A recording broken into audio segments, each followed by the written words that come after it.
Alright, let's get going, why don't we?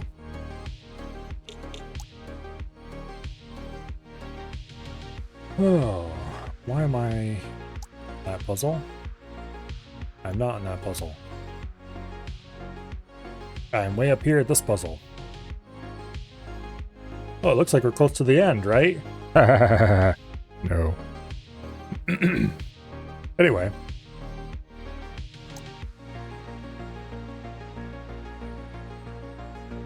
Let's see if we can not make wire spaghetti, because that would be a terrible idea.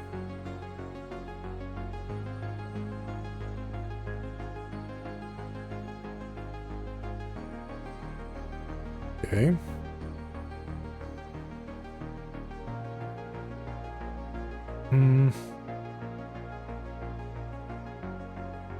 What was I doing with these?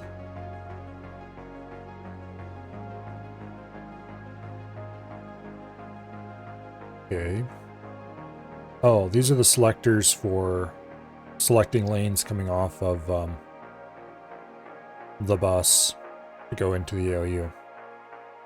For arguments 1 and 2. Okay. And this is the registers and the I/O.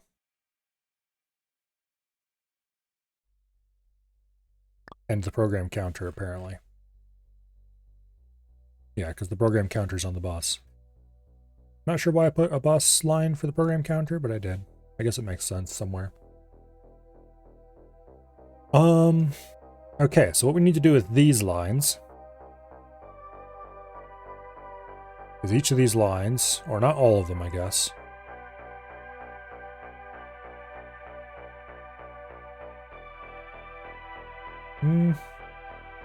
Maybe all of them? Some of them, anyway. Need a switch.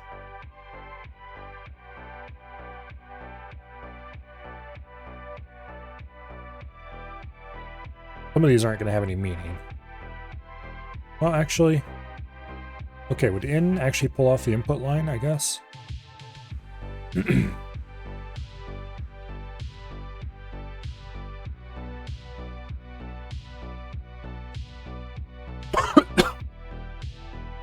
Yeah, the input line is reading from the level input here.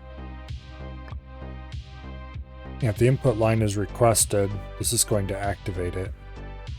Wait. Why is this wired? Shouldn't it be this one wired to it? No. I just have them named weird. Hello, survey.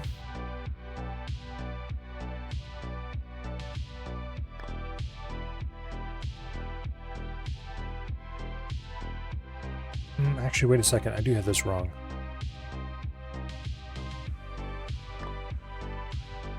Or do I? No, I don't. They're just named different. I think. This is where... Yeah, this is where the level outputs to my program. That's where I receive input from the program. Okay. It's backwards from how I would have named them. Anyway. Now I'm trying to hurt your brain too. Well, it's not my fault that you haven't learned all this stuff before. Alright, so we want 8-bit switches. If the input line is enabled, we read from the input line. And so on, cascading down. Now, we're not going to have enough room to put the switches in directly underneath their wires. I don't think. Even if we do like this, it'll be even worse.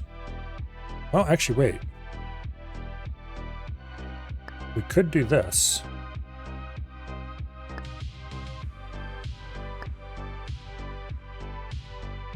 As long as we leave a little bit of space between them. I don't think we need to leave that much space. Okay, here. So that would go that way, and this would be coming in from this way. Yeah, they can be closer together than that.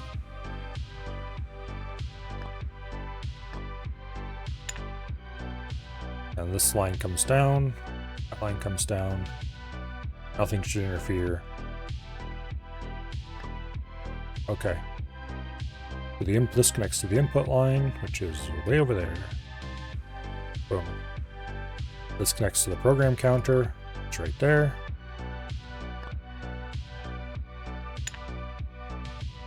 And this connects to register 5, which is the close register line. Boom. And so on and so forth all the way down.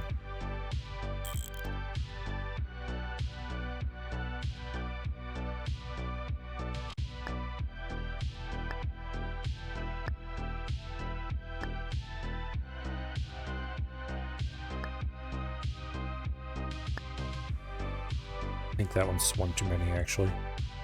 Oh, let's find out. Yeah, it is. Alright. Hook all these up.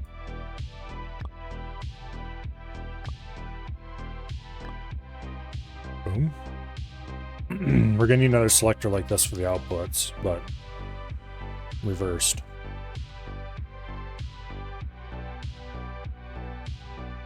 Okay, register 5. Register 4.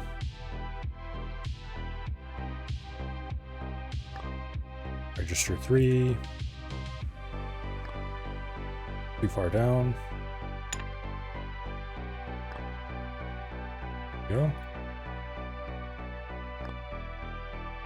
Register 1. And register 0. Boom, all neatly hooked up. And then we just run all these lines over to here.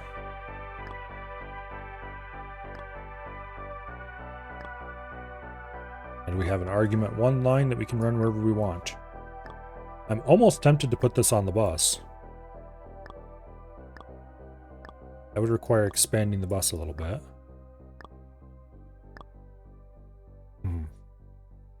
Would it be useful to have argument 1, argument 2, and maybe even result as separate, like argument 1 value, argument 2 value, and result value as extra lines on the bus?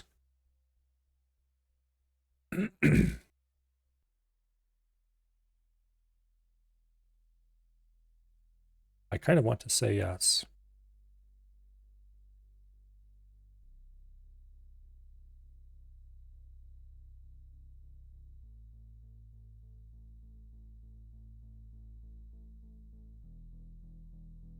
I don't know where all we'll use them.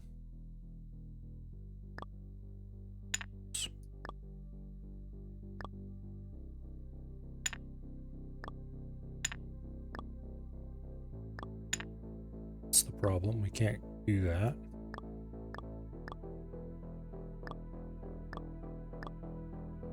Okay. We need 3 wires. I don't know why I laid out 4.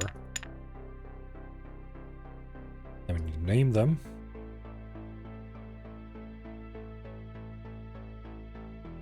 Result V. I need to change that direction or it's going to annoy me forever.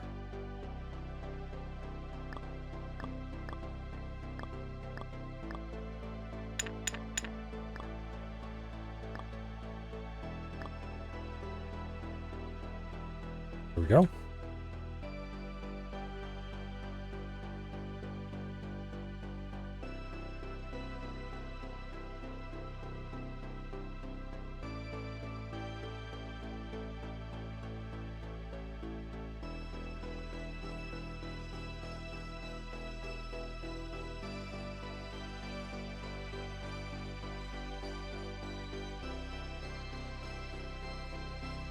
There we go. All right.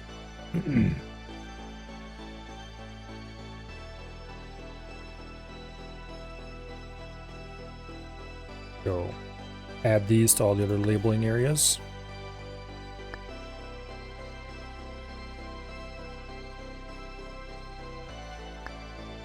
Bus is getting kind of wide. But that's okay.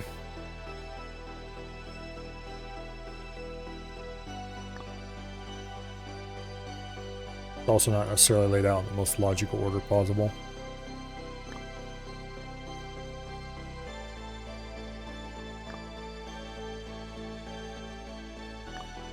Although technically reordering the bus wires is not impossible. I probably should do it before I get too... Like, PC should be over there beside input, probably. Okay, let's do this before I get too far in and can't make the... Damn it.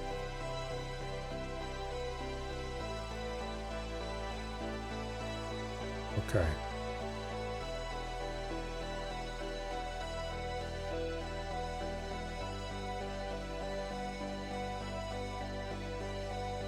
One, two spaces over. And we zoom way out again. We select the PC line. PC is program counter. We drag that over. Let's just put it right up against input. No, that's not what I wanted to do. There we go.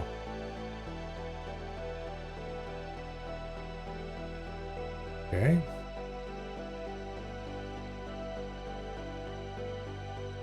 Boom. Leave one space between the input line and the program counter. Actually, do I really want program counter and input to be in that order?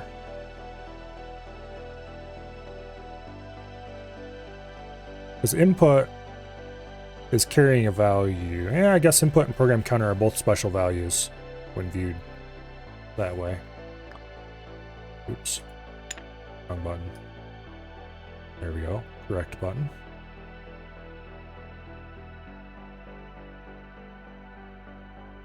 And there we go. Opcode should go over there beside input and PC as well.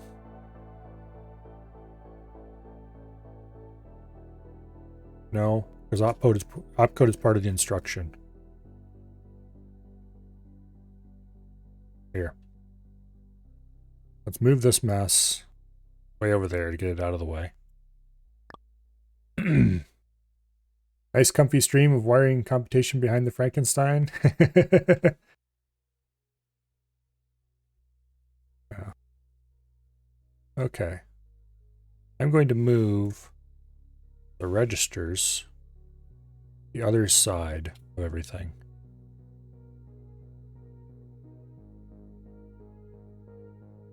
Right there.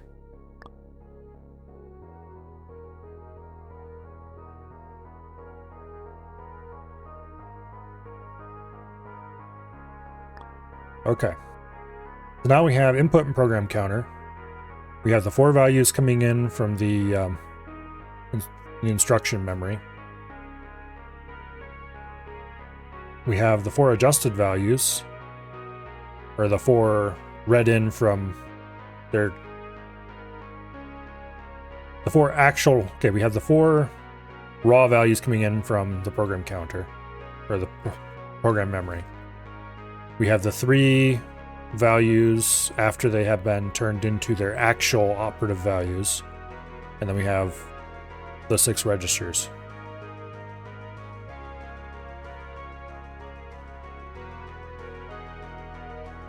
And now I want to move input and PC to the other side, and then I realize we basically just flip this thing over. Because input and PC are more similar to the registers than they are to the result values in some ways.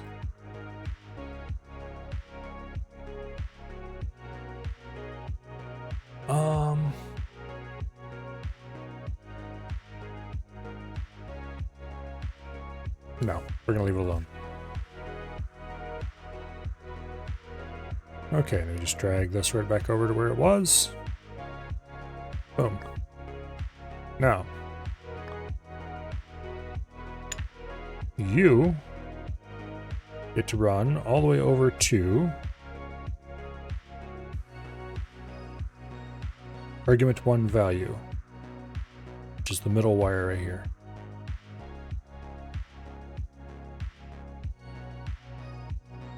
Okay. And then we just go ahead and copy this whole disaster.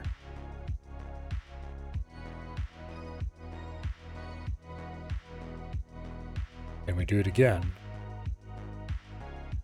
And I've just realized that this has to be done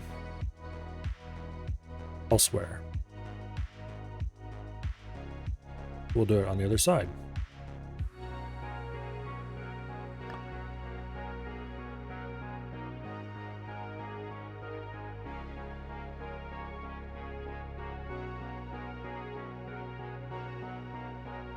Yeah.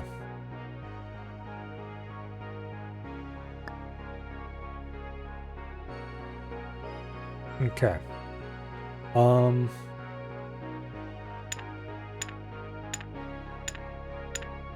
We delete this bit though.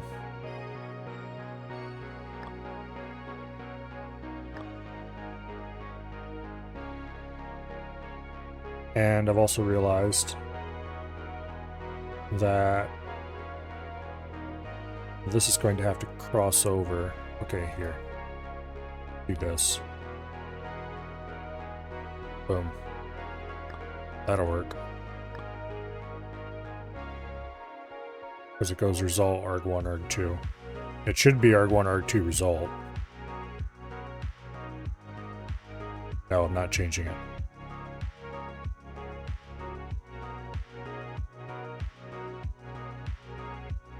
Wait. Why do I have it? Actually, this order is wrong.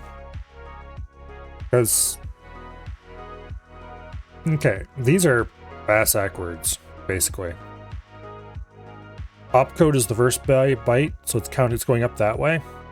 Everything else is going that way. Except this, which is also BASAC words.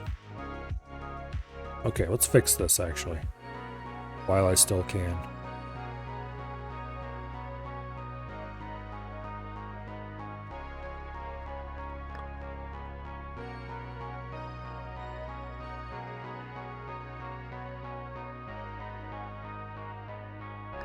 Okay. arg1, arg2 result. Now we need to reverse these lines, which is going to be annoying.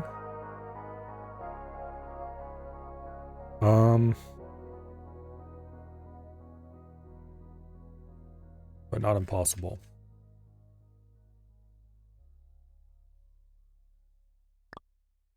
No, I was holding, no, I wasn't holding shift.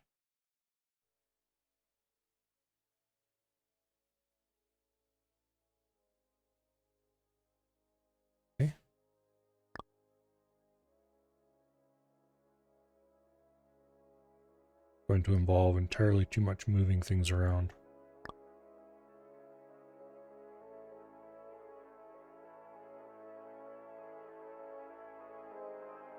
And they're very tiny and hard to see. They need to be zoomed out so I can see the whole bus. This is part of why it's extremely important that I get the bus design exactly right the first time. I don't have to do this when the bus gets even larger.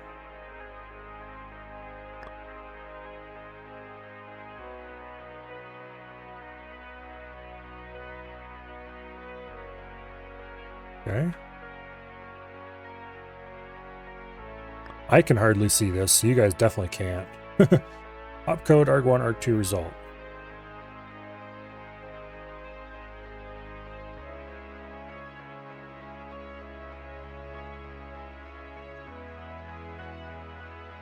I did not fix it. I got it all screwed up again. Oh no.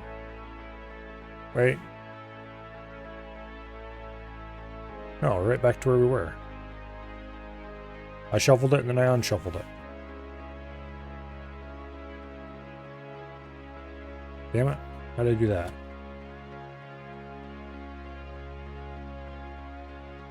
Okay. Result needs to be over there.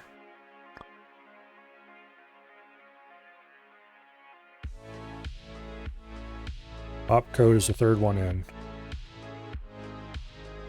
And ditch needs to be over there. Okay.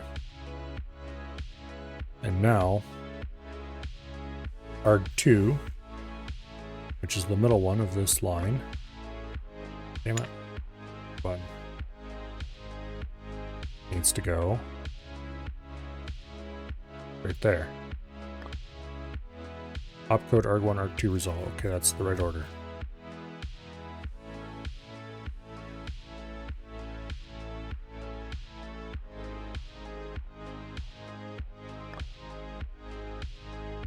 Opcode arg1, arg2 resolved. Okay.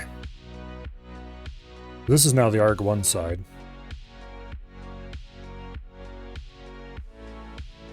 I'm going to actually change these connections.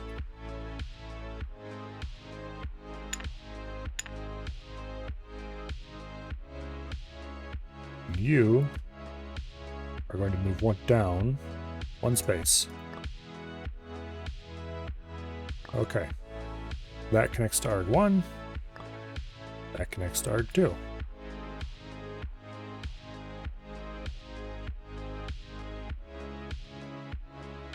Boom, just move that in a little bit. I wish I could mirror these. Alas. Okay. And then you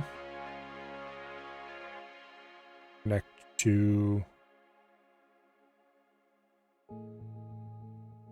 not that one.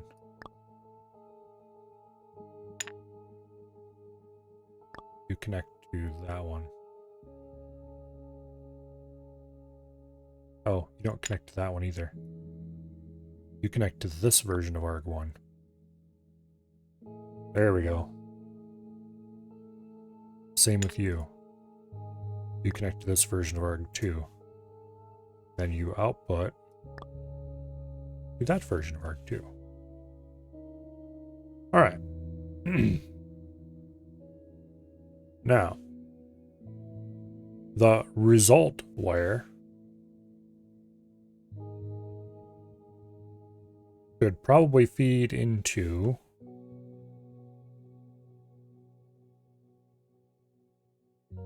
I don't know if result wire is even that useful. We might be actually remove the result wire later. I need to think about that for a second. Because result says, what this result wire is saying is where things get stored.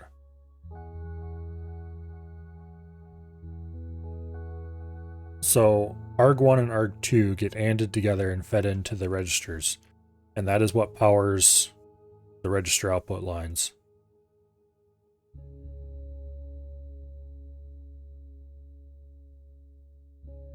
Also, why is the output connected to register 0? That's a bug. The output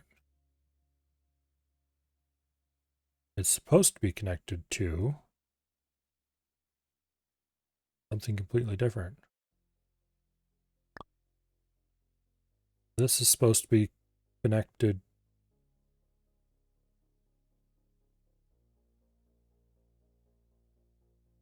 What actually is it supposed to be connected to?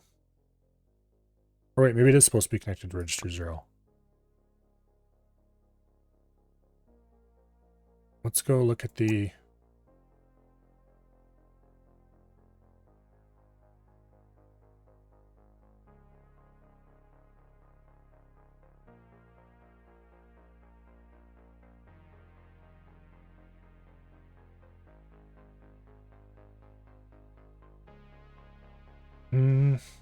it doesn't say where output takes its value from.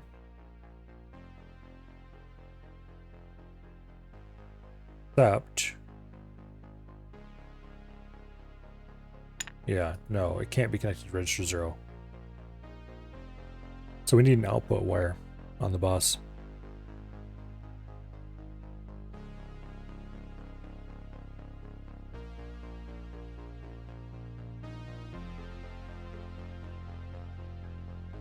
Kind of.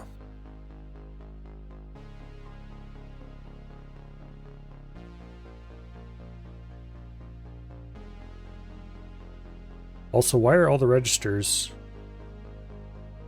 and the input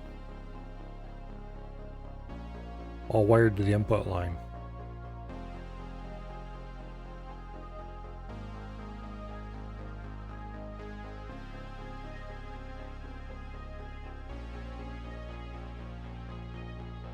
Okay, the register's being wired. Okay. This was earlier Milo thinking, and I think it's probably wrong. Current Milo thinking.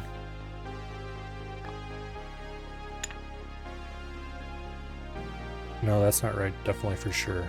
Okay. Input.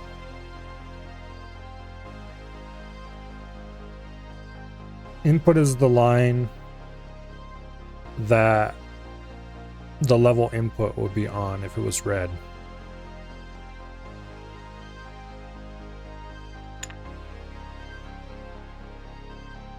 Which makes it a bit interesting that it's hooked to PC.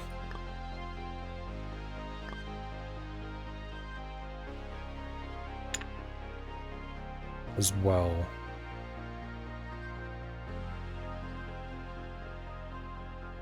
I think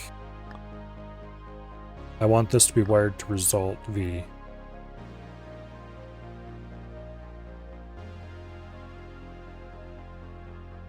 Because result V is the value that is going to go into the result storage. Here are the result storages, all wired to that. Here's the selector for which result storage you want. You have the level output, the program counter,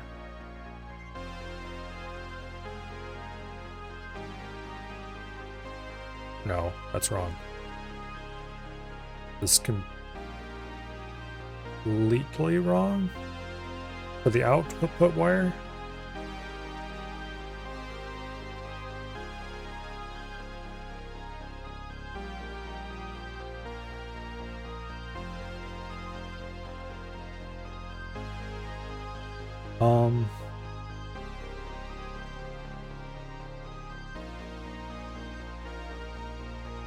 Okay. I think I have the output and input wired wrong. So this is called the level input. That's what I've been calling the output. It is where the level sends you information.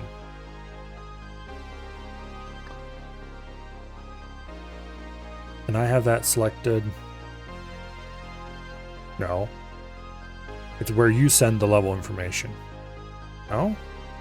No, no, no. It's where the level sends you information.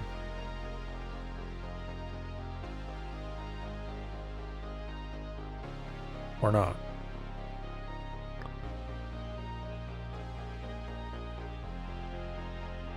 Or not, actually, I think.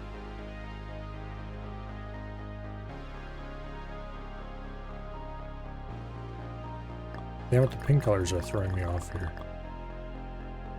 This is where I send information that I want to output.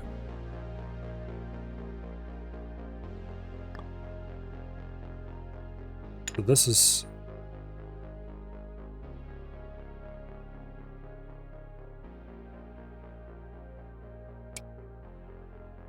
Okay.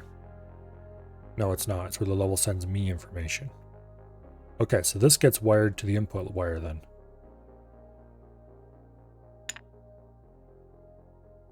All right.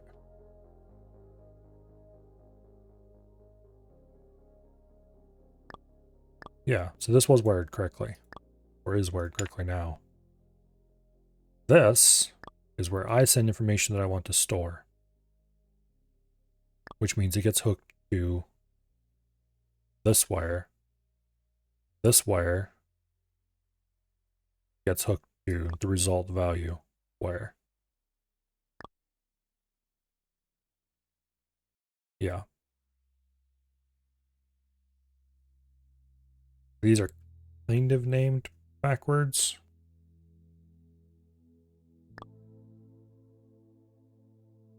I changed their names.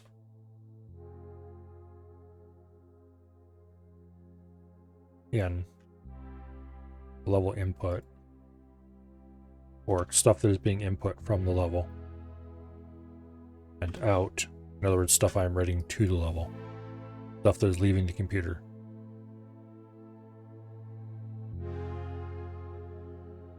Alright, otherwise known as the output from the level to me, and my input from my computer to the level. Can be viewed either way, which is also part of what is creating a problem here. Okay. Now, we need another one of these stacks once I actually finish wiring this one up.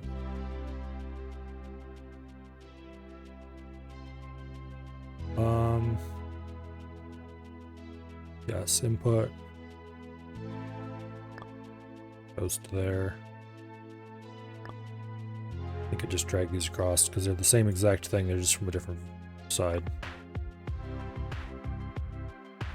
Just drag from the existing pin to the existing input.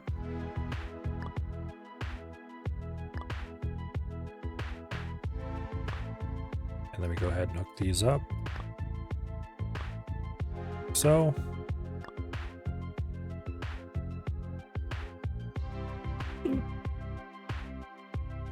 And that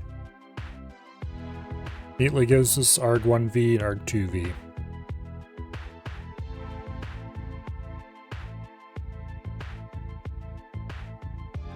All right.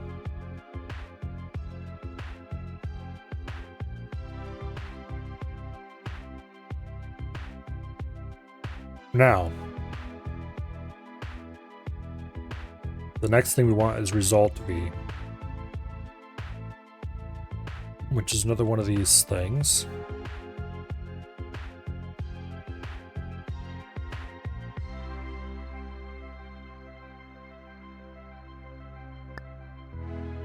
Need to move the naming segment down.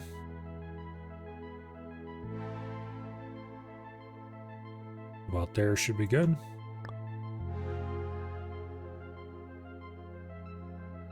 Although this part should be moved up.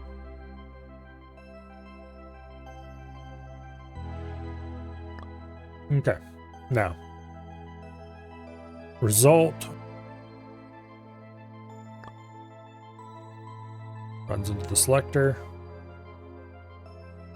and then we need to select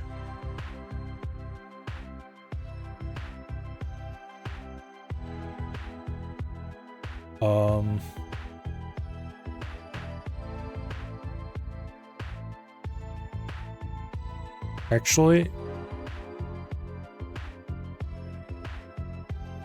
this isn't right at all. It needs to be backwards, I think. Because result v runs straight into the register set. So this needs to take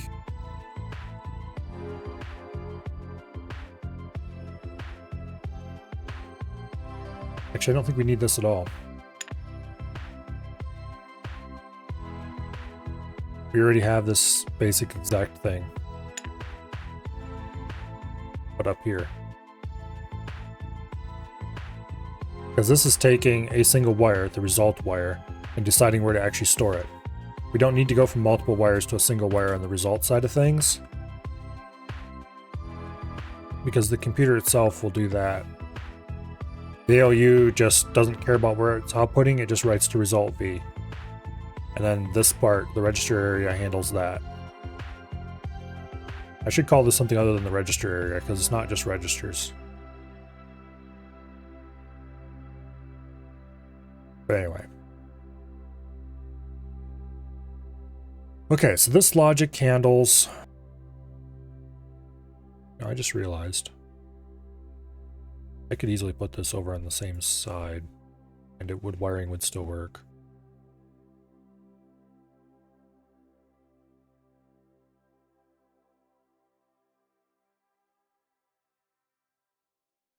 I would have to move a few things around.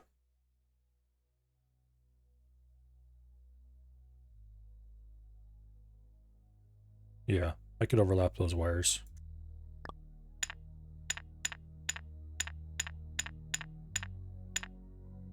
And it would look better too.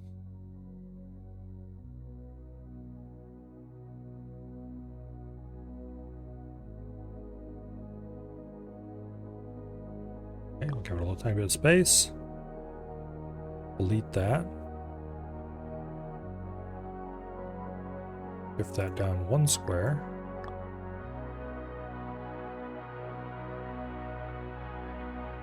Okay. And that just runs straight over to there. So on. All the way down. These are all hooked up.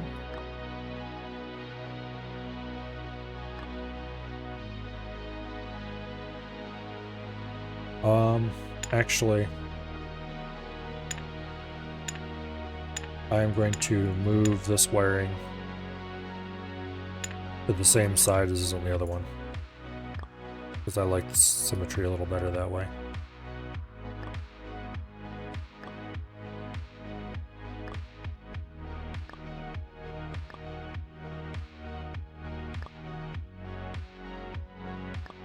Okay, just hook all these together.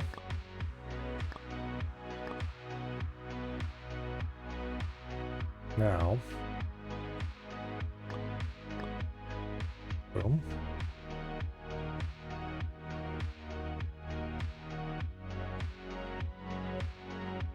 Move all this down 1 tile.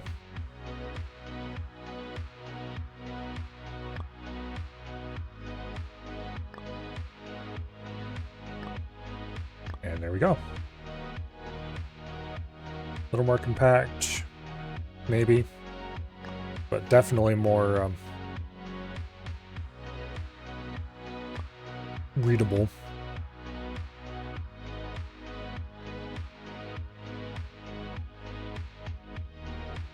Okay. Now,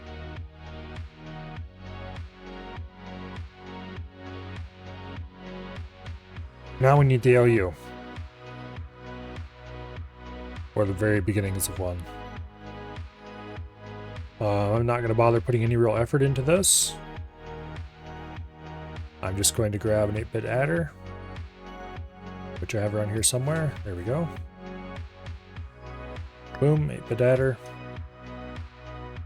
We need arg1, arg2, and result v. Okay. We don't have a carry flag or anything.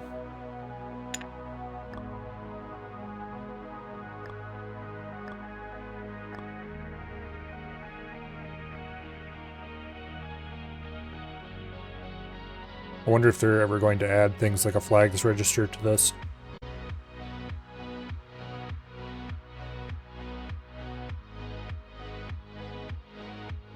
Or require me to add something like a flags register, I guess. This should actually do it.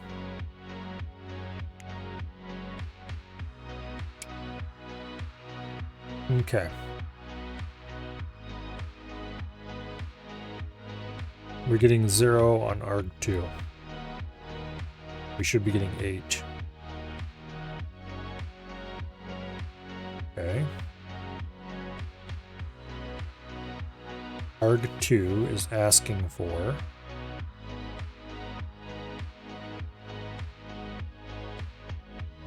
good question. What is arg2 asking for? Argument 2 is asking for input 8. 8 is not on the input because input's not being requested. Why is input not being requested?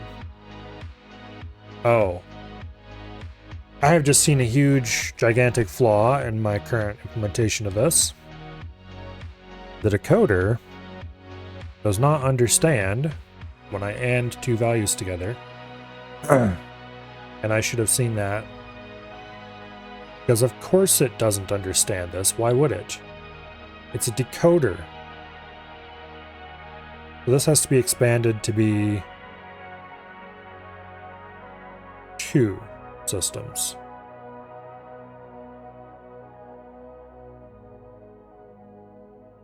And I think I can run them both together. Going to take a bit of work.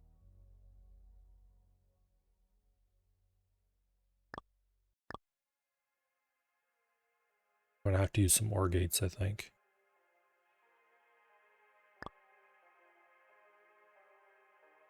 Basically, I need to copy this decoder setup.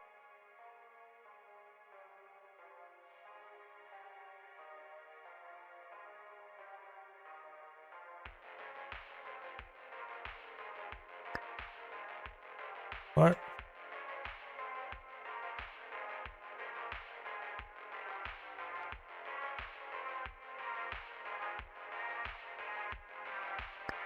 There we go.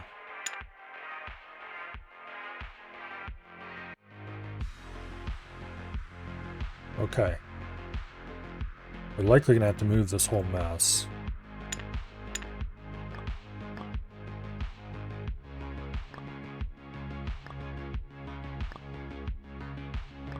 Now, what we need to do is these two decoders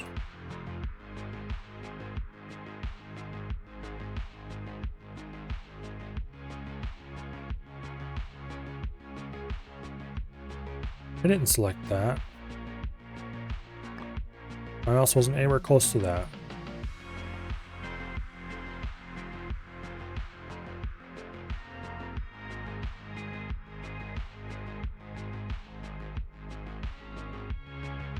Okay.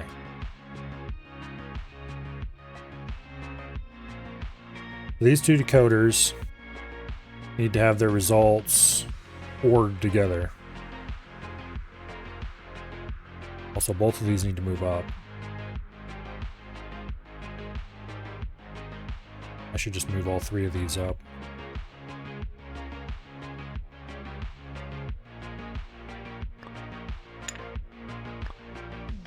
Boom, you go in straight.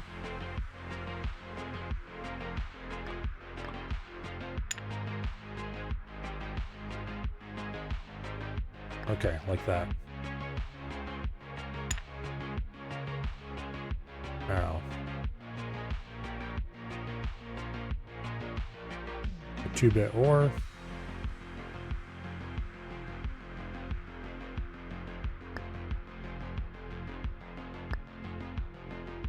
That sounds like I'm saying something other than I am.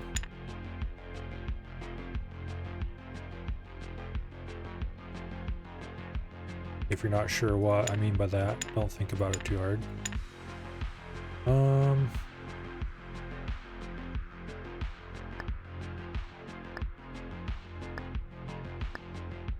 Go.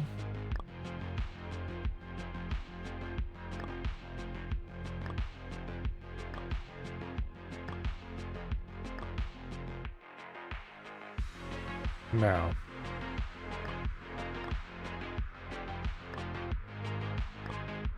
Both register 0 bits go into there. If both register zeros are requested, it doesn't matter, we just output register 0 once, because who cares? Same for this. You register 1s.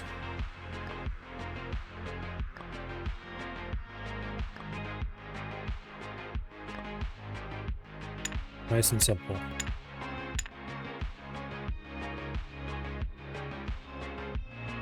Okay. I just realized that PC was never hooked up.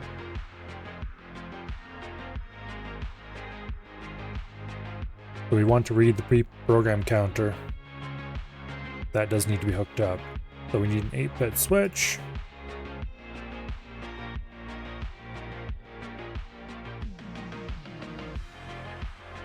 And that switch can go really anywhere. Where would be the least disruptive place to put it? Not up there, that'll be too hard to wire.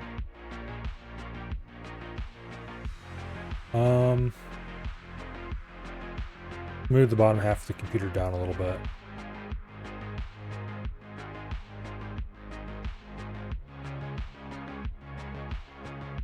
Should be far enough, I hope.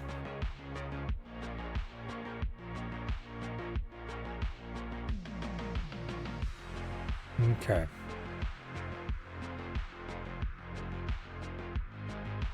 Boom. Now we take the value of PC, feed into the switch, and we feed the result to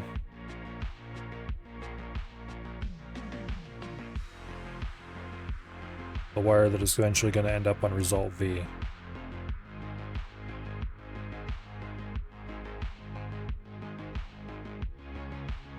Grab an OR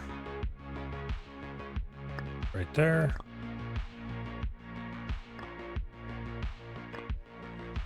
Okay, there we go.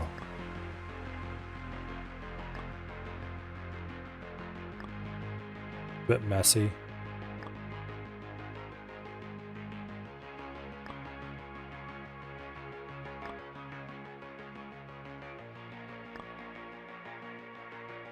Okay, and this should energize the input.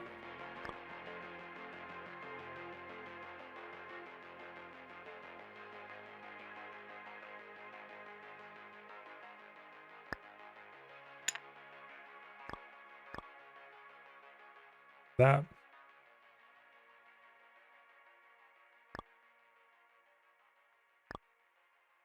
Okay. I made the logical wiring a little bit more complicated, but okay. Argument 1, argument 2, and result. Decoder wiring.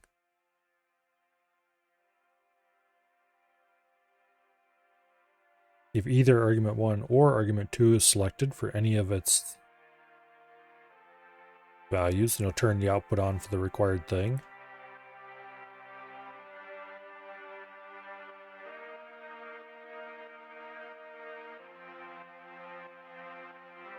And then we read those output wires down here. Technically, we could just leave all the outputs enabled all the time, and it might work. But I'm not sure if that would actually do the right thing or not. So this circuitry might actually be completely optional. It might be possible to remove it.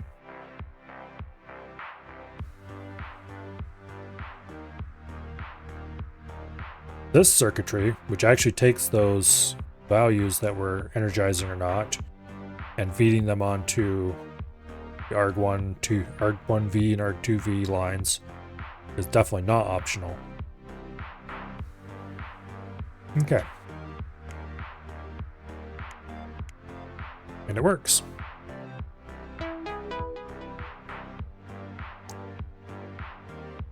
Opcodes. Implement the following opcodes. Add, sub, and or not in XOR. The opcode not ignores the second argument. Okay. Now we have to actually build an ALU. Because our little A, no LU involved, down here. AU maybe? In the strictest sense of the term. Since it only does arithmetic. Of the very basicest form. But anyway, our little AU down here is not sufficient any longer. So, that means that we need to take the opcode signal, which is currently not being used for anything, and we need to decide what to do based on it.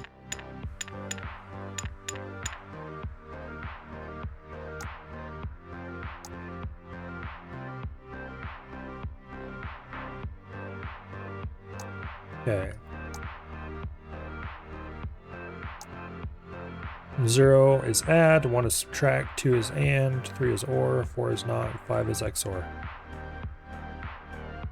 So we take our trusty little 3-bit decoder.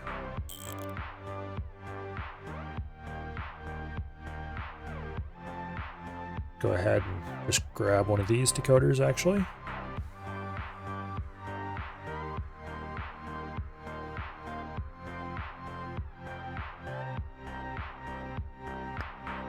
Go. And we need to change the names.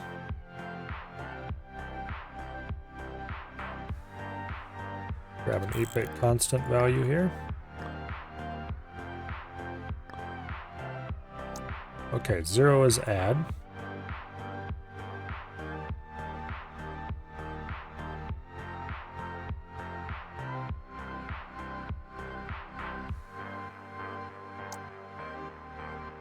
Can I interact with the level while that's... Yes, I can. Okay, good. Add. Sub.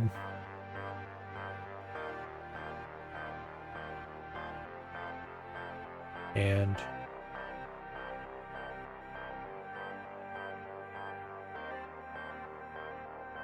or...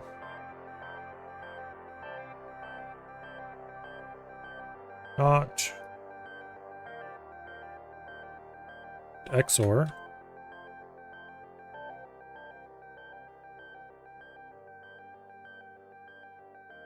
Up. And up. Okay. So, if we set this to 5, it does indeed light up the XOR. Okay, that works exactly the way it should. Exactly the way I would expect it to. Now, we need to select different sets of circuitry based on this.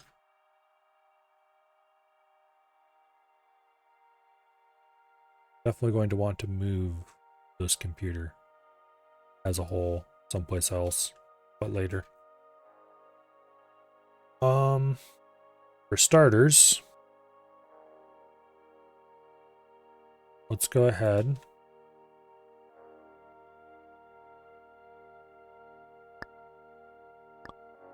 and make the next bus segment.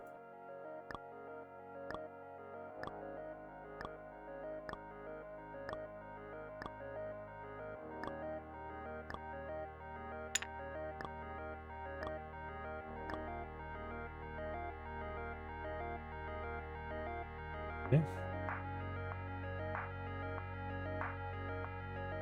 Here we go.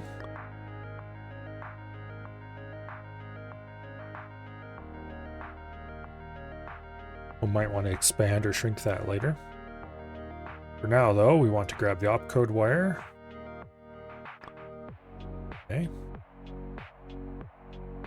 And the opcode bone connects to the opcode decoder bone. And then we need to make all this circuitry. Add sub and or not XOR, so on. So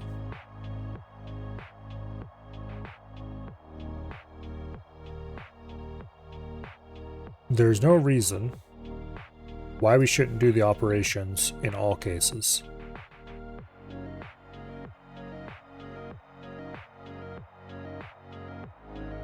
Really what we want is another switch cascade like we have over here.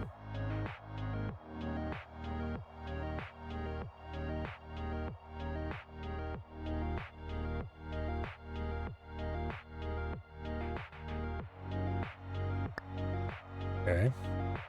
We want the output of the switch cascade.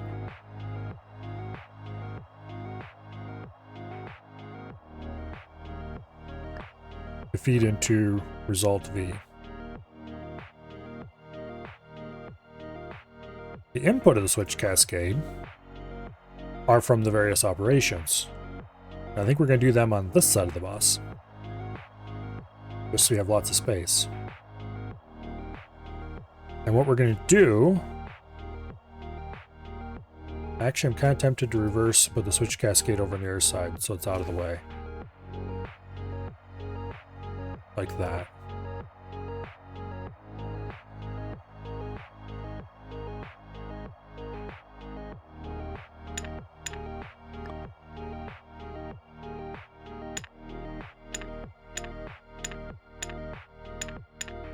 go. Hello, Colo. Sorry, not sorry.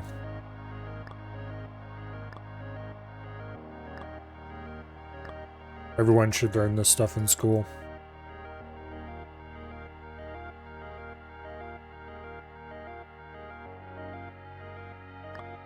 Okay. Starting from a young age, preferably.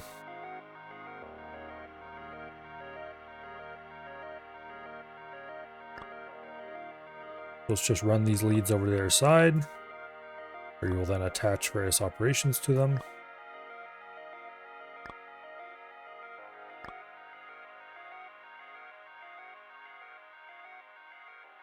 Now, 8-bit math adder.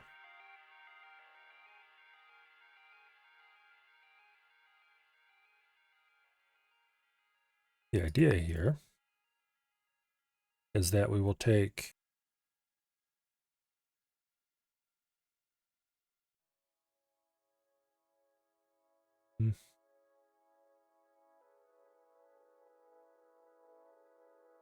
we're going to move argv1, argv2 over here and have a local easy access bus.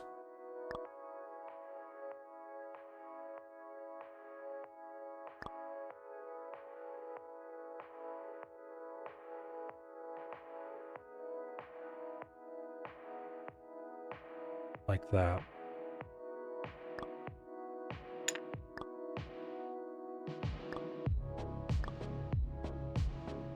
Okay. So in all cases, we're adding the two values together and we're putting the result over here. Whether we use that result or not is a different story. But we're always calculating it.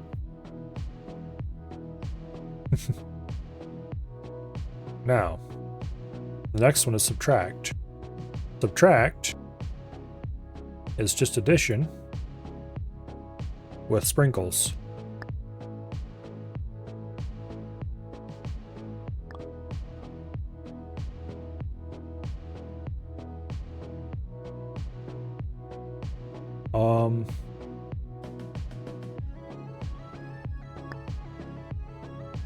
Let's see. Argument 1, argument 2. Okay.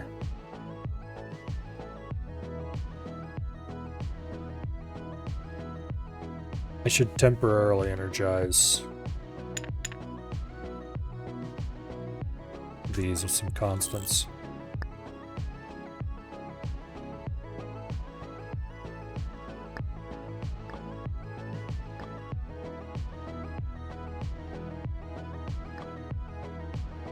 This might be backwards. We'll find out in a minute.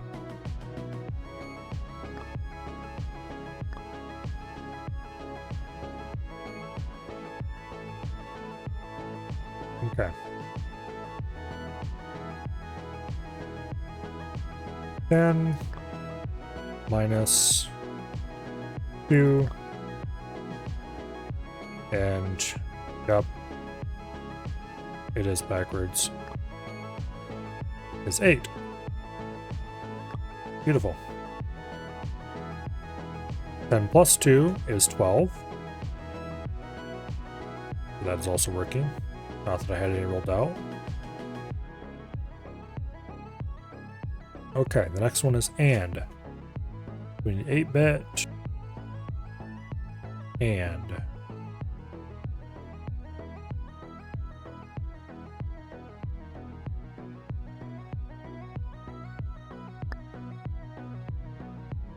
Doesn't matter which order these arguments come in.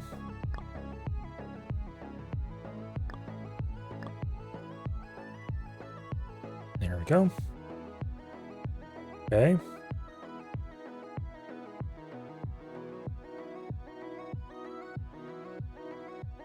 So the next value is OR.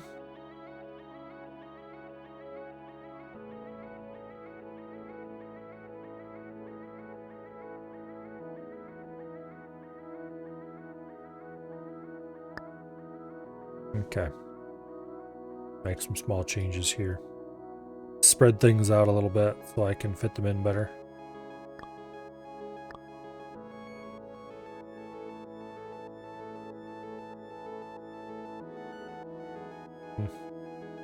We have limited wire attachment space, so...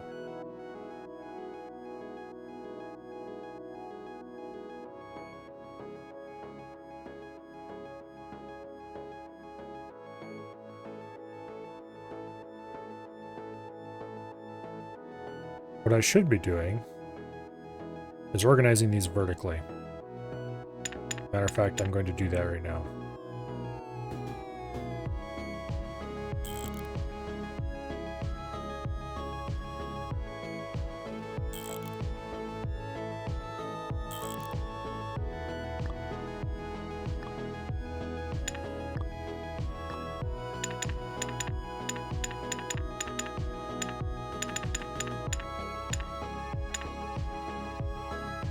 Okay.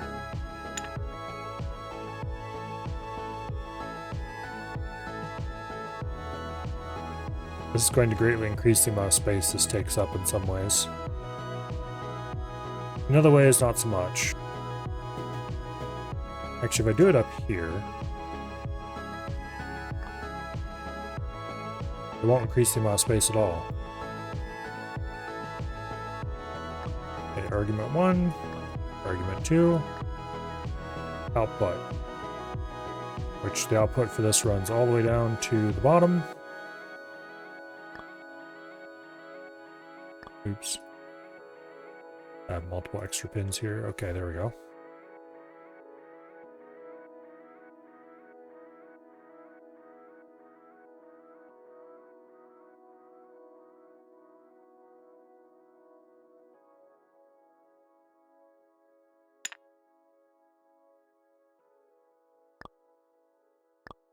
Okay.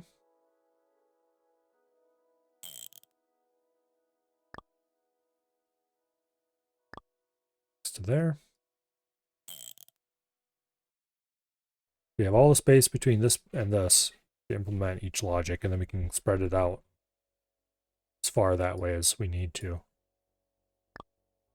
The next one is and, isn't it? Yes, okay. These got swapped around.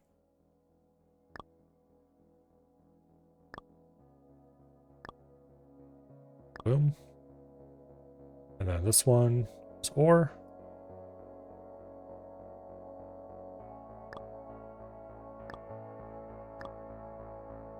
This is what good wire layout gains you. Makes everything really easy.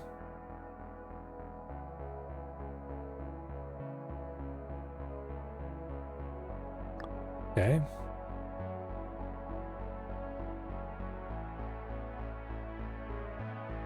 Let's just collapse this all together as much as we can so it doesn't take up a huge amount of space.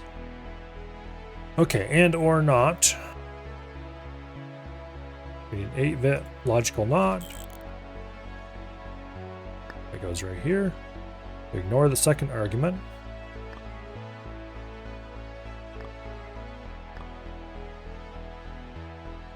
Okay. And the next one is XOR. Boom.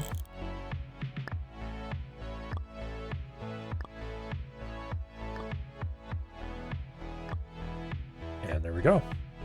The basic ALU is done. And we'll leave these pins right there for future expansion because we will definitely be needing that.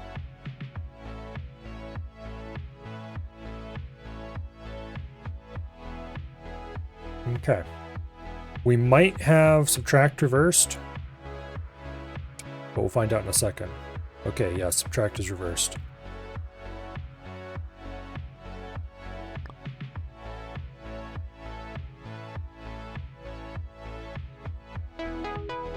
Lovely.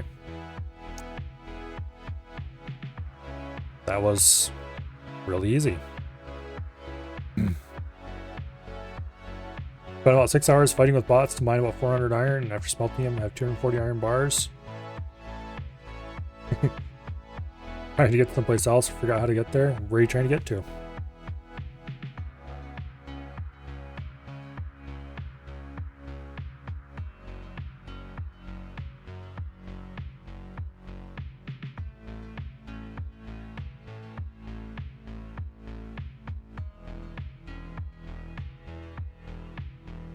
Okay.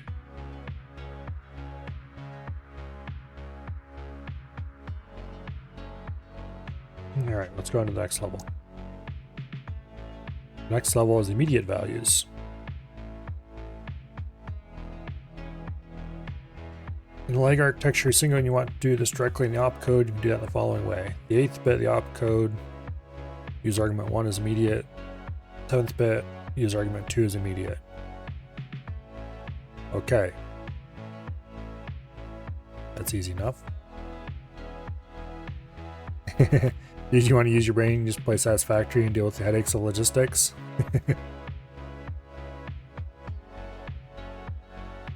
This is more fun than Satisfactory. I would even go so far as to say this is more fun than Factorio.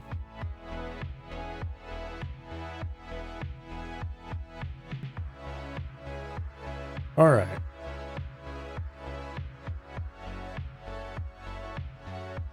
So, the changes we want to make here logically would go into this area because they affect the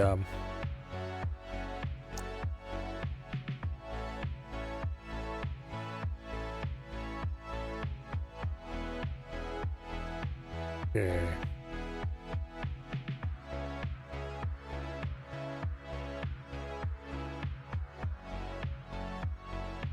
Yeah.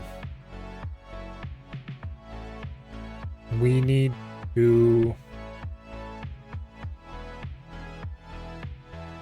It's not this area that needs to change, it's this area. Because this is the part that takes the arguments and turns them into into the actual argument values. So we need to change this so it has switches on these outputs. Or rather multiplexers.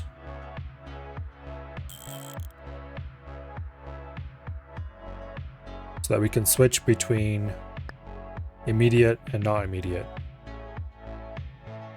We need an 8-bit splitter.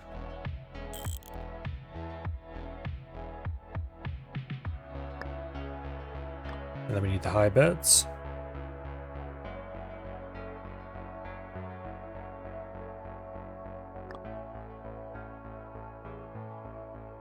And then what we do is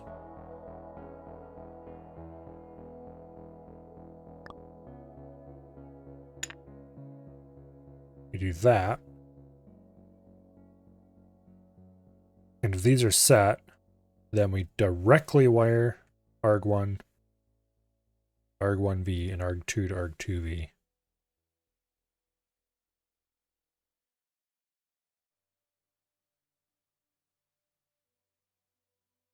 So we're going to have to move this stuff down. You get out of the way.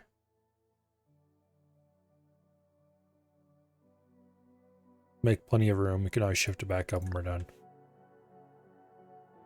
Okay. So this part should also be shifted down.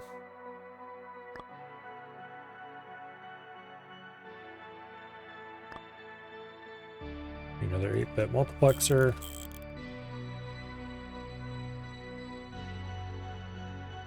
Boom. Boom. Okay. Now, opcode arg1.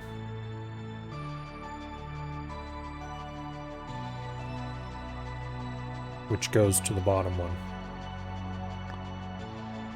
Actually, I want this to be down 1. That. And then arg2 goes up.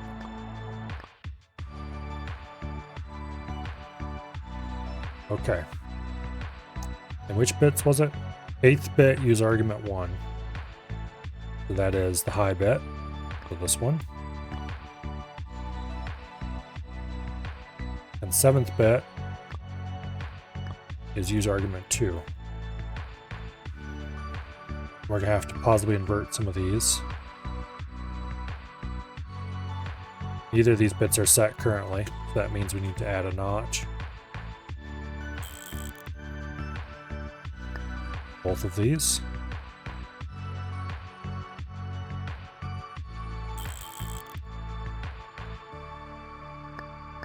Let's just do it there, actually.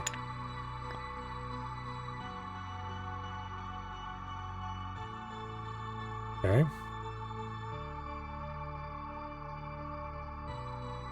That is wrong.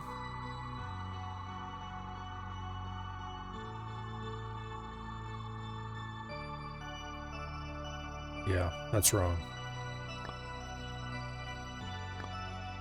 Also, this whole thing needs to be shifted down by 1.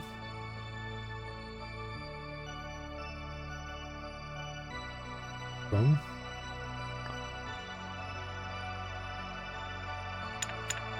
Oops.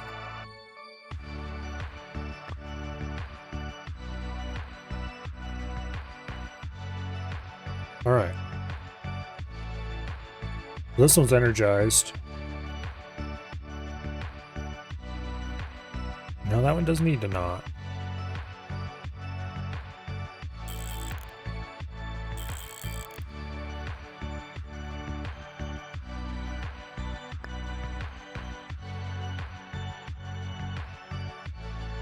But for this case, that pin is on, which means we want to be outputting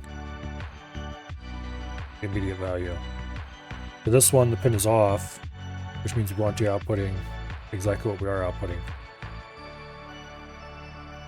Yeah.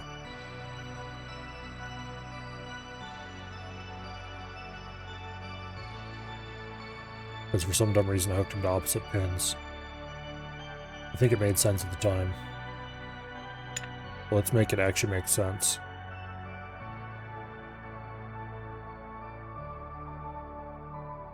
Let's put a knot on both of them, so that they are consistent, if nothing else.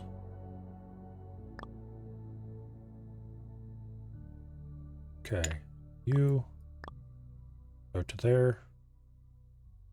Means you go down 1 more.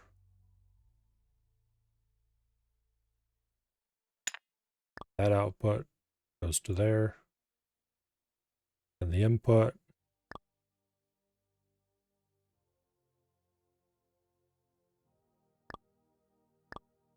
goes in like that.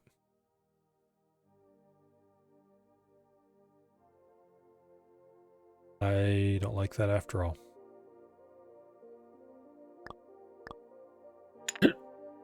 Yeah, I really don't like that after all.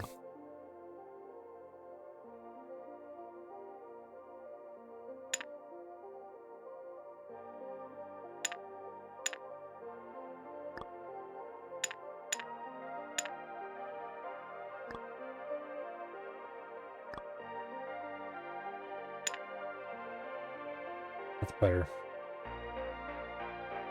Much cleaner. Also, I'm gonna change this one so that neither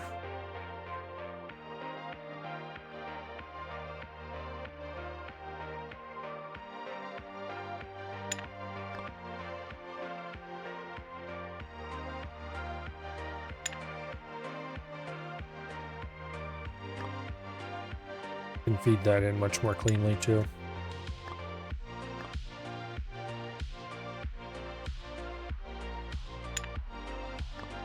Okay, let me think about this. Move you up. You're scrunched up against the bottom. Now, this is requesting an immediate value. It is receiving an immediate value. This is not requesting an immediate value. It is not receiving an immediate value. We are good. We don't need NOT gates or anything. And the wiring is cleaner. I think that's all we need to do. Indeed it is. Lovely.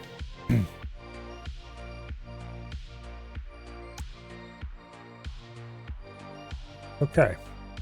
And now we do conditionals.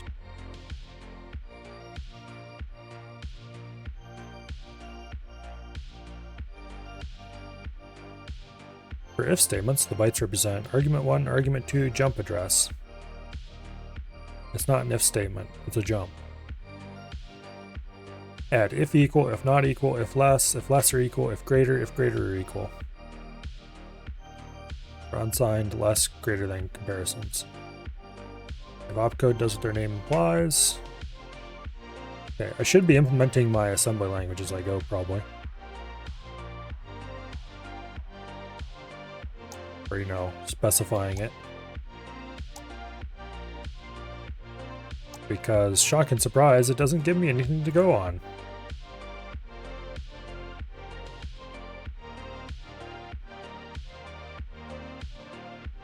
Okay, add.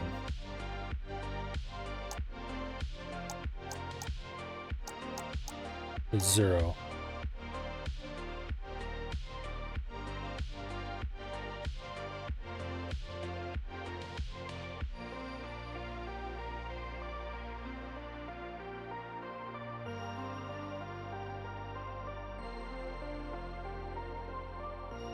Okay.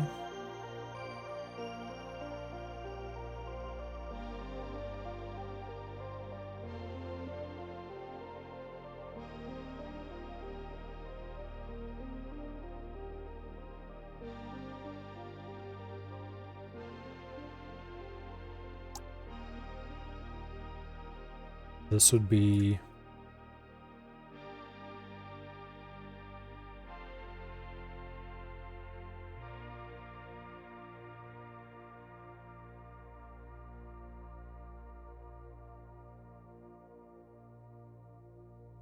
doesn't give enough space for that.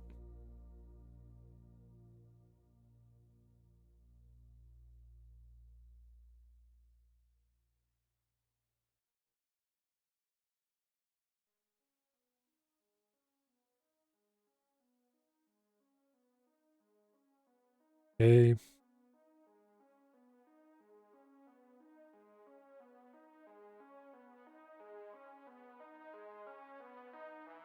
That works. I think that might actually be arg2.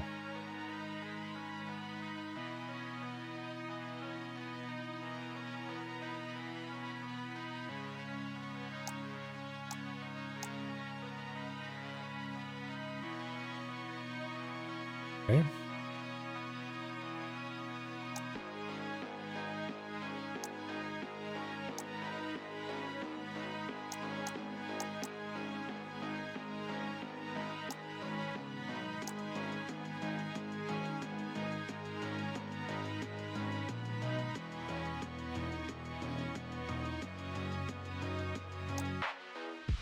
Those kind of overlap a little bit in a bad way. We'll figure out how to make that shorter. We'll just do it A1 and A2. They still overlap a little bit.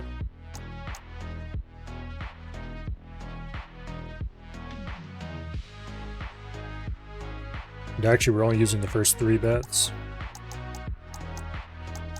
Let's leave those blank for now.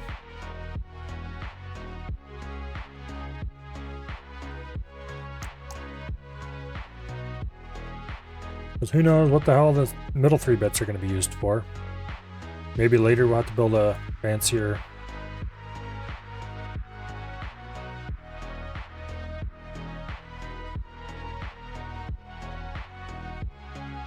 Who I am.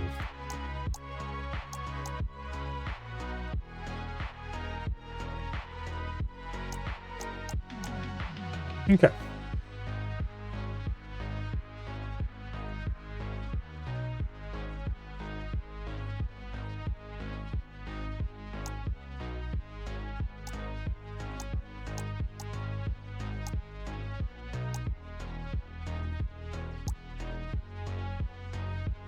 I have these exactly backwards.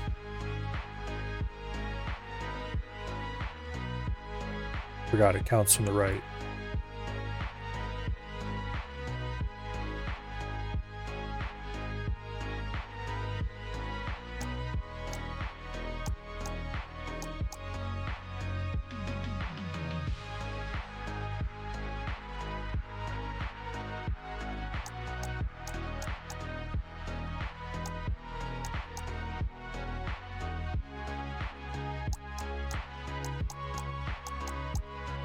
Okay.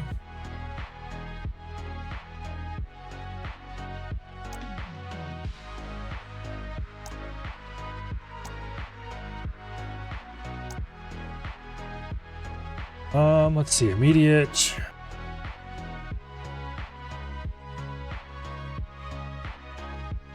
Hard 2 immediate is pin 7. Hard 1 immediate is pin 8. Yes.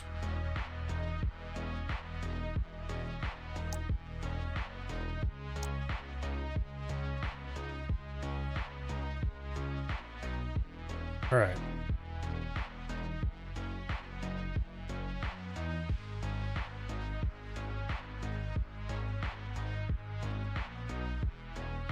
Can I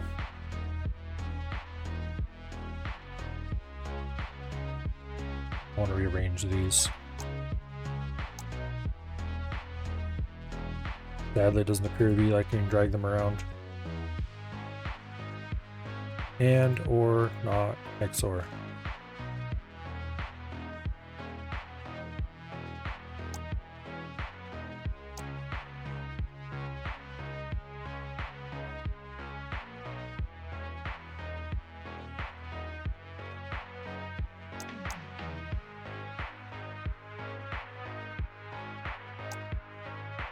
Okay.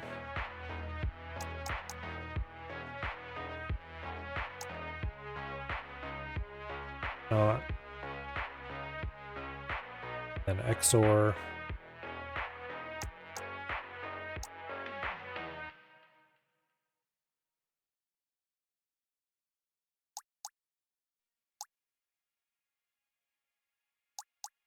Yep. Okay. Now let's input the rest of our instructions.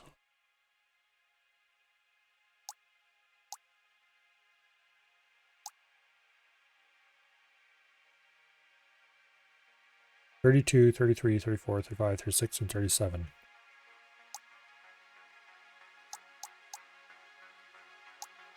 Okay.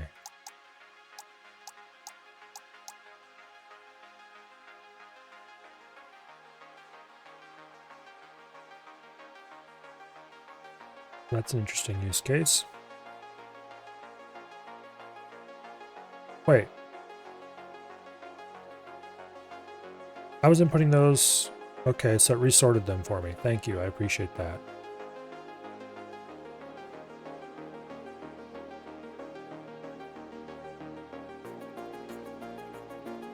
I don't appreciate that.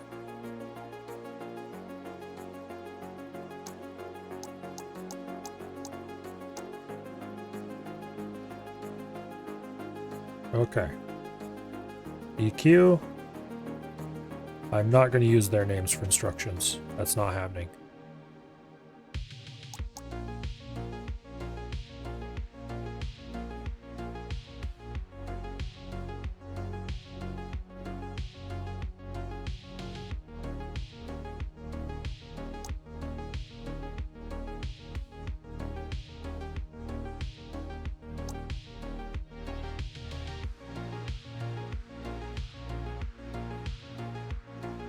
Okay.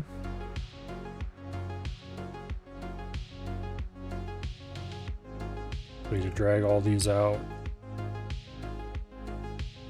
wider.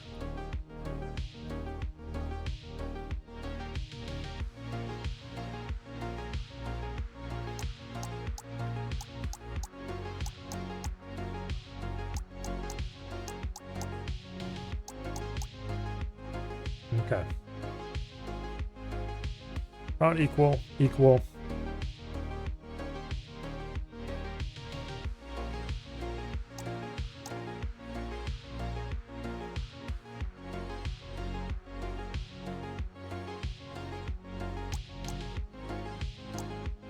And this is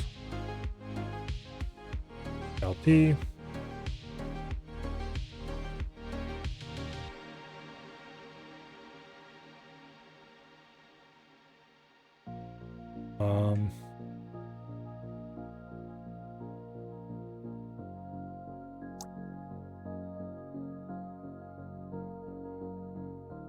LTEQ. Hello, Sealith. Looks even more complicated? Oh yes, it's definitely more complicated.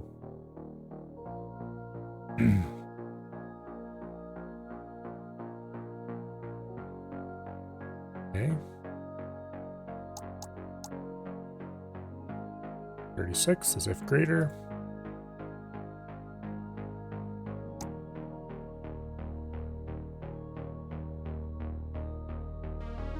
And then we do 37 for BTEQ.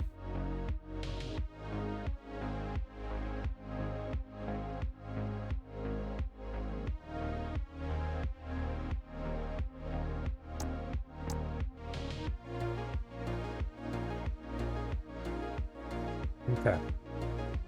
I wish I could resort these easily.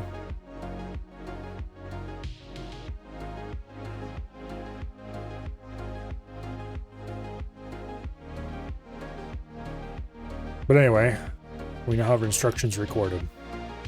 The problem is, we're using 3-bit decoders for everything. 3-bit decoders aren't going to work on instructions anymore. The instruction decoding logic now needs to use a 6-bit decoder.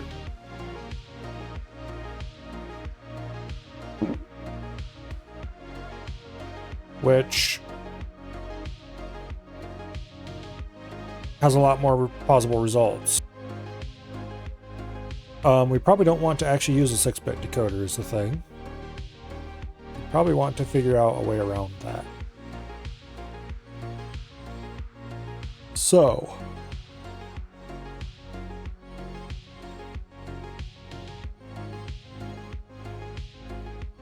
for the ALU, as designed, these 3 bits are always not set.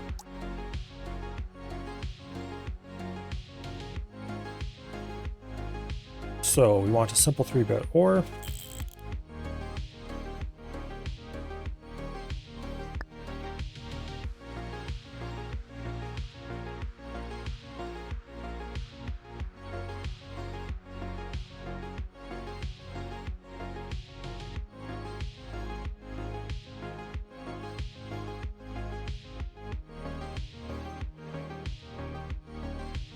Okay.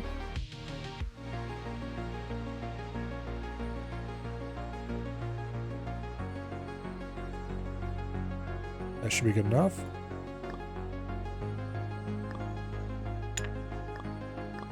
No.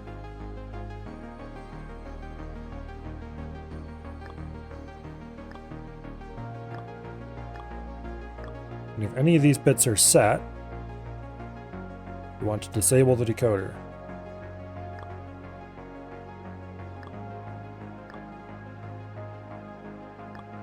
Boom.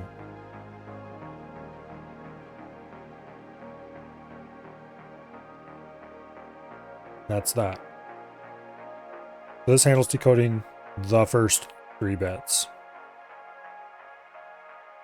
which are basic math operations.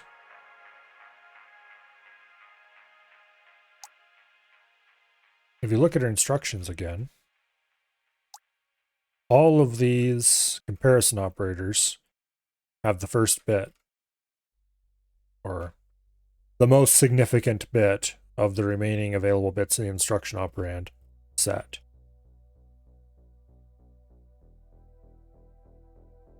So, we need to do this exact thing a second time.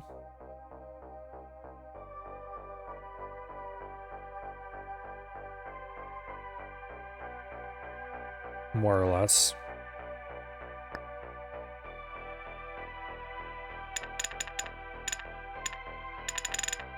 Just without this exact logic.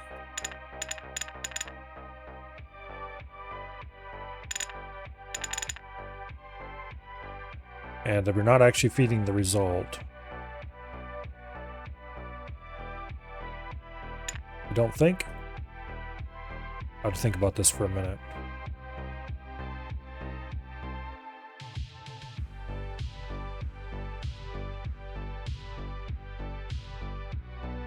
Okay.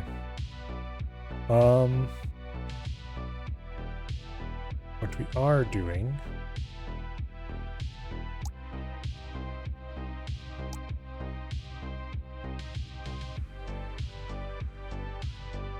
need to move that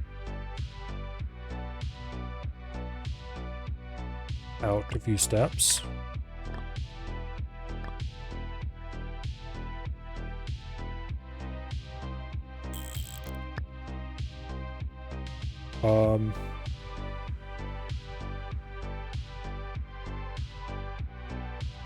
If any of the bits except the first one are set, disable.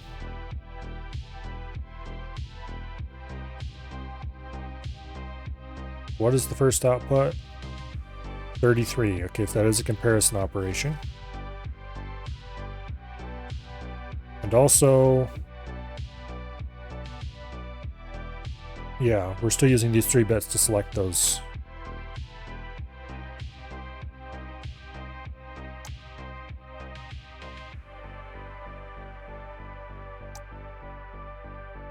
Okay. EQ is if none of them are set. That's the first one.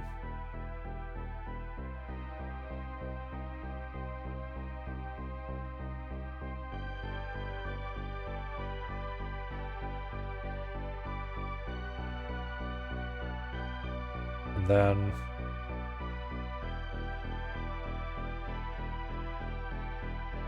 less than or equal is not properly determined. Go me. NEQ is set right. LTEQ is 35. So that. Okay. Any of the rest of these still wrong? Doesn't look like it.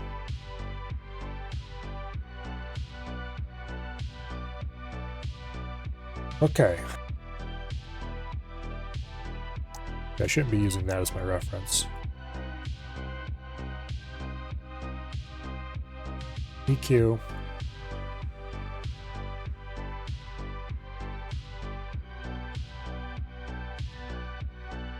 NEQ.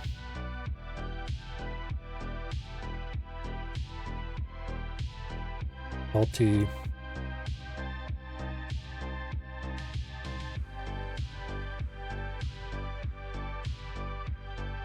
I'm gonna call this LTE actually.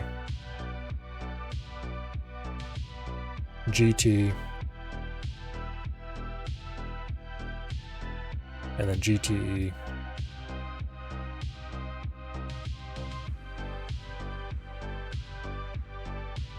I'm gonna go change those names in my instruction map as well.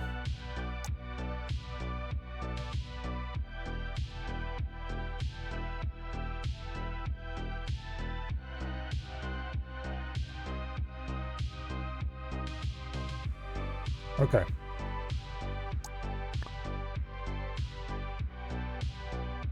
Right now we're checking for not equals.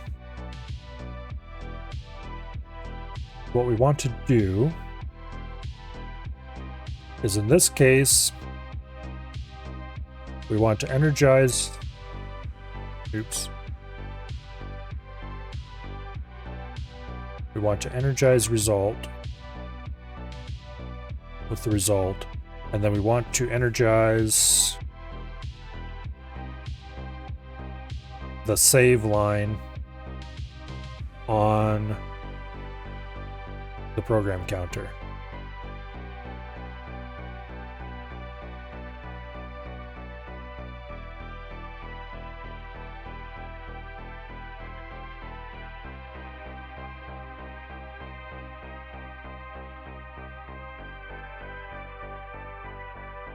And I've just realized that we also are going to have problems up here, because we need to cut out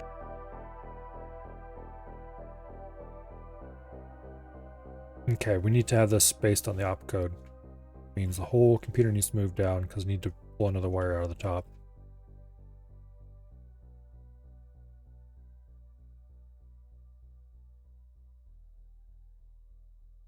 Go.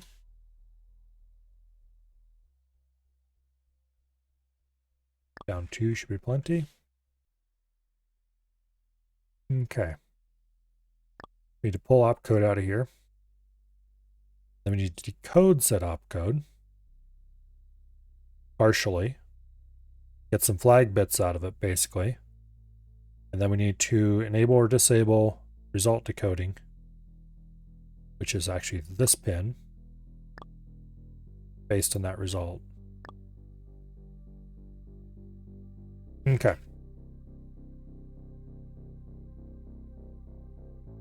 What we want, this right here.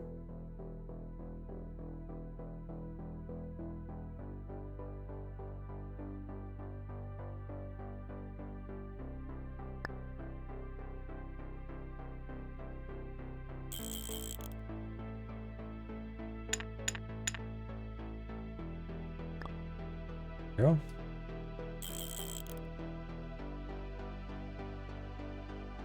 Let's go down one more.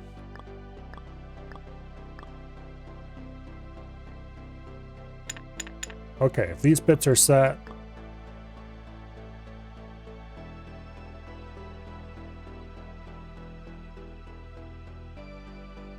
like that, for now anyway, it makes sense to disable result decoding.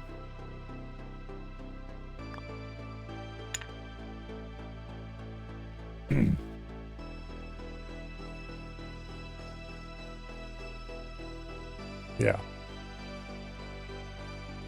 I'm guessing these 3 bits here are going to be used to select classes of instructions, and these 3 are going to be used to select actual instructions inside that class.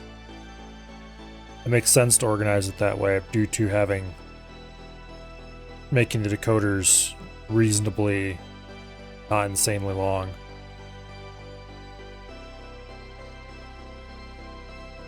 Because that way we get 8 values per 6-bit segment. We'll have 8 different 8 instruction sets or groups or whatever.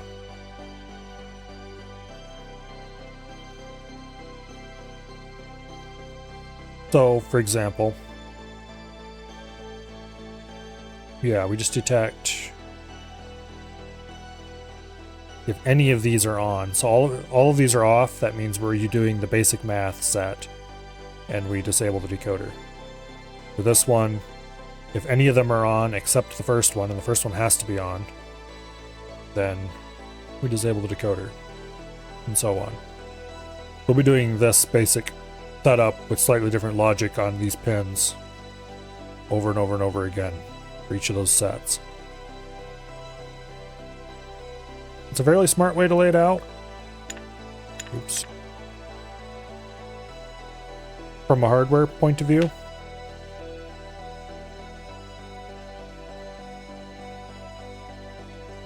Kind of consideration you'd think about when you have to lay out all the wires by hand.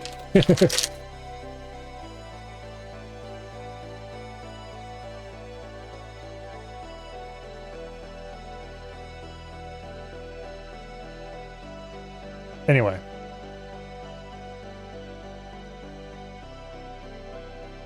So in this case, if we are selecting the comparison operators, we don't want the result doing anything.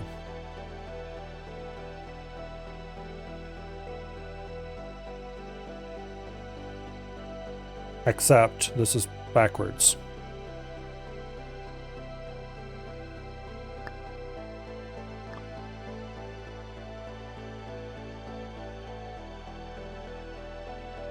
Because we want this disabled if we're doing anything other than the comparison.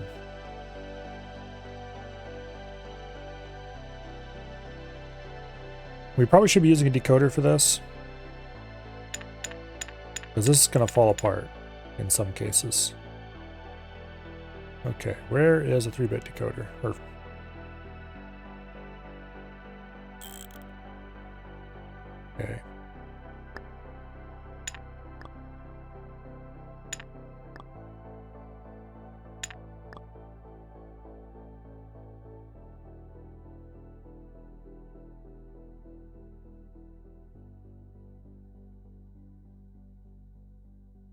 Okay. That's not a reasonable way to lay that out. We can either do it this way, or we can shift it over. I think I'm okay with this way. So in the case we're doing a comparison, disable that. And we should do the same thing for these as well. They don't necessarily.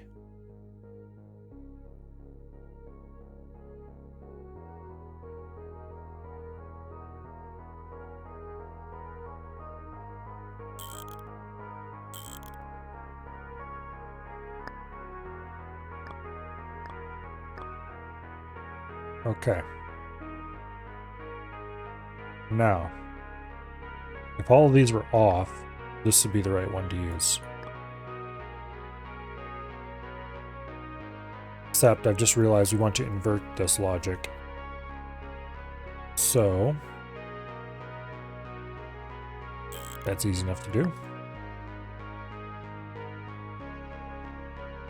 Basically, if anybody except the add group is selected, then if this turns out to be not how they implemented the instructions, I'm going to be slightly annoyed.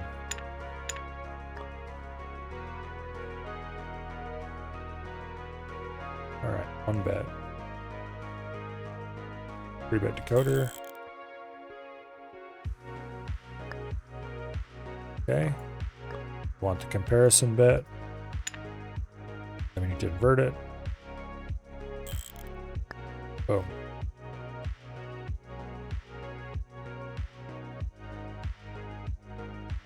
Okay.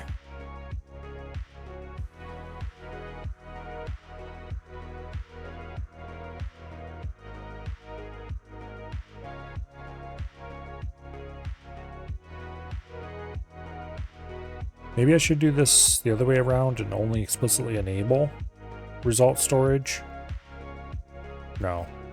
We'll see. I'll have to think about that.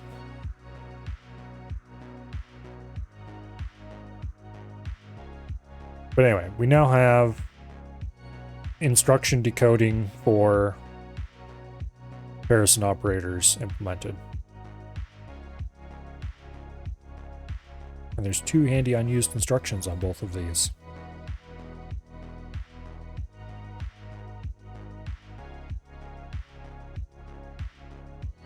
So, for this, we calculate our value, and then we write some kind of result to the result line. That's not the right result line to write to.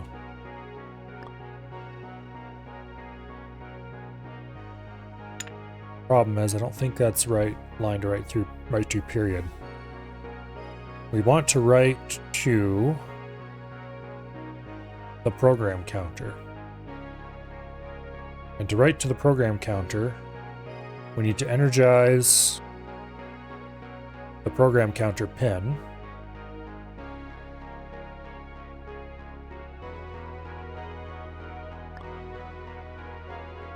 Okay.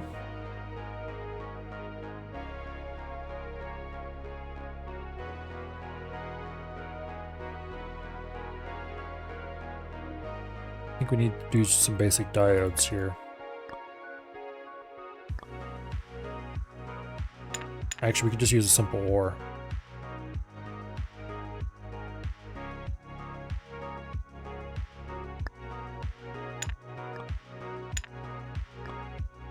There.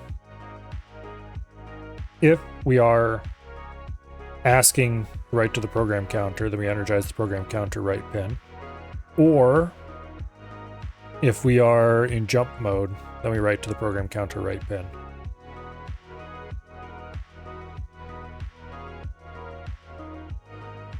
Okay.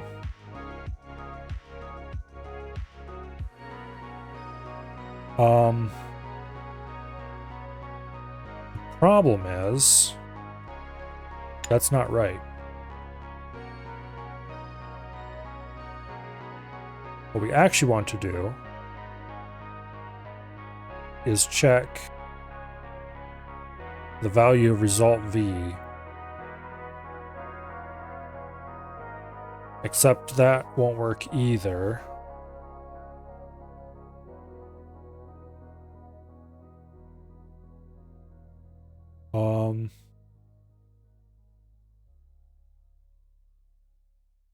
Do we need to add a PC write enable to the bus?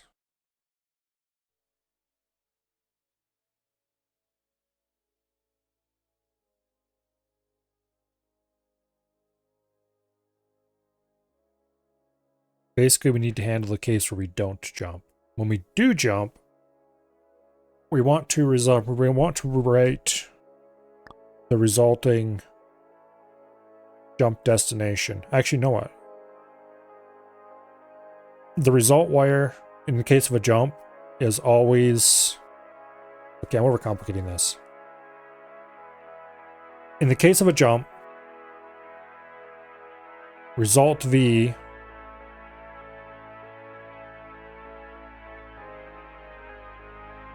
is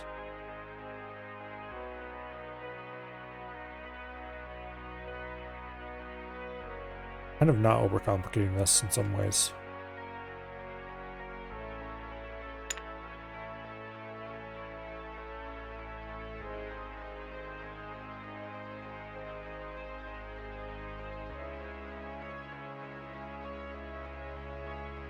Yeah, we need to jump enable only if and only if the result we want to actually jump.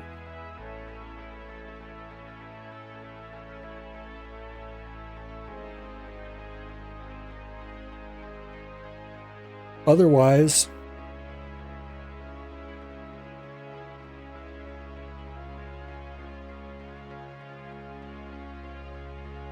we're gonna need to run a wire for this, I think. It won't be that big of a deal. We just have to have a jump enable wire somewhere. I think we're gonna run it right beside the PC.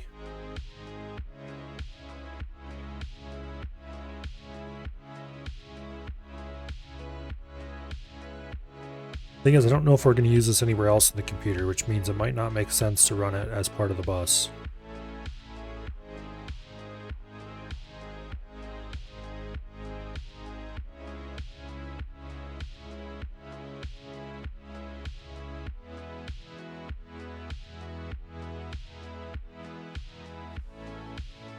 There's nothing stopping us from just running an extra wire right in here.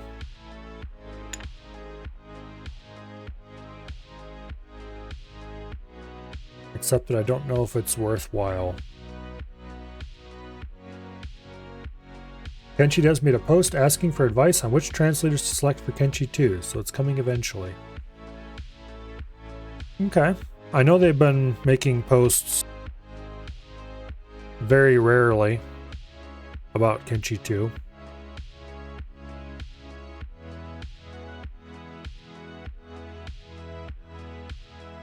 But it's nice that they made a new one.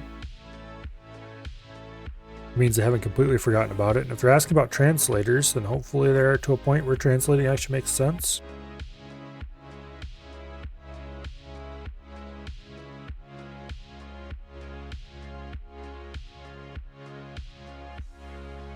The end of the universe is coming eventually.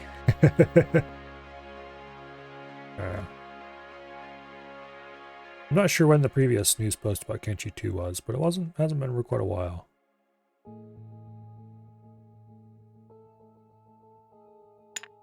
Anyway, long story short, I am not putting that right enable in.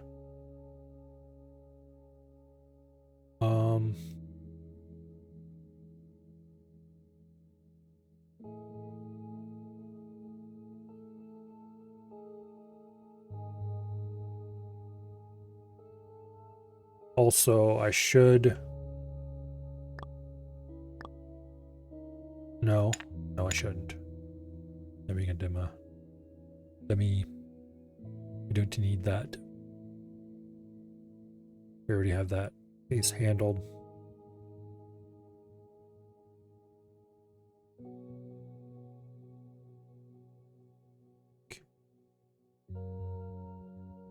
This does handle immediate. Yeah, it does. Okay. One thing I just realized though, if we do have an immediate instruction, we're still going to be energizing the read on some of these. I don't think that's a problem though, because like I said, I could probably just have wired these to be on all the time instead of having this selector.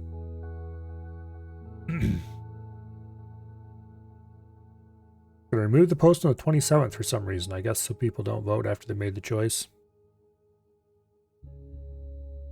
Probably.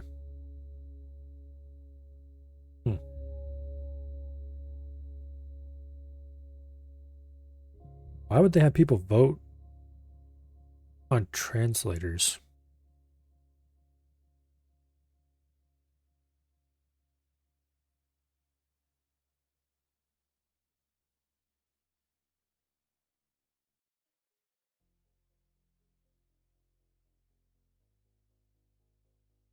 Korean, Turkish, Italian, Polish translators. Okay.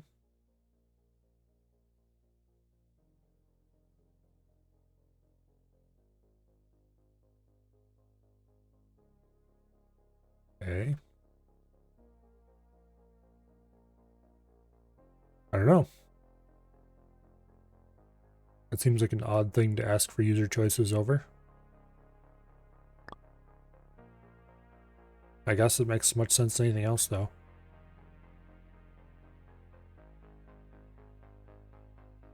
After all, it's kind of hard to judge somebody's work if you don't speak their language, I guess. Okay.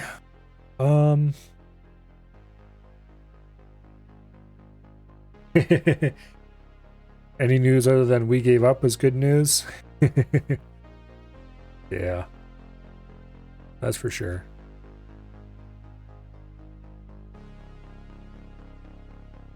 Okay, so we're specifically disabling the possibility of having write select turned on for this.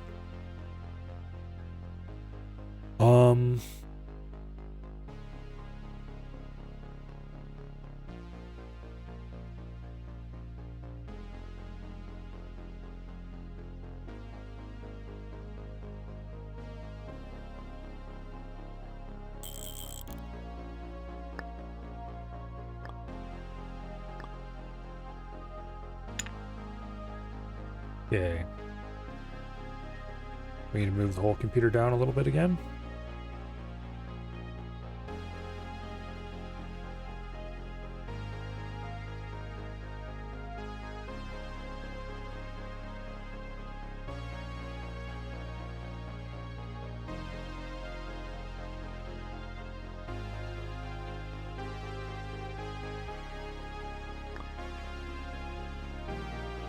Then we will have PC write enable, run right up through the middle.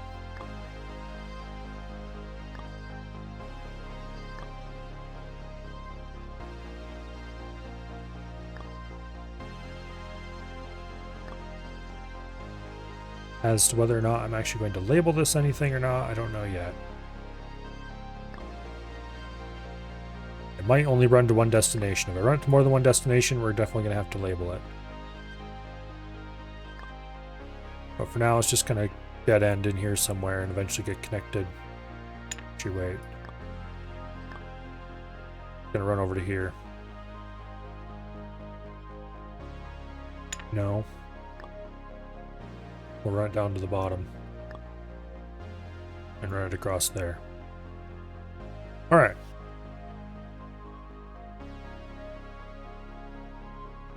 Screw it, I'm going to label it.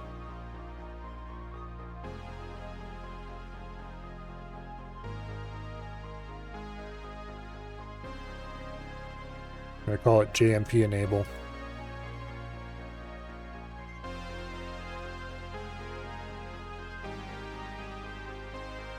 Because we're going to need this for the jump, non-conditional jump instruction as well. Which I don't know if that's going to go into the same instruction range or someplace completely different. But for now, we'll have jump enable. We're probably going to have to do some combining on these for disable standard result handling for multiple instruction set styles. I really hope I read the developers' minds correctly on how they're setting up their instruction address space.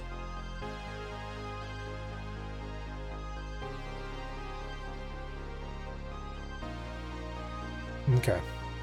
Anyway. So now we have to actually implement this stuff. So, we're going to do these checks and write the results in every case.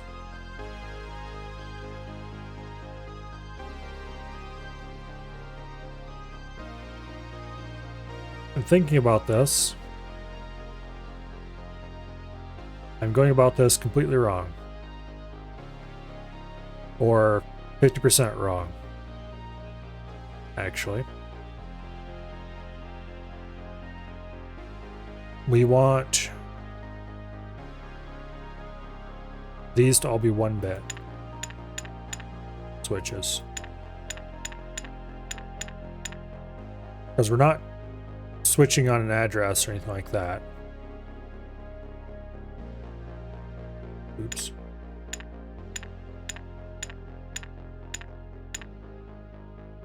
Okay. What we are discriminating based on. Wait a second.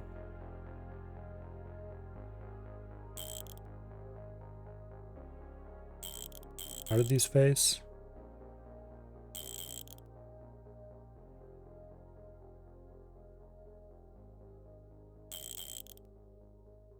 It wasn't like that. It was like that, okay.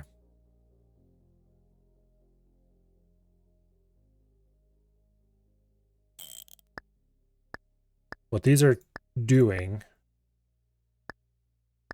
is basically being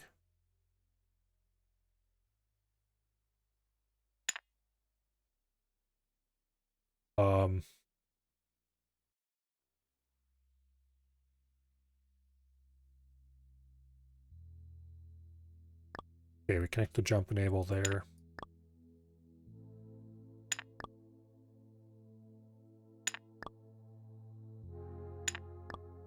We're not changing the address we jump to with the different operations.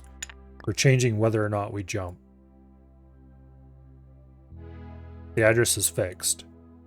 It is result. So in this case, if any of these are on, we want to copy result to result V. I need to move this down a little bit so I can fit some more circuitry underneath it. 8-bit switch.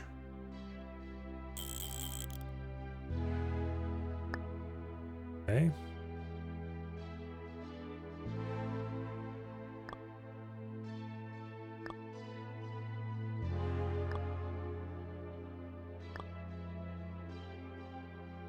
That's a terrible way to handle that.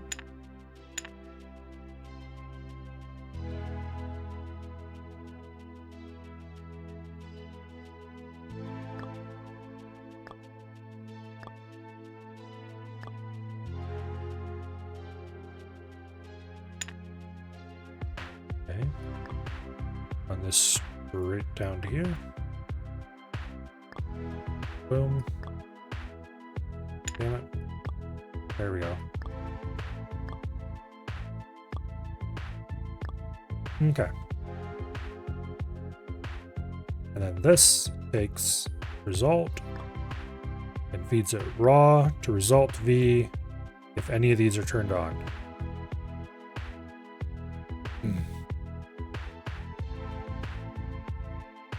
We need to do it that way because we don't want to conflict with anyone else who's feeding result V.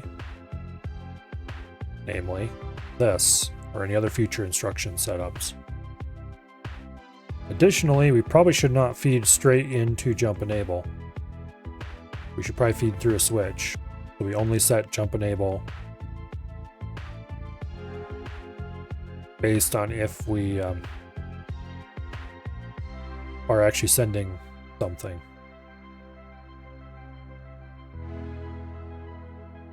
So we kind of want a diode right here. Unfortunately, I didn't leave myself room for a diode. However, that's easy to fix. Assuming I hold the right key.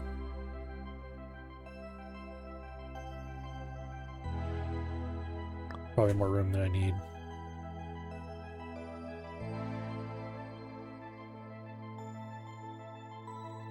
Okay.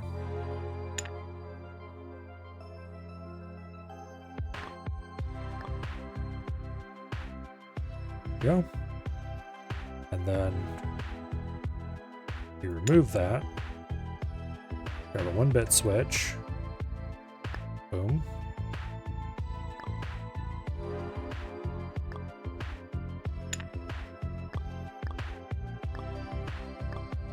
Okay. So unless we are actively setting jump enable from here, it does not actually set on the line.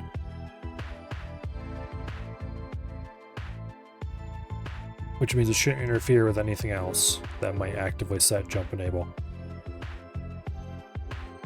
However, if we are actively setting jump enable from multiple places, that is definitely a hardware bug and we should not be doing that.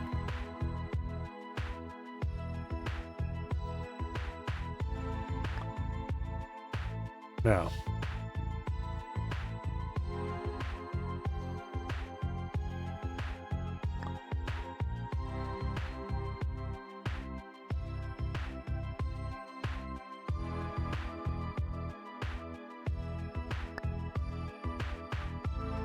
we might as well put that there. The top half of the thing isn't going to have the jump enable line right now.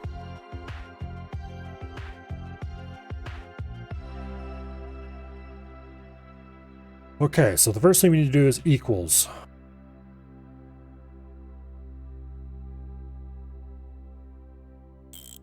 So we have a really simple equal thing here. Boom. If the two are equal,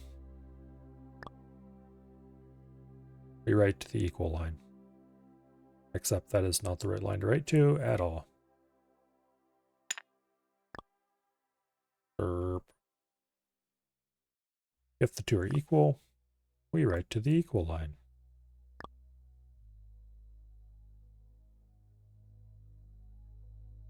Okay. Next one is not equals. That is also very simple.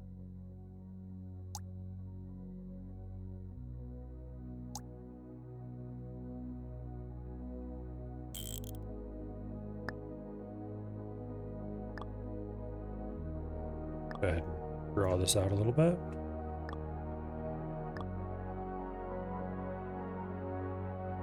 Okay.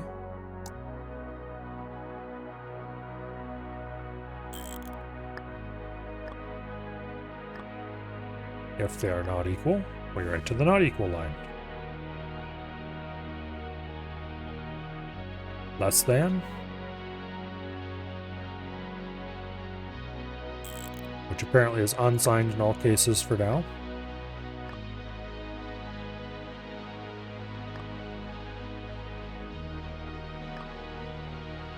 Okay.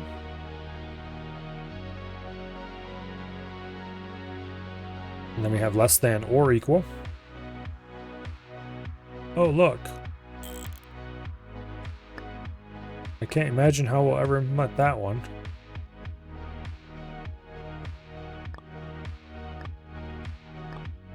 Okay. Oops, that's less than or not equal. Also, I should not have implemented it there because it's going to create problems. I really shouldn't go below this line with anything.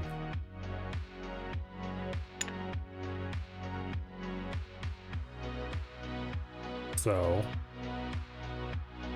actually move these up a little bit, save space.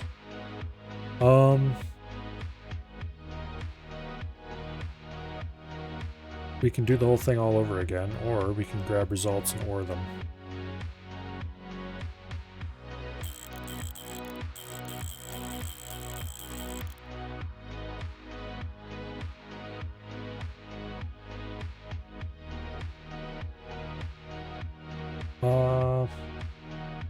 I know which one of those I'm partial to.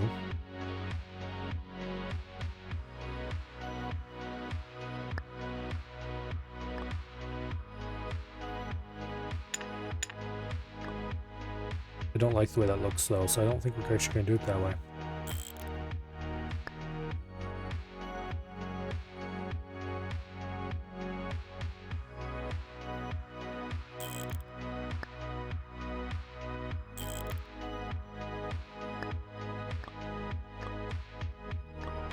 Okay.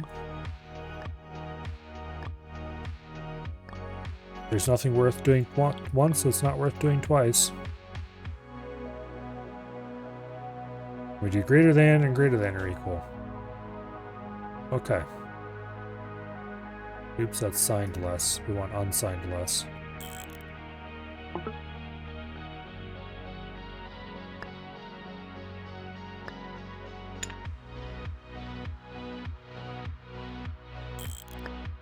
Currently, this computer does not handle signed arithmetic. It kind of can, actually, but it's not fully implemented. Because then we don't have signed.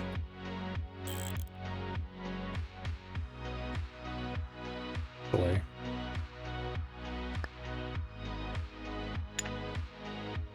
Yeah, whatever.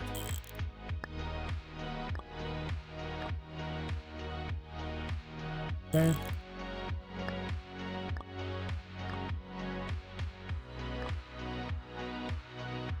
Now, we just need a little bit more logic, actually.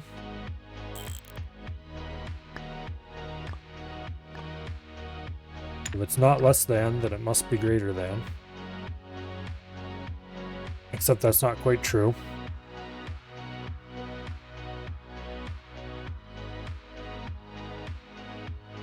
We want an AND gate here.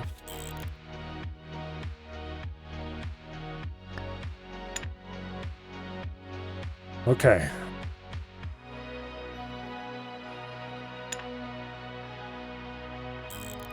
Just slightly more complicated logic.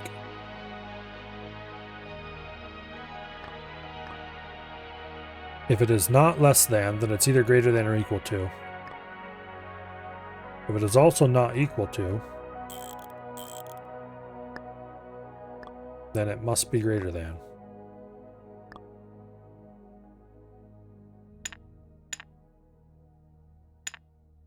Okay.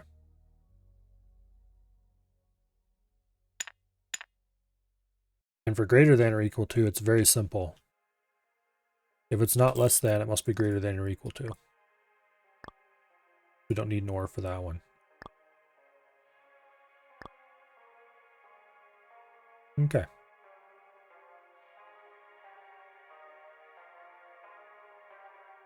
I'm going to move this because I don't like the way it collides with the stuff beside it.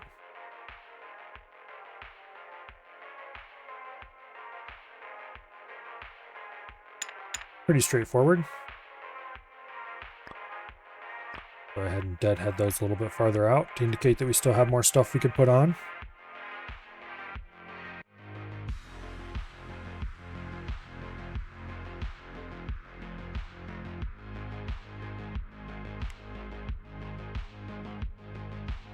Okay. So for the first one, we should jump to 0.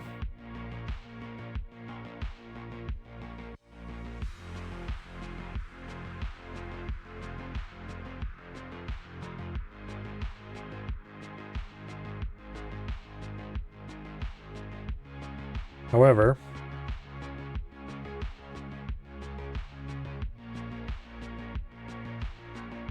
we should not actually jump to 0, so that's why jump enables off. Okay, good.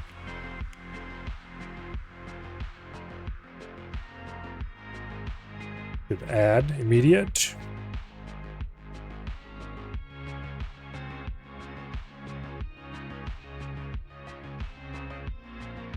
They're using the opcode add I. I don't like that because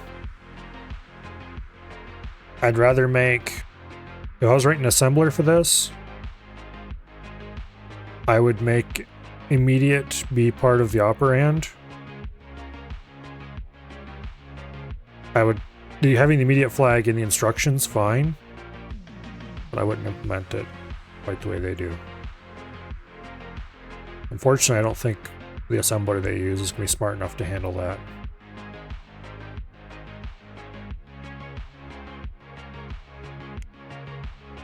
If equals, jump to 16. This is not being enabled. Why not? Okay, equal is enabled. Okay. Yeah.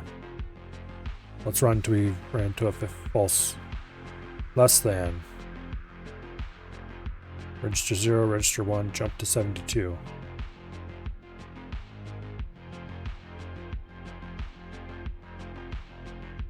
Oh, I probably have less than wired up wrong. All of them.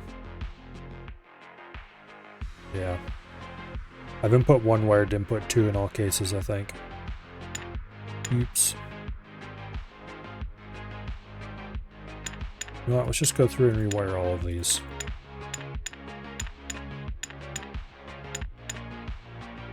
That they're all consistent.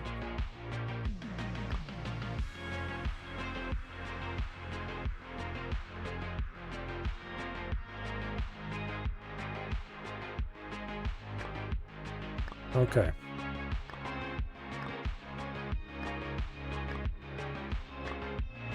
For the addition, it doesn't matter how I wired them. For this, it kind of does.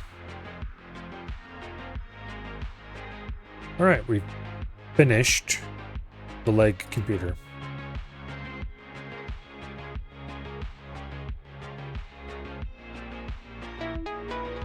Yay. We now view the gate score of wires and components. Copy is just add with the second argument being 0.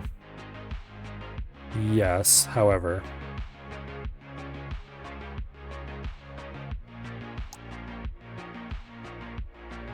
Okay.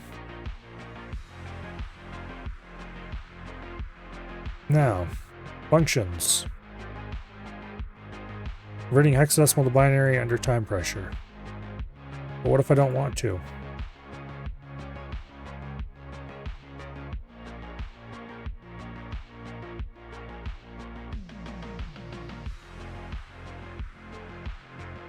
Toggle the bits and okay, yeah. Alright.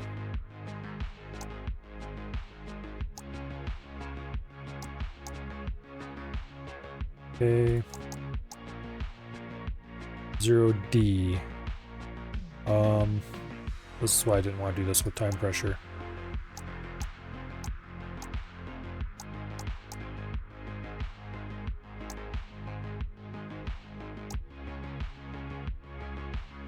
Okay.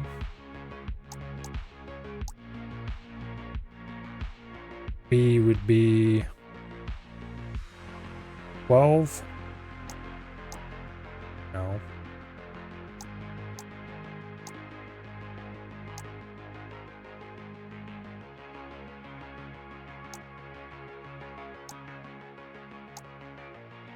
Okay.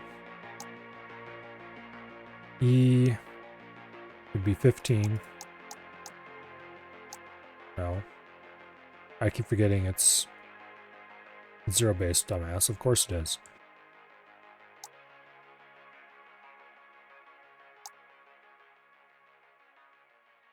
Okay, so this is 16 in hexadecimal. That means we want 6. Then we need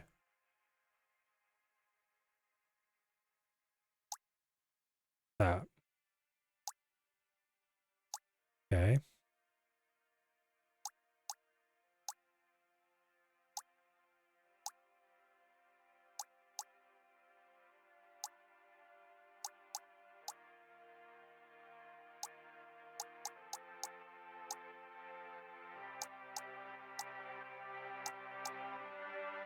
Okay.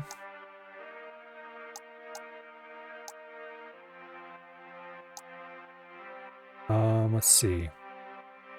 This would be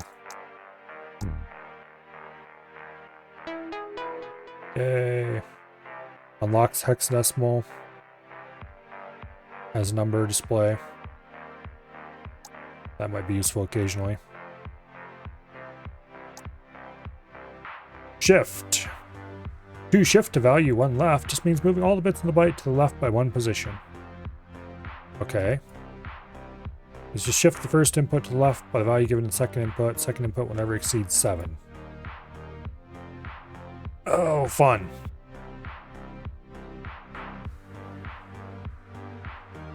Okay, so the really trivial way to do this is to make 7 different shift circuits.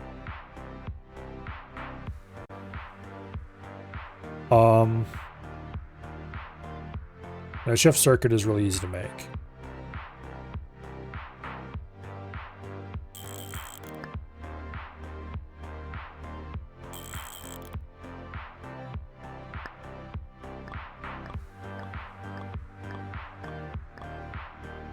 And then traditionally you would have something to do with wrapping as well, which is optional. Depending on what you're doing, you may or may not want to wrap your shift.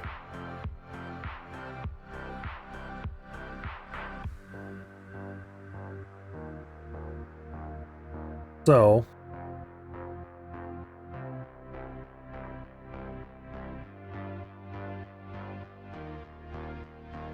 I'm not sure if I want to be that dumb or not.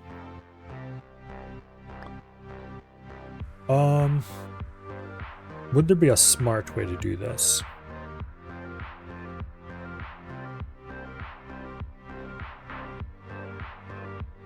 There's another dumb way to do it, which is not going to work for us, which would be to just multiply.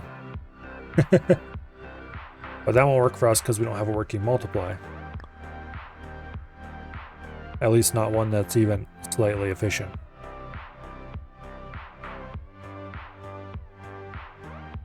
So I think the solution here is going to be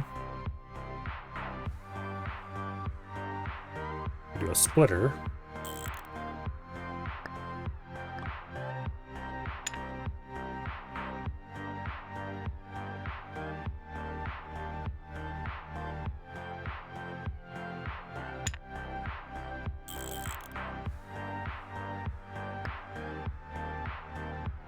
Then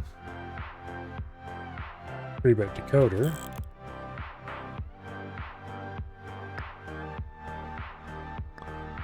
We know the value will never exceed 7.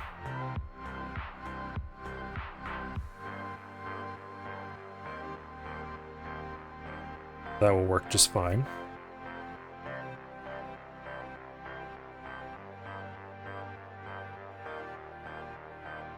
Now,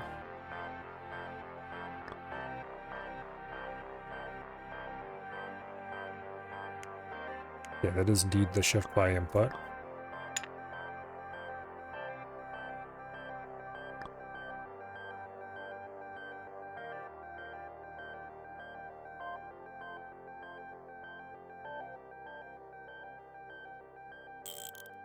I need 8-bit switches.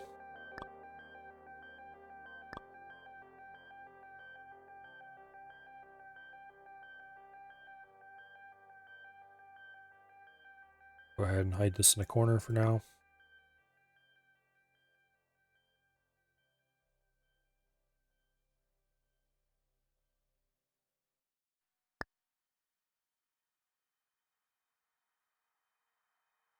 Okay. So for this one,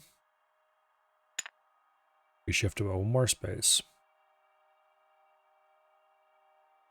And so on.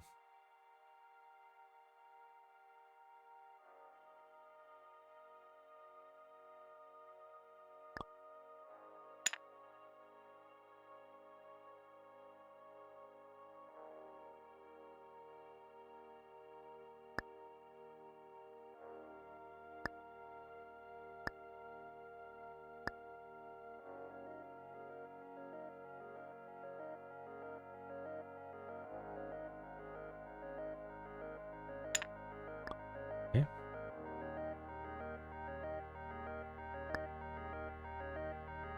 Boom.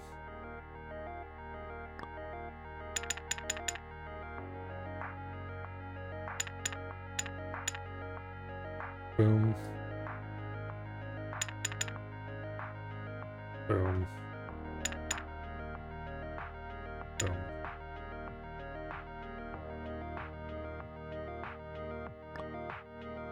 Okay. Let me just tie all the outputs together.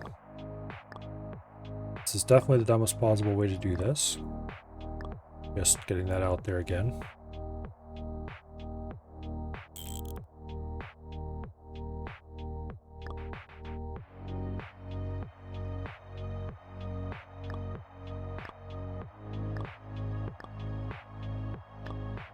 One thing that's notable about hardware,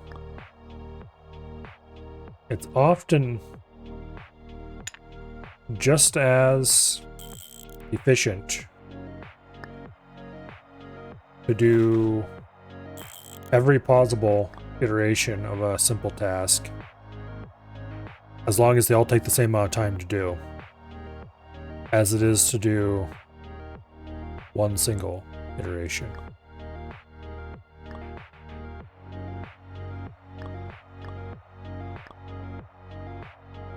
Once again, so long as it is the same amount of time either way.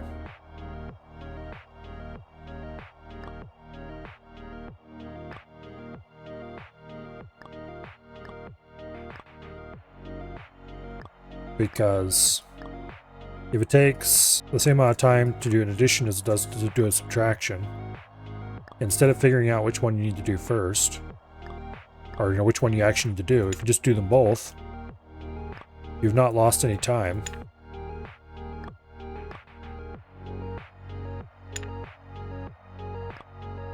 And assuming, once again, that you're not trying to use the same circuitry for both, you can just double up on your circuitry and do both, and then pick the result you need at the end. Now, for addition and subtraction are probably a bad example because they use the same circuitry with very slight tweaks to the operands. Although I guess in my version of the leg computer, we do both addition and subtraction and then pick the result at the end anyway, so it doesn't matter. I just have two adders. If you were trying to simplify, you probably wouldn't do it that way. You'd probably process the operands first and decide which way to go. For shifts, I can pretty much guarantee you wouldn't implement them this way in a real computer.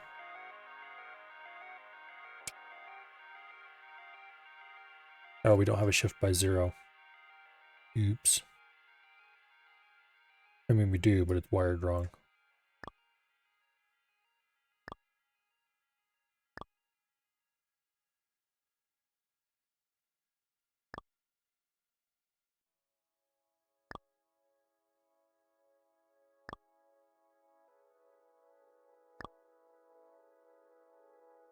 Okay, then we need to add shift by 1.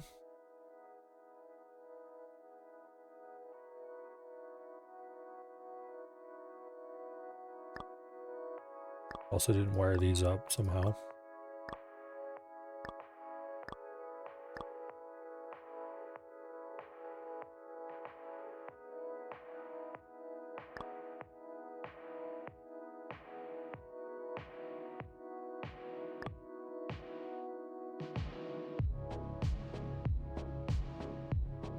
Okay.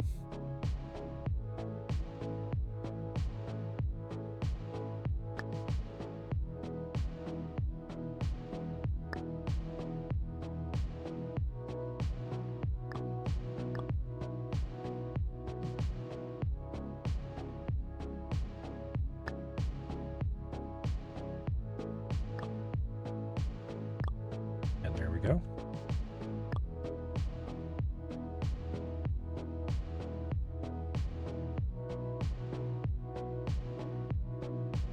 Shift by 0, shift by 1, 2, 3, 4, 5, 6, and 7. We're just discarding all the bits we're shifting off, which often is what you want to do with a shift, but not always. Oh, it would help to hook that up.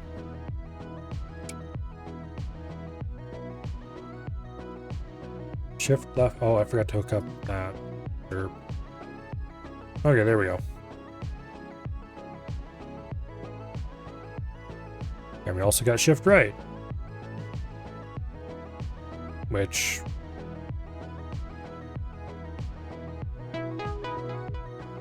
we're going to want those in part of our arithmetic system. 64-bit and 32-bit. 8-bit. Okay.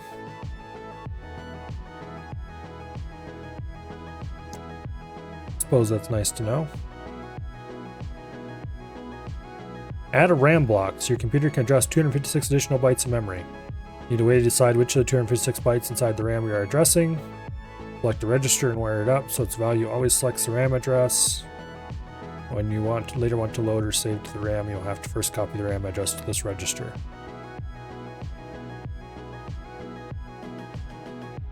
In this test, first copy from input 32 times and store these values. After you've loaded the 32 values, output them in the same order as you got them. Outputting before you have read all the inputs will fail the level. Okay. Well, while we're here,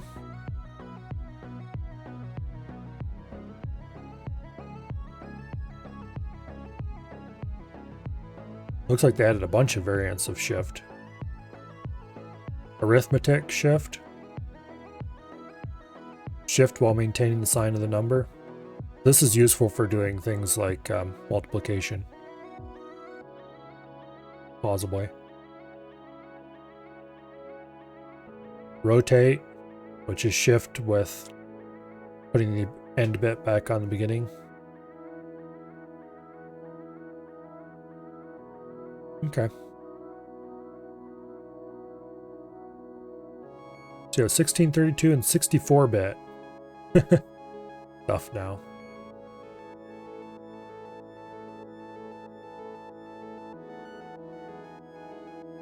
And we have a RAM. Oh, so let's add RAM to the computer.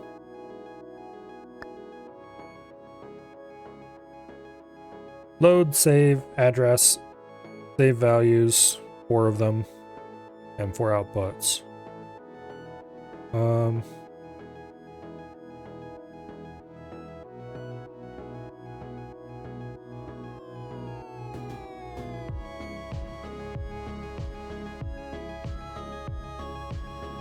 .256-bit or 256-byte RAM. Not sure why it has 4 values. Oh, that's so we can, if we do want to wire it up for, say, a 32-bit RAM.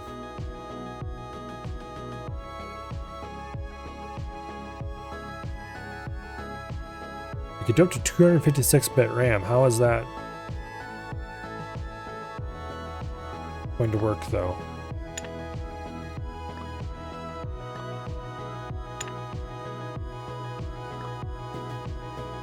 Okay. Because it uses wider pipes. So we do 32-bit.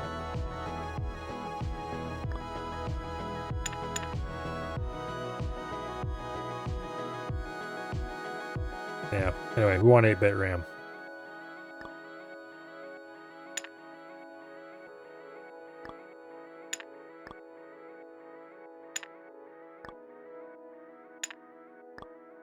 How wide is this wire?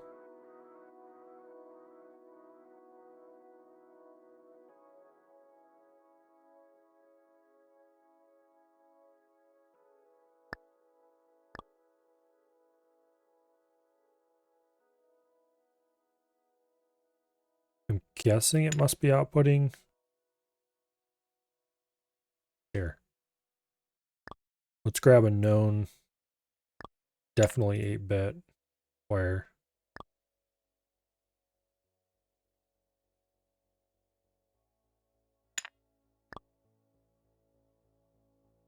I think those two are hooked together.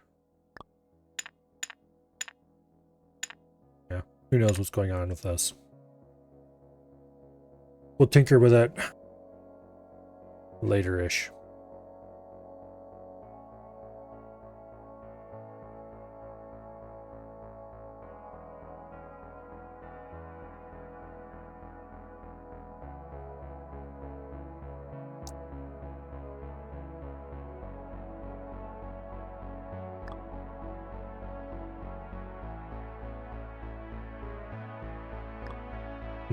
Anyway.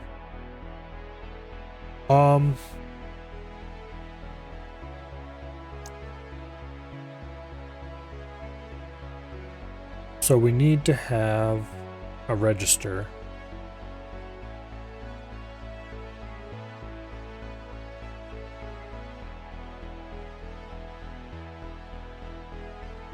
For the RAM value.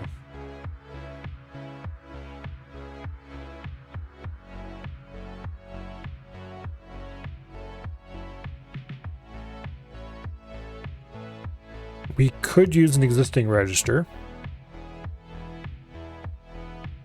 or we could add a new bank of registers and use one of those.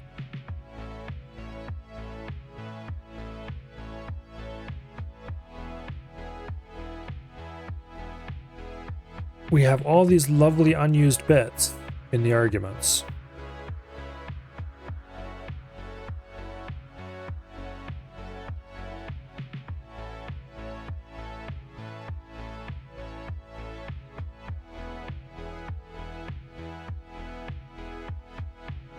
Extremely tempting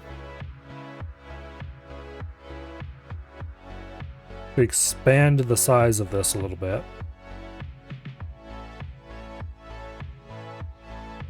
And make a second bank of registers.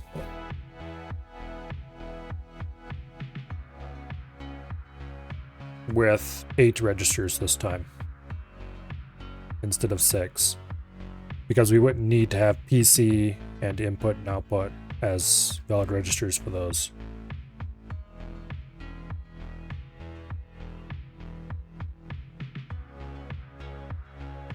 So let's do that.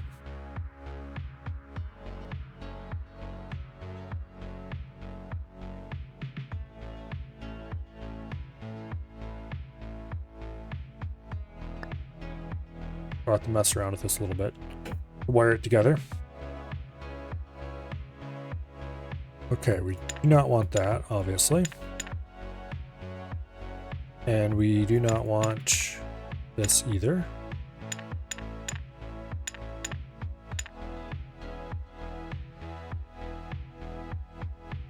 Okay. So we have R0 to R5 over here. So this one is going to be R6.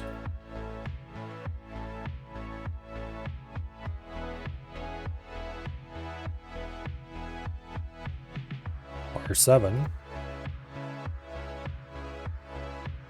R8. R9.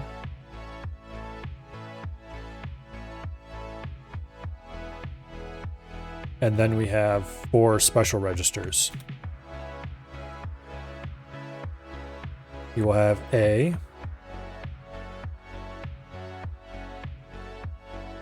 B, C, and D, which currently are meaningless, but eventually will be given actual specific meanings. For example, I'm going to actually commandeer D right now and name it ADDR. No. ADR. Boom. That is the address register.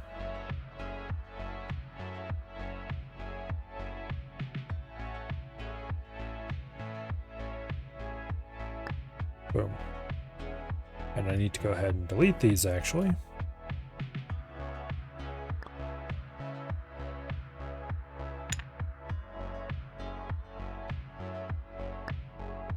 There we go.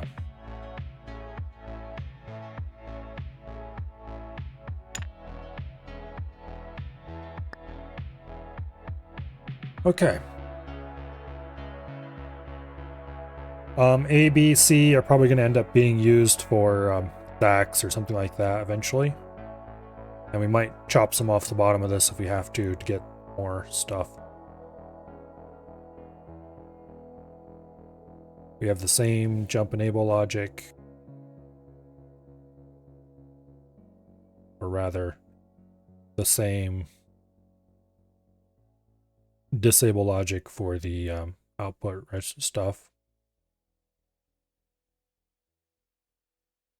Now, I do need to expand this and insert some extra logic.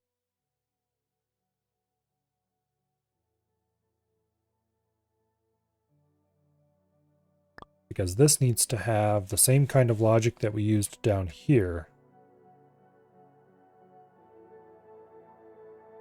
to do bank selects.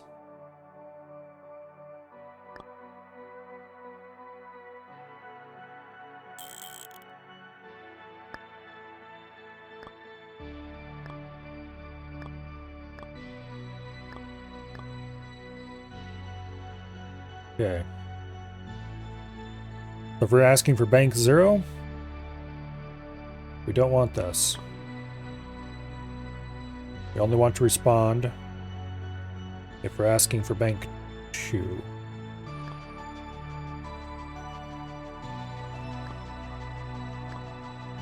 Boom.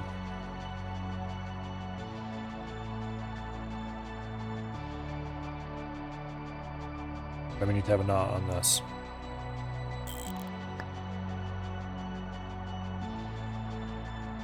Okay.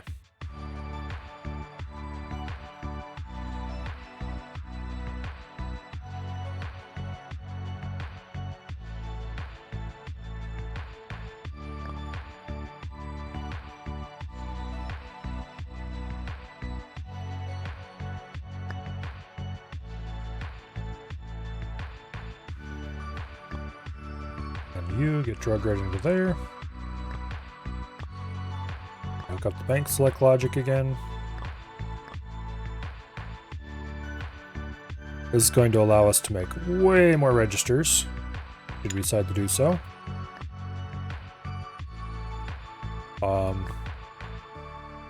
Deciding to do so would probably be a bad idea. Too many registers is probably as bad as not enough.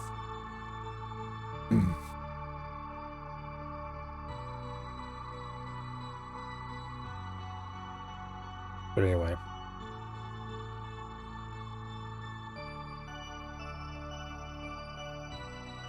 Then we do the same thing again to the output select.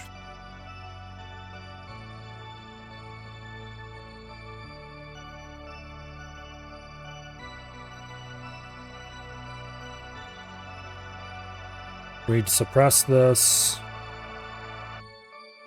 We're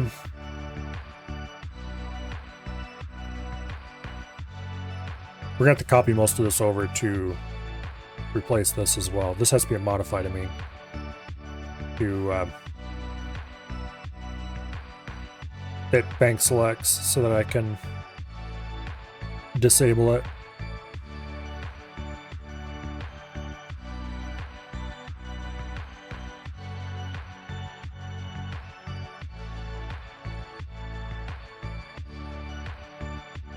Anyway.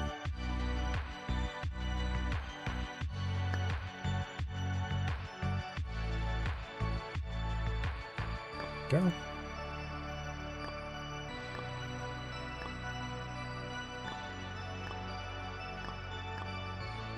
Okay.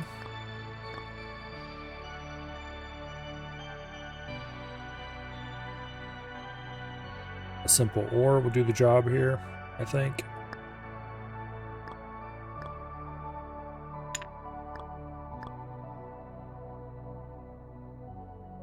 Just fine.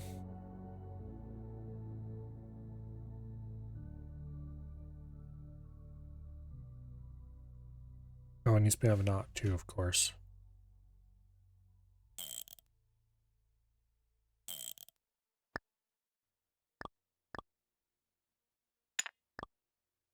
There.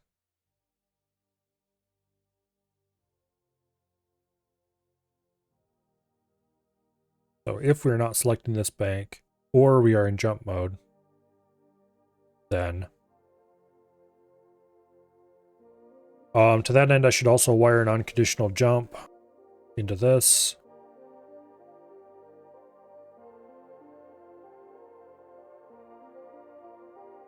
Let's go ahead and make this one JMP. Okay.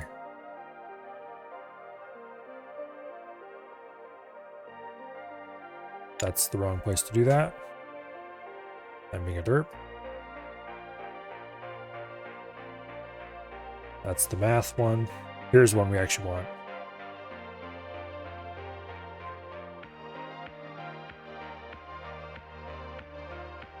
Jump. Okay, if jump is enabled, we just have a diode that feeds straight onto the line and turns on jump enable.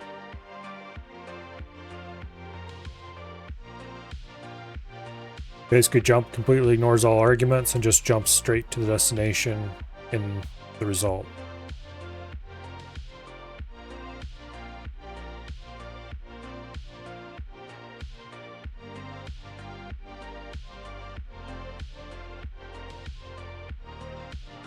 Where a result can be immediate or of something someplace else. We still have a no-op jump command in here that we can do something with in the future.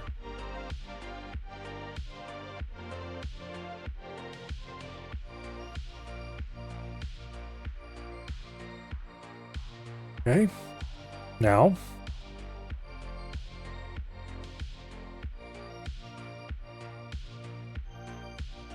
I should document that.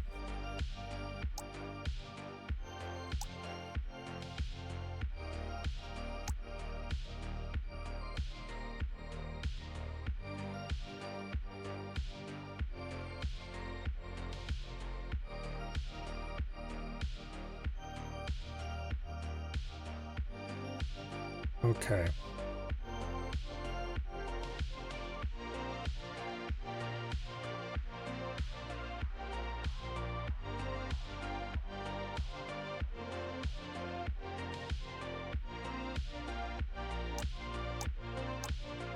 So that's a no-op.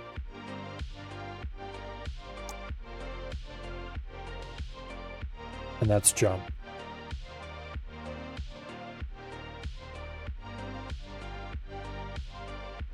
Okay.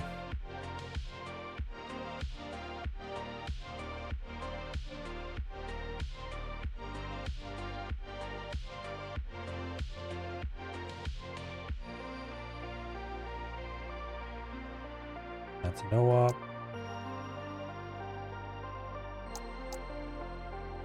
And that is also a no-op.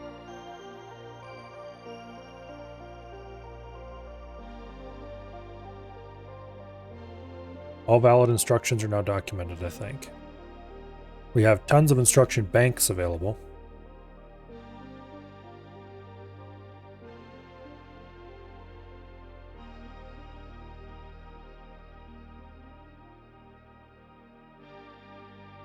And we have 2 arithmetic no-ops, 1 jump no-op.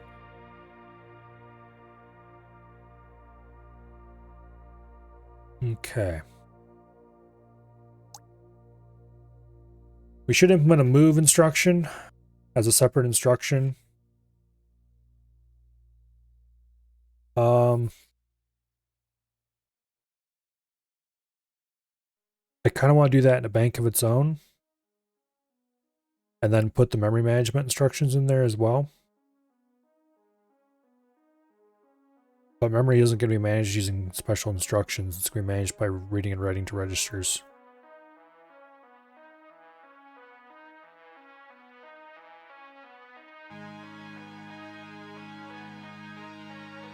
So putting move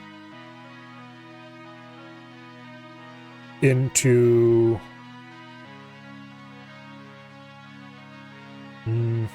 we're gonna need another bank of addition, or another bank of logic stuff for less than, greater than, and so on as well.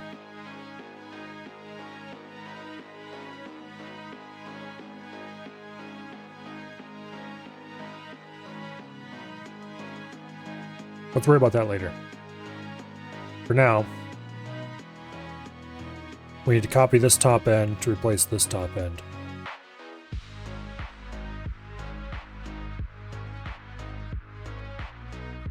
with some tweaks, obviously. First things first, let's finish the bottom half of this.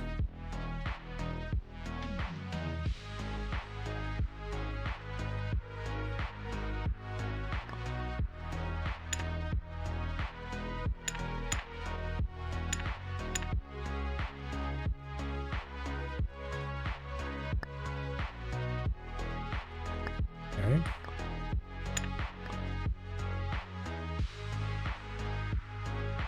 Now,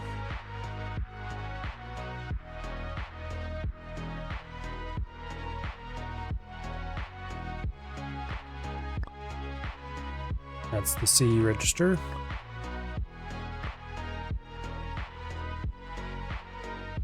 Right there. No. Goofing that up already. Goes there. Okay, then the address register goes to there.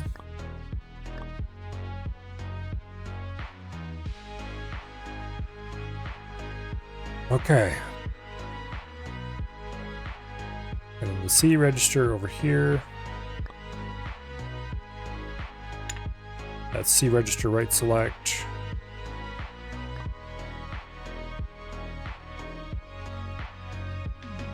All right. There's our new registers wired up. And we don't have these on the bus. So I'm going to have to widen the bus again by a lot.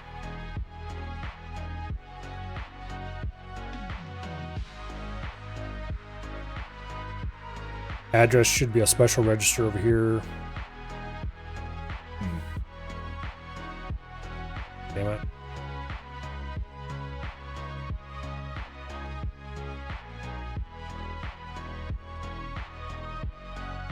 I wonder.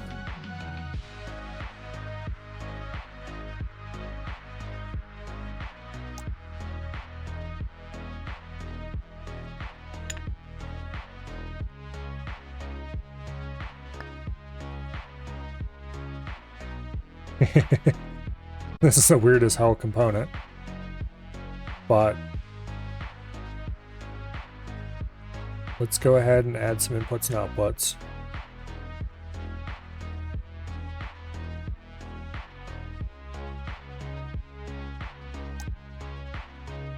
Okay.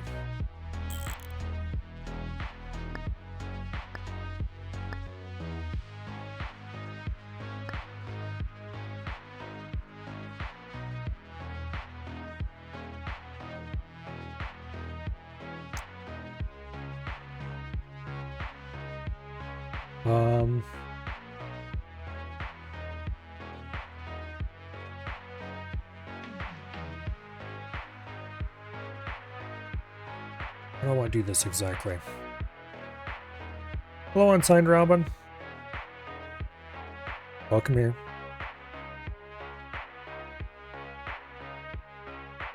Well, first of all, I want to move these up.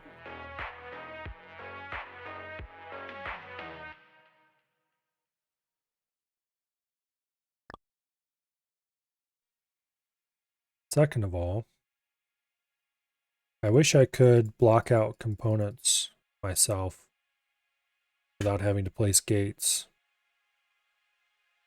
to force them to be blocked out.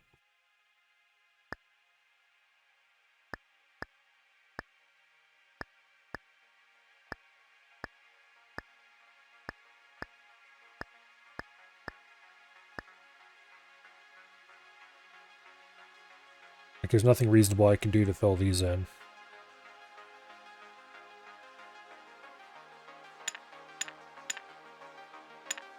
And placing components just to fill out the area doesn't sit well with me.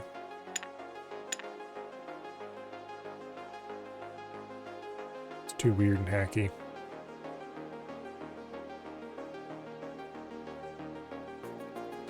Move these down a couple.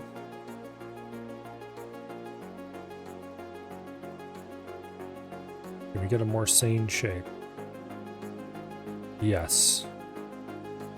A much more sane shape. If I could move this ore up a little bit.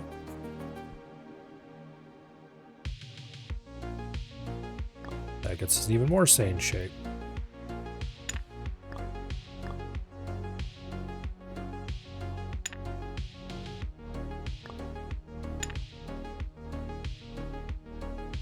Okay.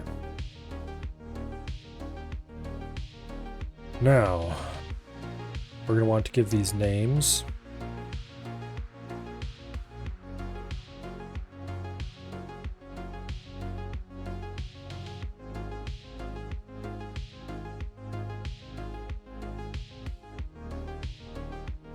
We're probably not going to run them.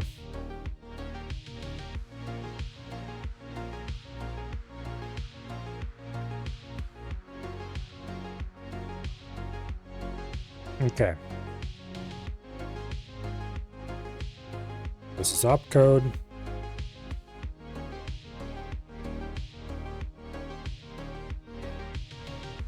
This is result.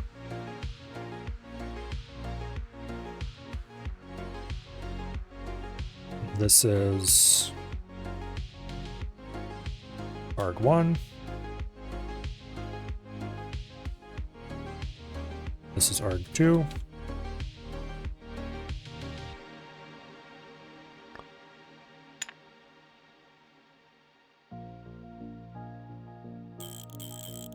I want these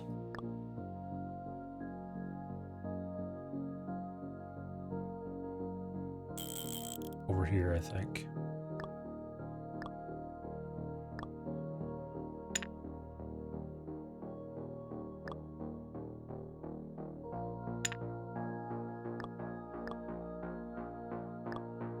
Okay, opcode and result feed in right there.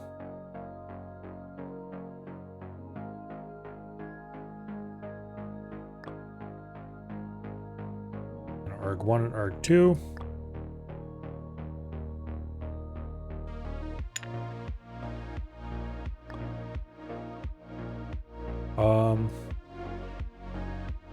Are of course pass backwards.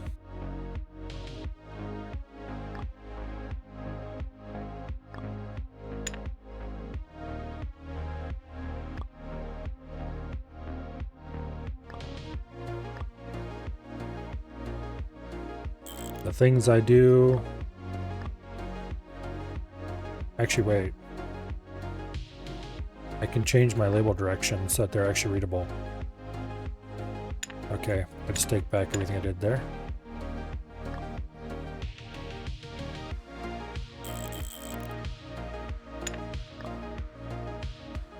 Okay, arg1 and arg2 go there. Now,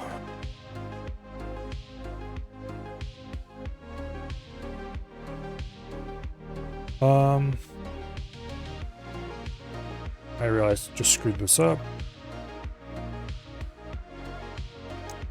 Oops, wrong button. Switch schematic. I completely screwed up the condition schematic.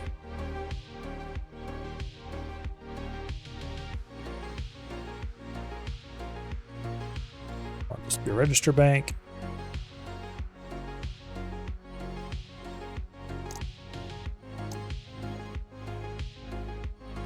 Boom.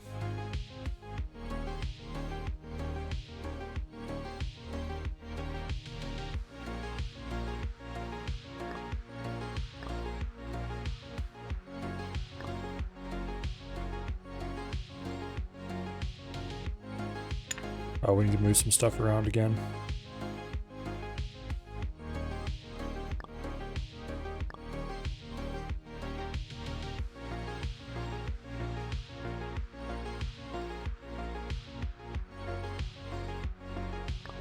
There we go. Better. Now, a button, switch schematic, condition.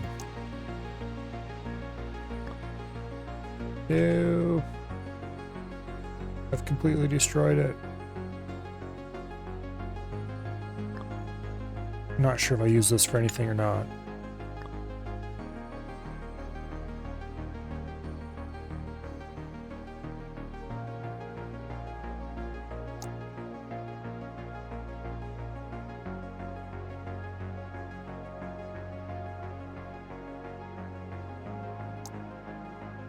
Well, apparently it is in use somewhere because we can't edit it.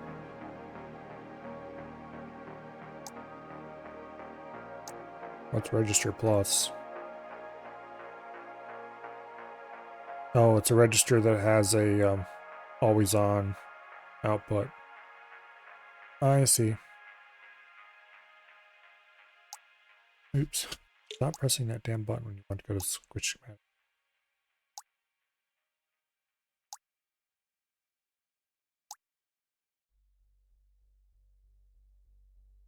Used in architecture overture. Yes, I want to delete it because I screwed it up completely, and if I ever want to go back to overture, I'll have to remake it. All right.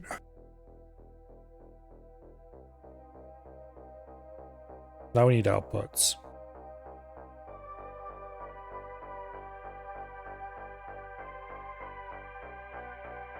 So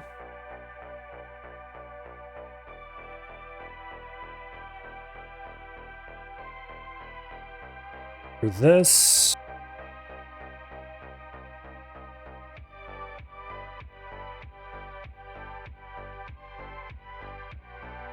something's not wired up right.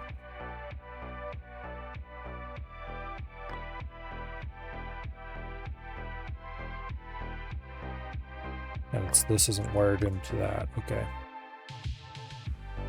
What the hell's going on here?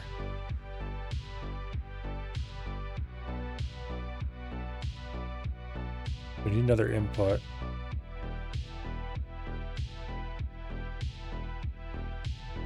Bidirectional pins. Okay.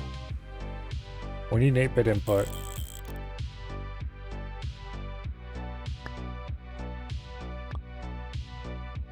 Okay. This one is called value for now. If we're setting a register, this is the value that's being set.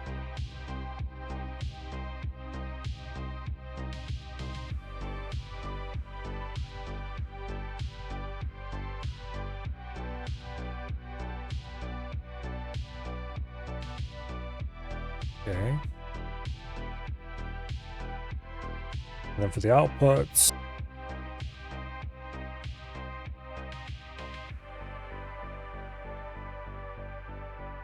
eight-bit switched outputs.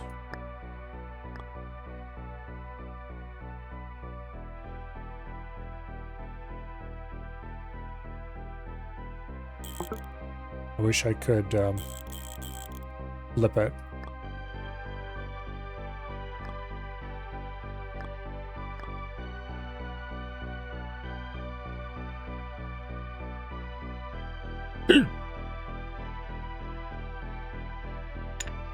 Why am I... Okay.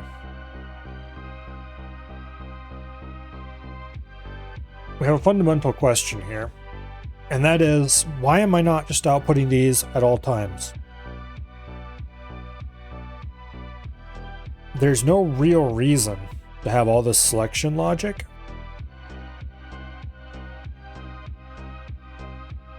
When I could just output the register values at all times. Because they're going on to a register bus anyway.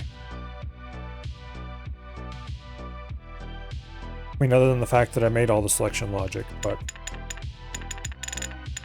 we can just nuke all of it. Because none of this matters for anything.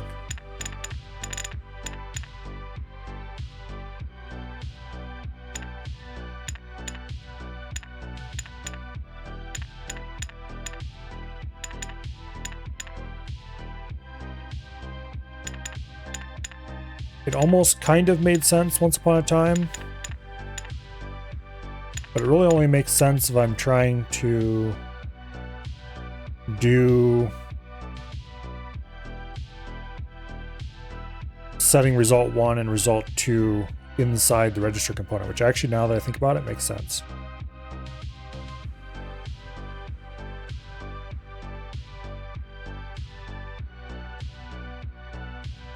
Go undo button.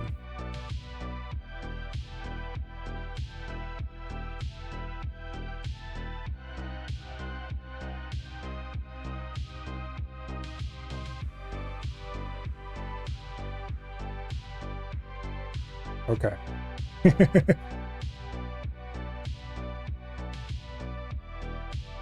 Hello, Bo. Went to the doctor today. Everything is better now. Yay.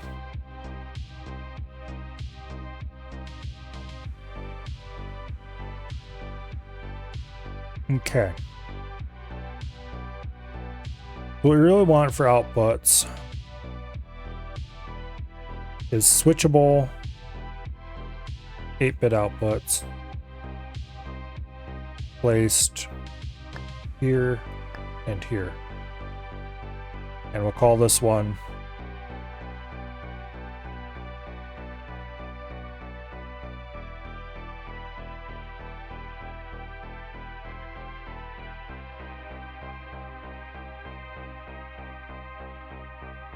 arg1v, and this will be arg2v.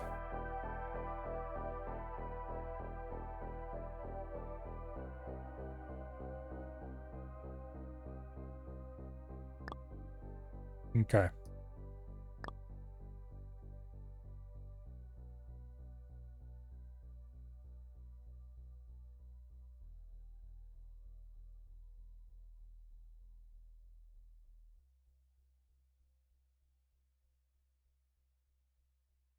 The input to match the name of the bus pin that's going to be hooked to.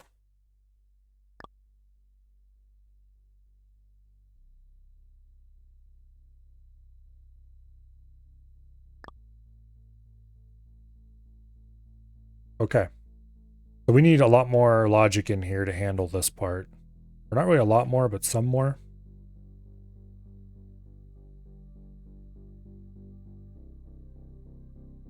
And we need more logic to handle deciding which bank we want to be.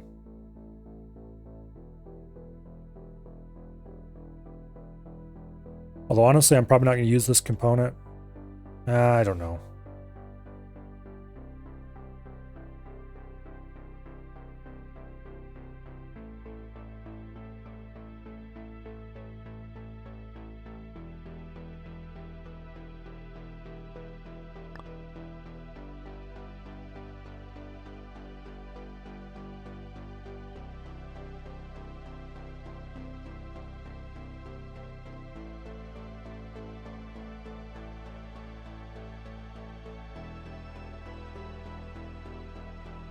Because currently this is hardwired to select bank 2 of registers. Or bank 1, I guess. Bank 0. We're not going to get bank 0 into a component like this, because bank 0 does a lot more complicated stuff.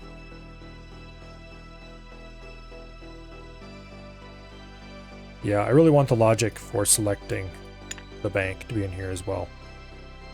Okay, let's go.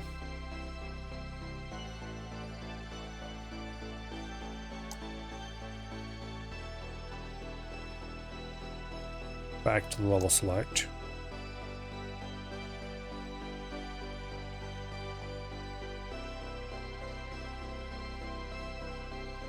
Okay.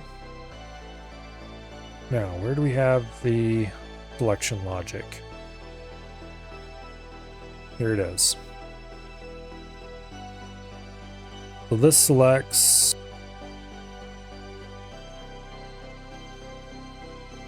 stuff.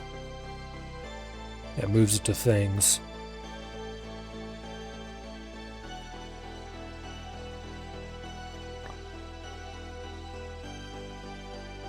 Let's just grab this whole block. And then we go back to component factory. Boom. Okay.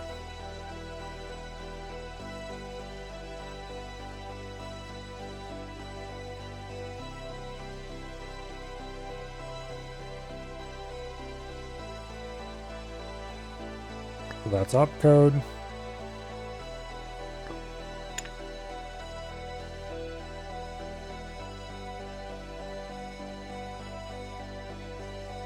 That's arg1.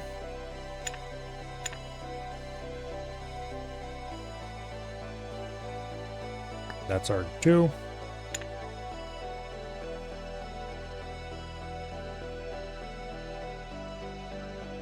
Okay, this is input.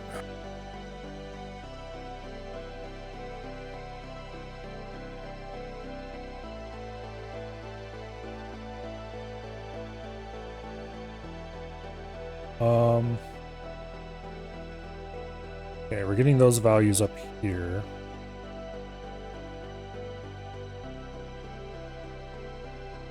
I really should be making a mini bus for this.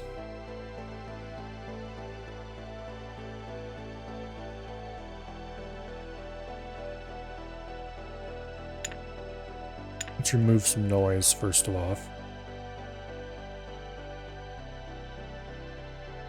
R0 through R5. Input and PC aren't actually being used for their registers in this diagram.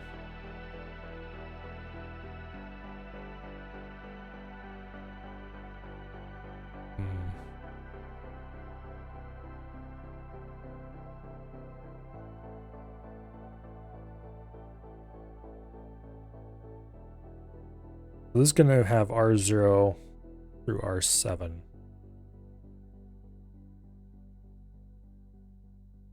Let's just go ahead and label these correctly now.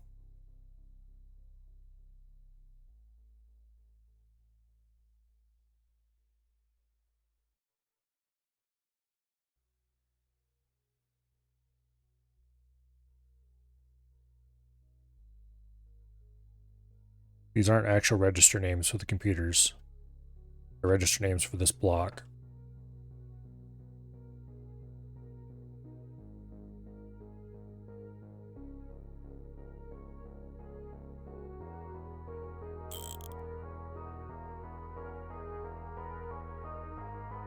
Okay.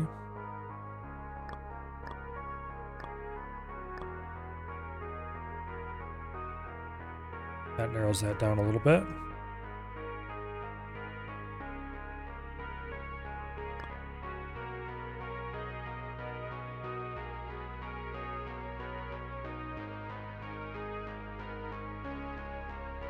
All right, register wires.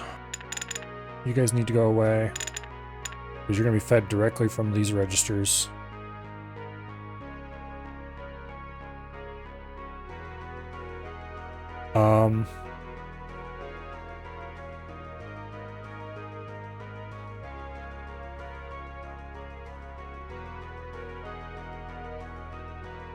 I need to decide how I want to do bank selection.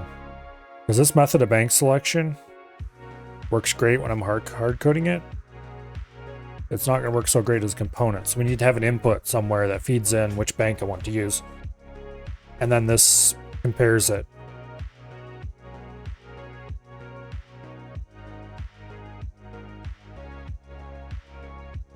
So we're going to have to do an 8-bit equality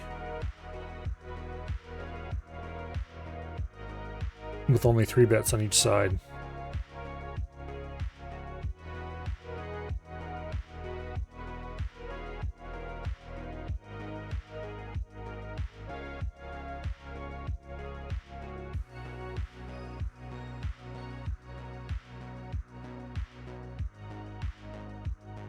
Okay. We need an input. Just a simple 8-bit input. Okay, U. Label on the top, U label on the left. You are bank.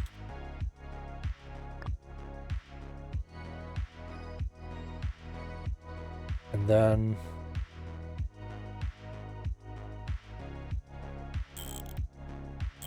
we need to replace a lot of this bullshit.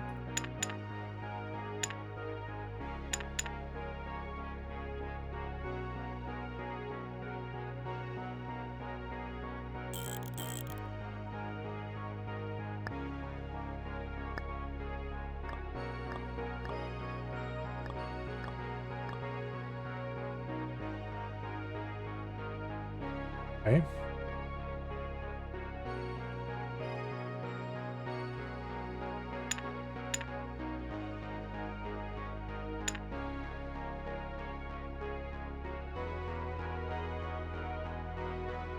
Eight-bit maker.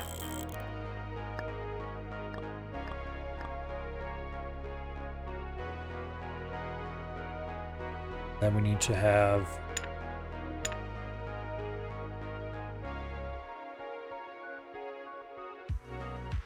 quality check.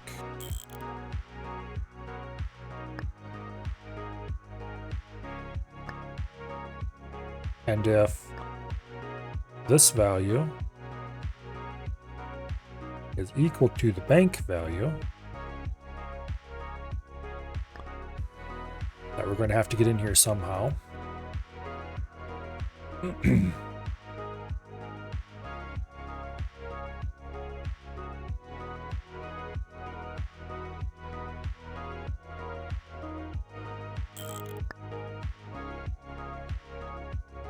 Delete that.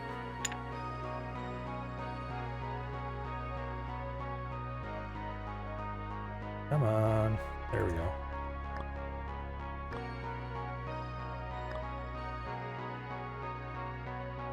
I've wired myself into a corner here. You know I haven't.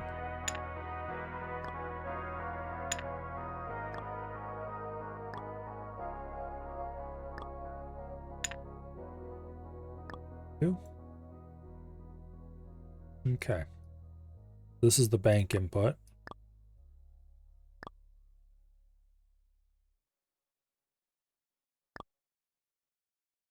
Oops. We can cross the streams there.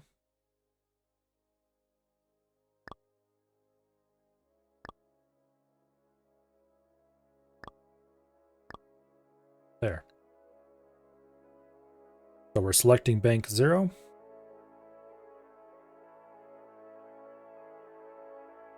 And we're currently on bank 0. If we want to say select bank 1.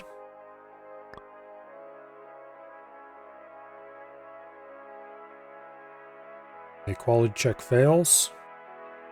And we need to have some NOT gates in here to make that actually work.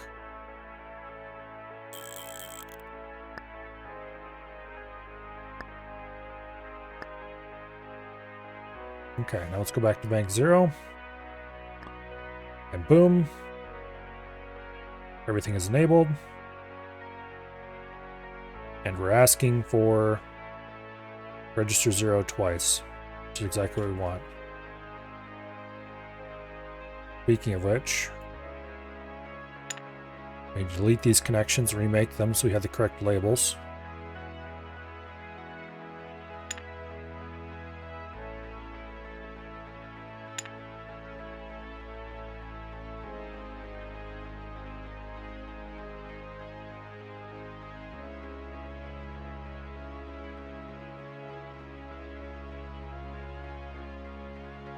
Boom, boom. Oh. And boom. Okay. Argument 1, argument 2. And then the result.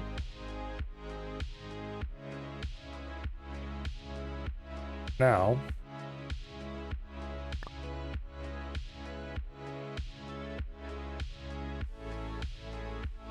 these outputs will go somewhere. I haven't decided where yet.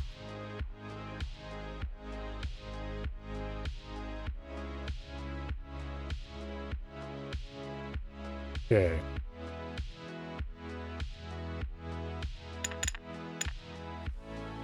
delete those for now.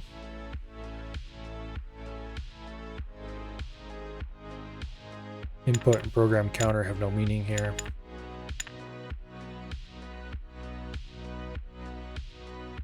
Now,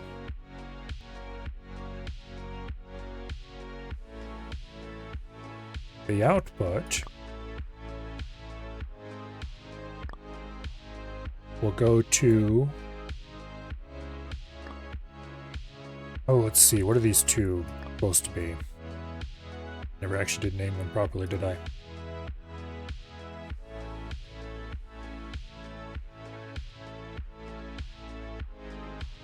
arg1v, arg2v,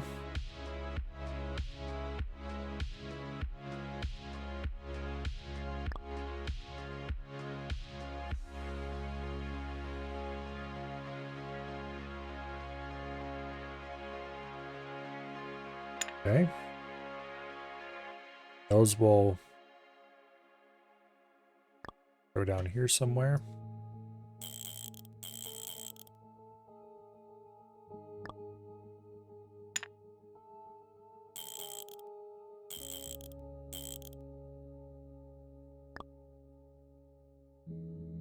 Now,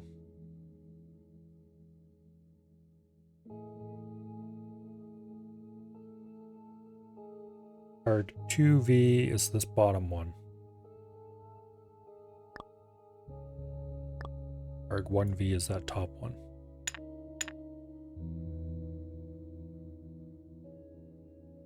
That's completely wrong.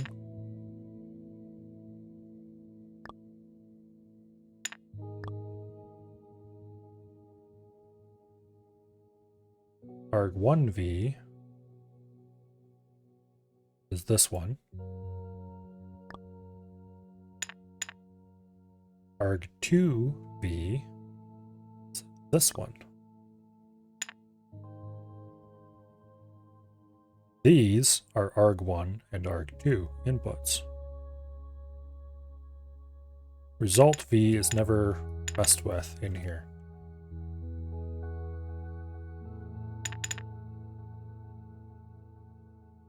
That is handled elsewhere. Okay. Now,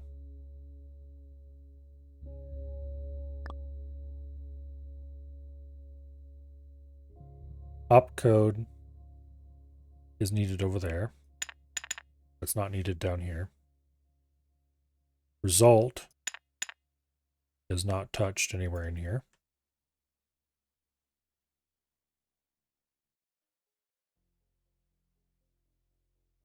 Okay.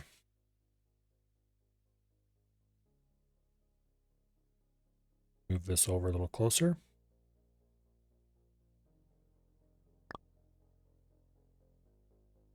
Now,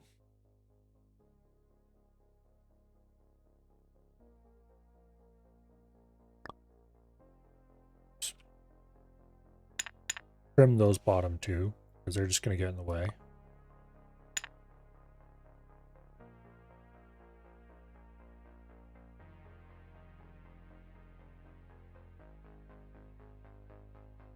And there's no place we can move those just yet. That won't be very in the way. There's no reason to have these cascading anymore. Let's move them over and make them straight.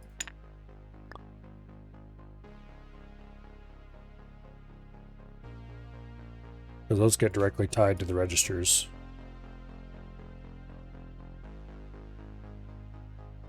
And we'll do like that.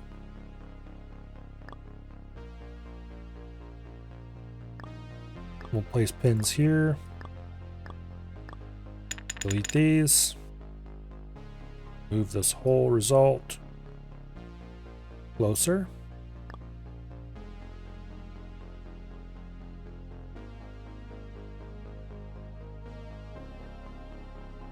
Okay.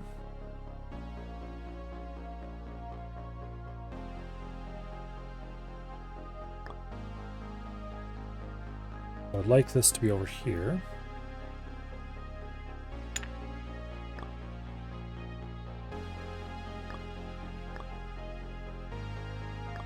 That.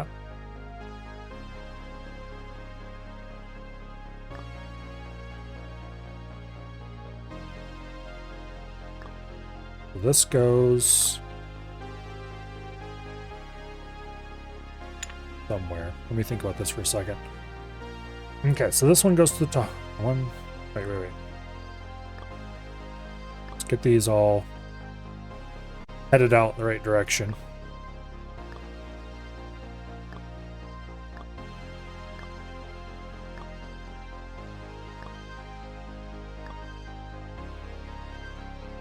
Okay.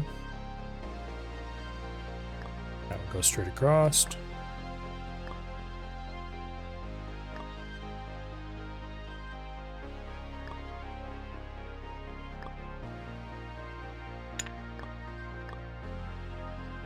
Go. This is not the neatest wiring I've ever done, but it functions more or less.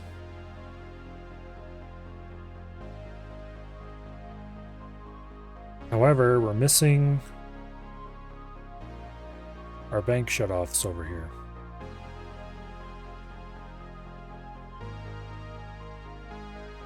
And we don't have the bank select logic we need.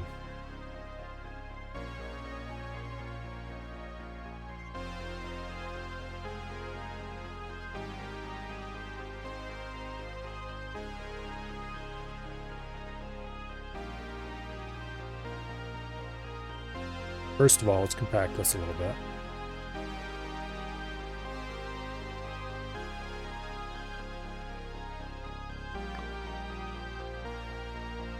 Second,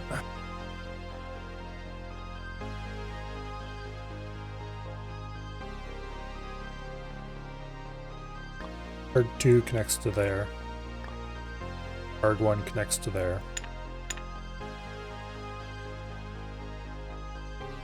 However, I think we need that bank select logic in here.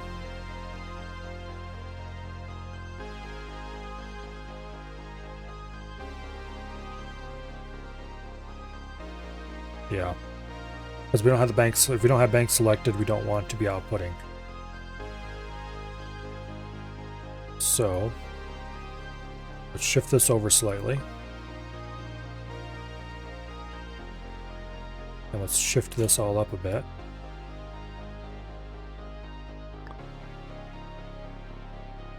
And we want an 8-bit maker.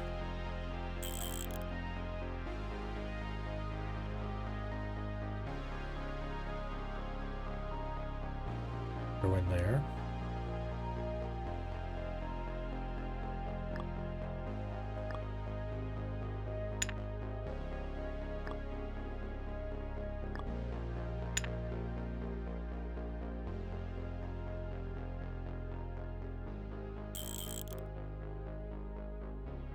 That.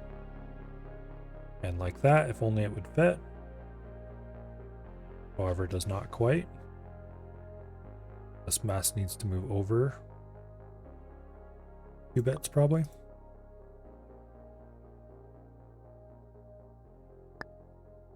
One bit would have been enough.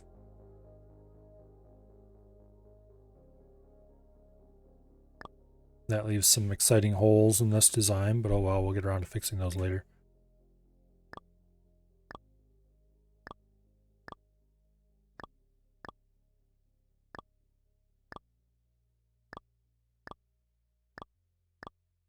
Okay, that up now.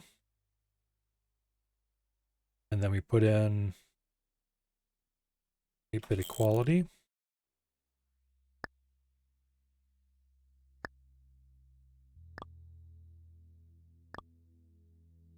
We need to bring over the bank select line.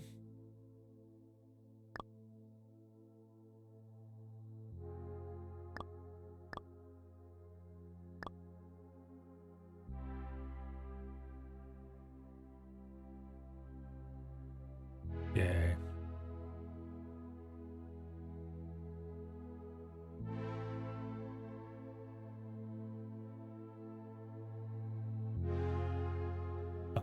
Let's see, where's the bank select line need to go? It needs to go into there and there.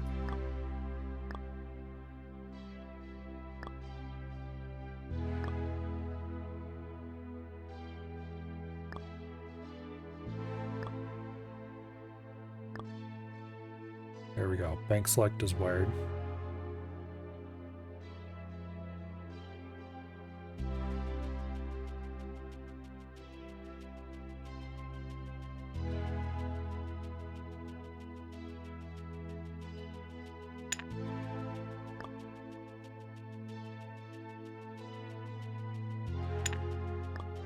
Okay. That's ARG1. It's this wire right here.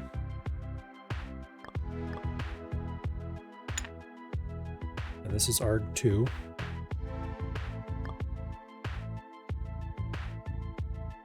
Which is that wire right there.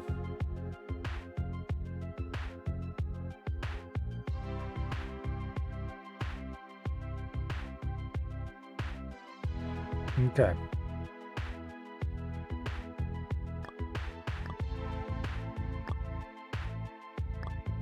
These can run across to there, over to there, up to there.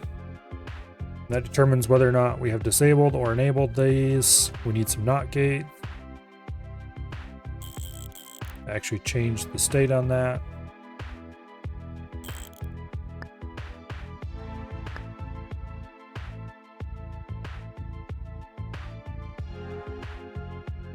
Okay. Now.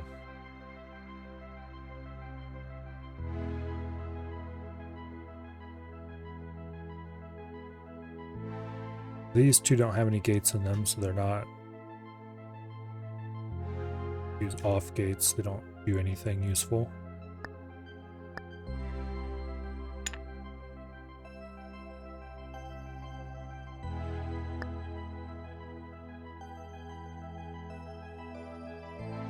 This one?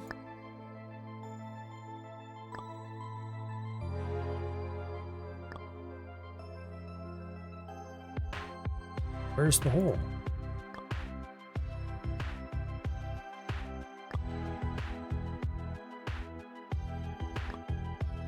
There's a hole.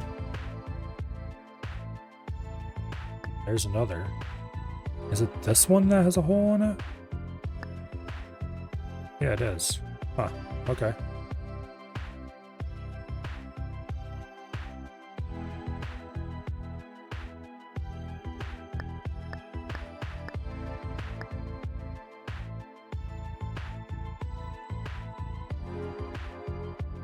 All right. Where's the opcode come in? Way over here. That needs to run up, crossed, down.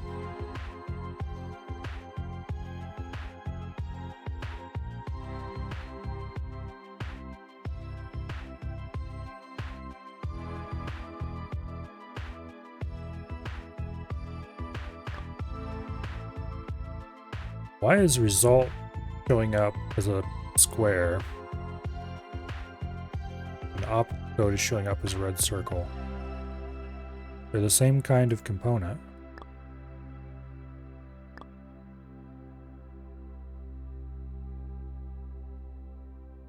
Any sense? Okay, whatever. These need to be enabled. Only when the bank is currently selected, though. So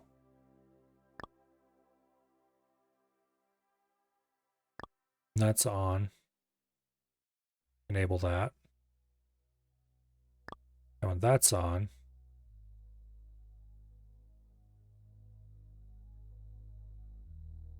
you, sir, are in the way.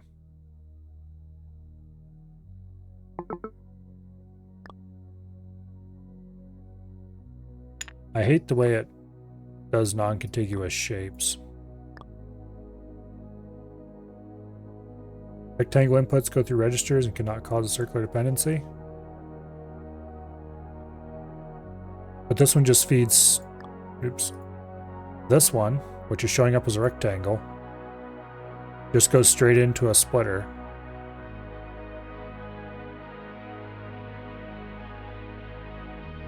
Which goes into a maker and a bunch of other stuff. And this one does basically the same exact thing. Except it goes into a decoder. Well, this one goes into a splitter and then a decoder. This one goes into a splitter and then a decoder. It's the same.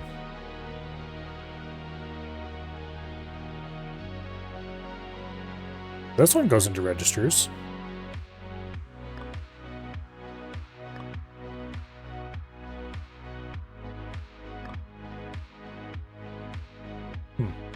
I don't know why that's showing up that way. Doesn't make any sense.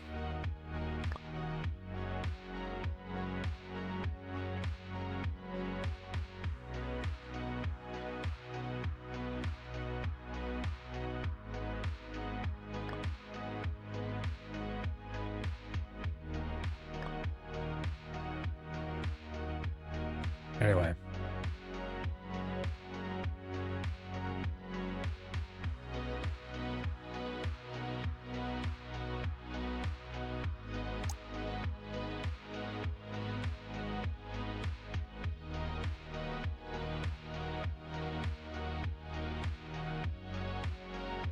Oh, that's nice.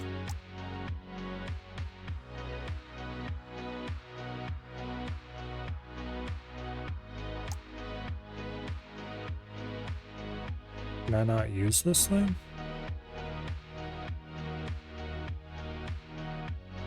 There it is, register bank.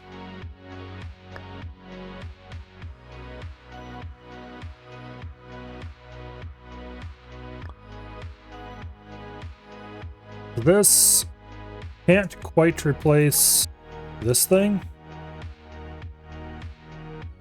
but I'm going to anyway. I'm going to remove the registers from this.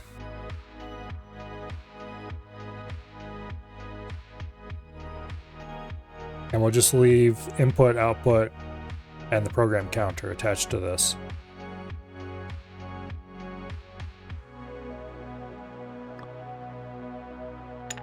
And also this obsoletes this thing as well. Except in the case of the input, the output, and the program counter. Again.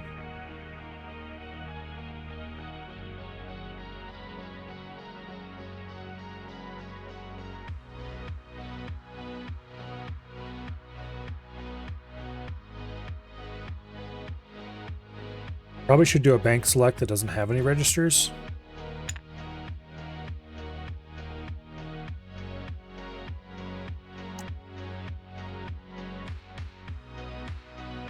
Copy this. Okay. Damn it.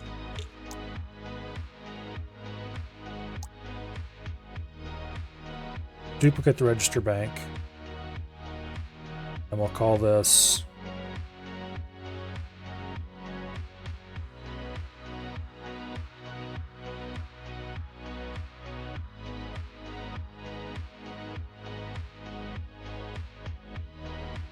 select IO bank.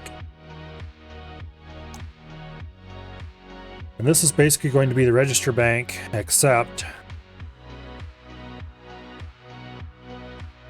instead of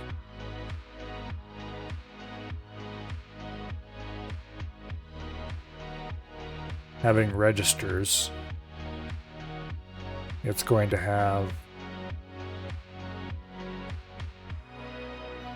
first of all, let's get rid of these off components. I may or may not want to add those back later, but for now they're removing.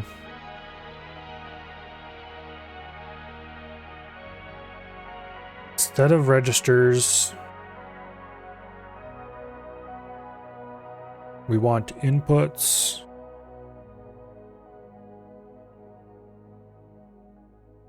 and outputs. Both of them switchable.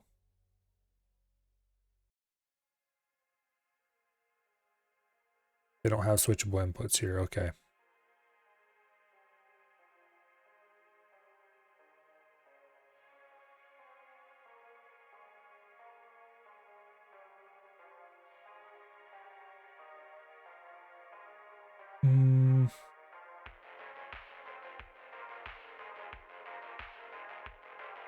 Think about this for a second.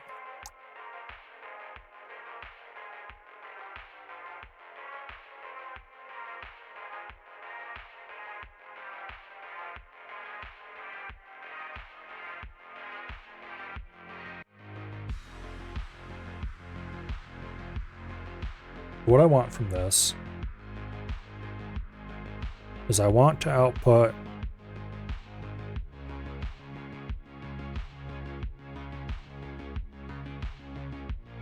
I want to receive 1 input and provide 8 outputs.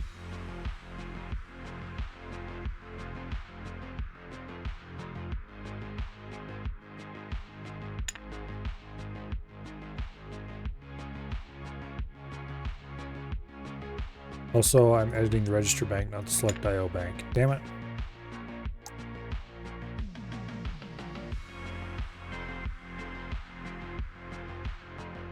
Where does it say the name for the component? Oh, there it is, register bank. Really tiny letters.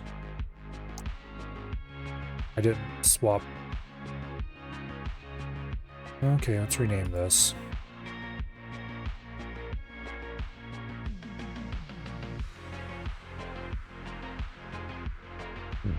Nope, won't let me do that.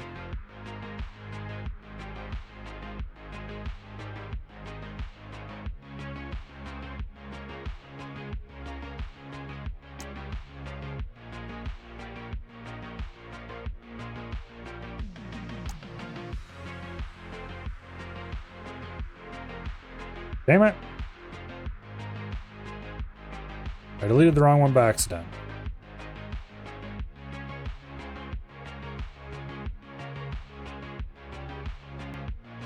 Yes.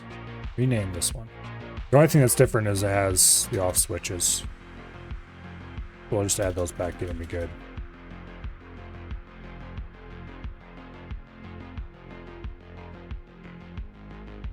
I was hoping to save myself from the effort of having to do that, though. Okay, 1 bit. Off switch.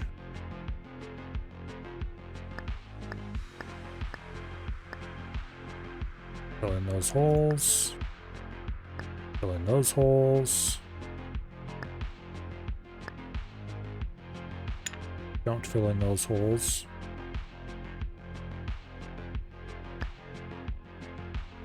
And this one can't be filled in because it's too much of a mess in there. Actually, be right here would be the one I want to fill in. If I do that, no, can't.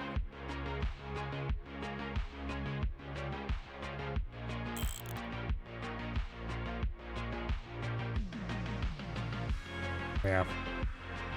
Alas, we can't fill that hole in. Okay, switch schematic, select IO bank.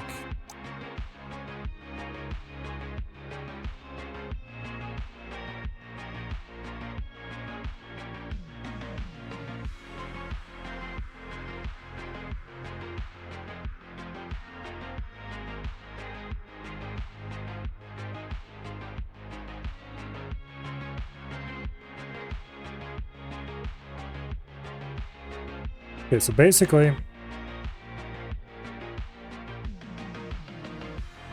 we want to make a register bank where the registers are external.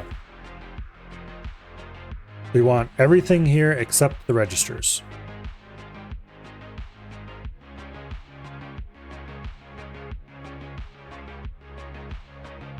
So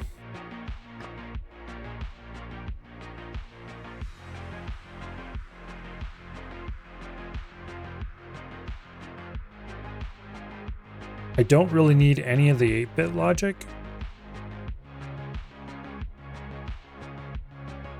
Except this part.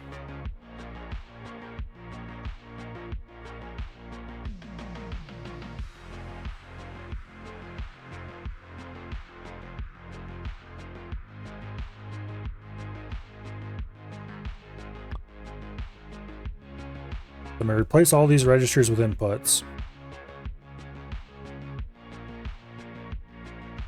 And take all these OR gates and feed them into outputs.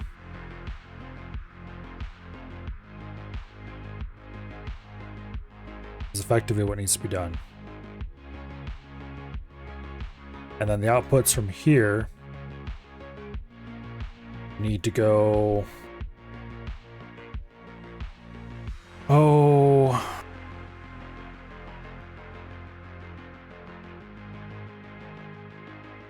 Okay, actually...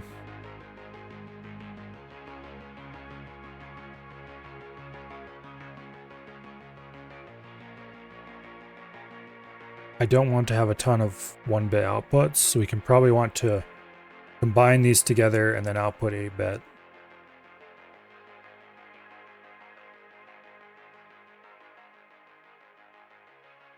Along with enable signal, maybe. Wait.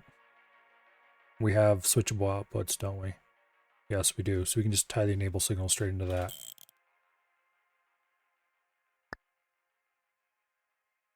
Okay. We want this or that outputting here.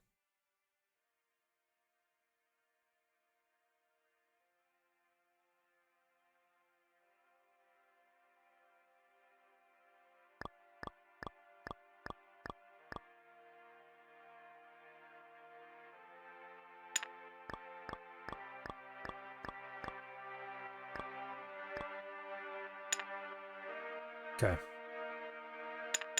And we can OR after we turn them into bits. Or bytes, I mean.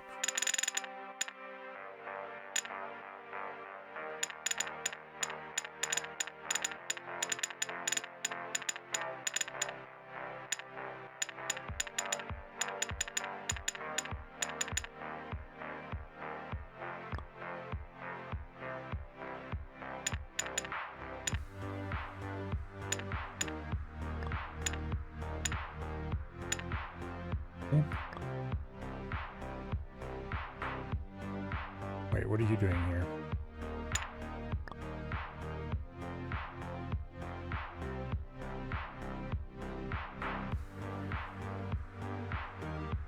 Yeah, these are wrong. I made a couple of those messed up.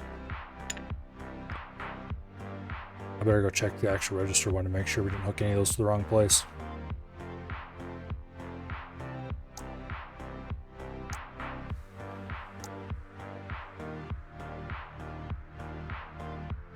Nope, they're all hooked up right. Okay, good.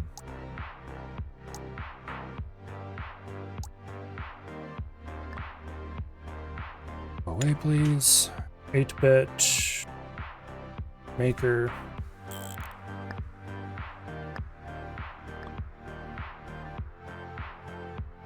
Okay. Boom. IO, switchable, output. Actually works out beautifully. Basically, if RBank is selected, then output. It'll output a value that is not...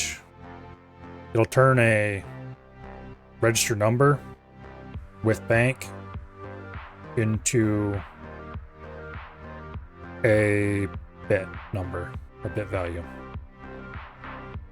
Flags, basically.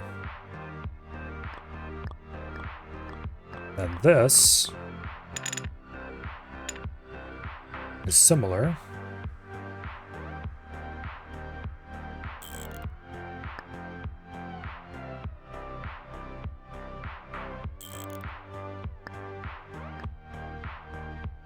In that it is a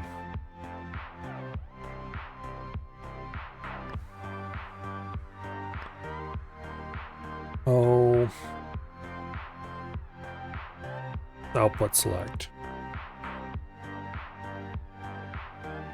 Let's change the bank. Bank 1. Boom, nobody outputs anything.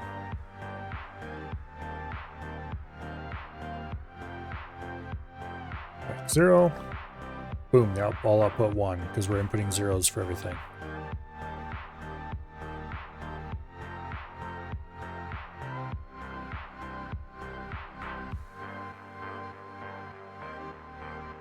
I just realized this part is hard-coded. Is that okay to be hard-coded?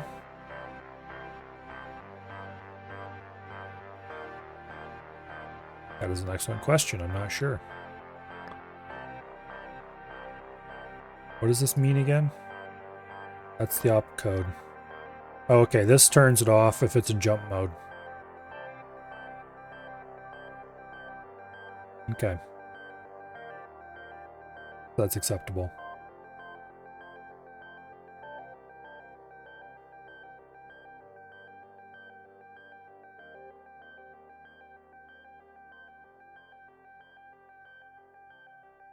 I think this needs to be inverted though. No. Because we want to output this. Yeah, we want to output that. Okay, so this is output select.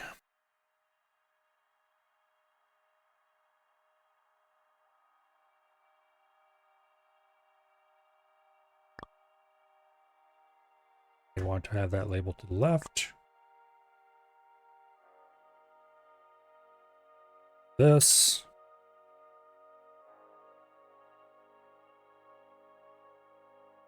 Is arg2.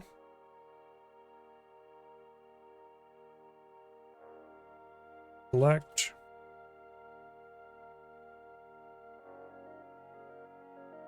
Yes, and this is arg1 select.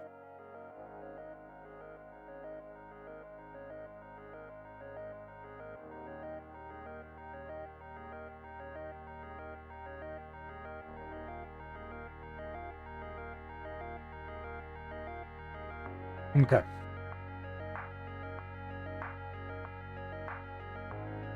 And that we want to output to the right, which does not make it any easier to read.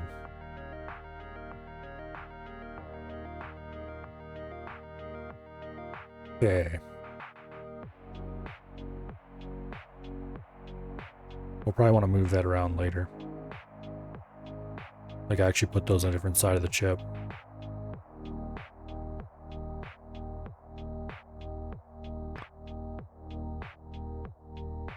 Starting with moving them down to a different grid box.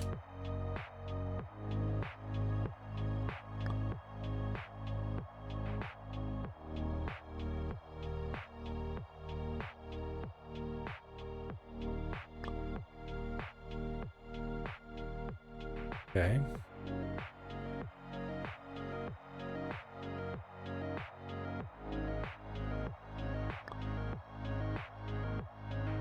Now,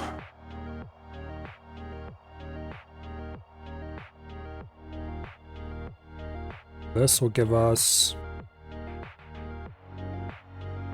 we input the opcode in the bank we want. And this will possibly give us, if the right bank is selected currently, or requested, this will tell us which of our outputs we want. Actually, we want to, I just realized, we want to AND these together. I forgot that step. We only need one of those.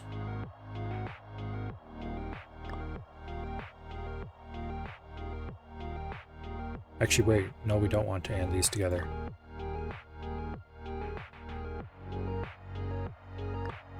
We kind of want to AND these together. These are the arguments select, which ones we should feed in, I guess, if we want to activate any of them. However,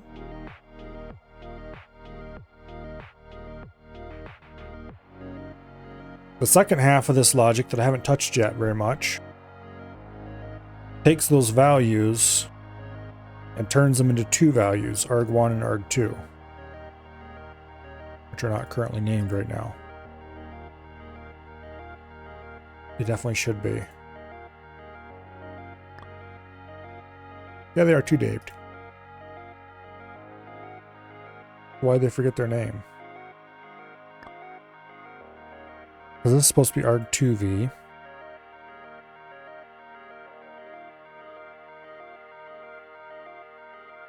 And this is supposed to be arg1v.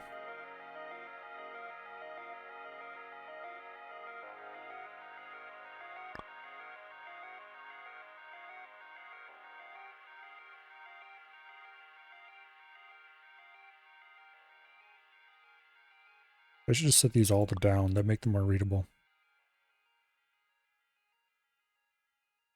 If I move this one over to there, and move this one back to there, that makes them much more readable. So this logic is complete standalone by itself. And I'm trying to figure out if I care enough about having these two in the same chip to make it worth doing that.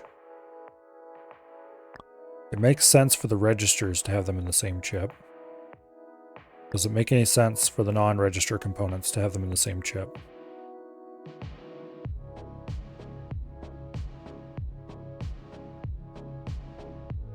You know what? I don't like the way these look when they're like that. There we go, that's better.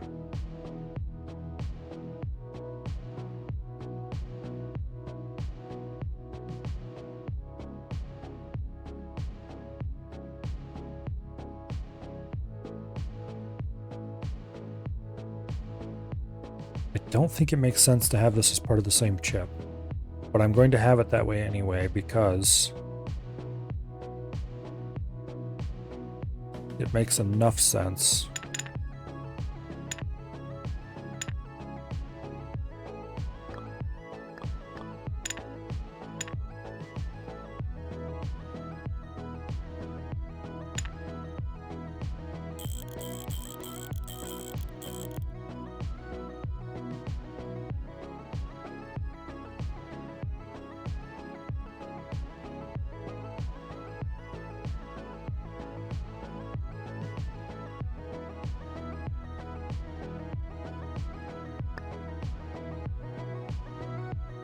Okay.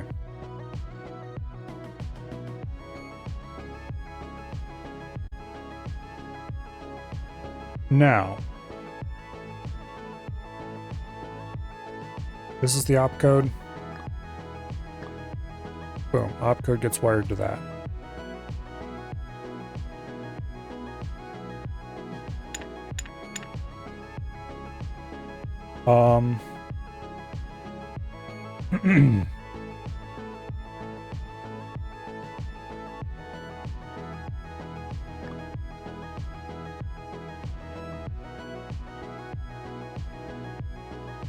This is arg2v. I hate that it forgets its labels when you copy and paste.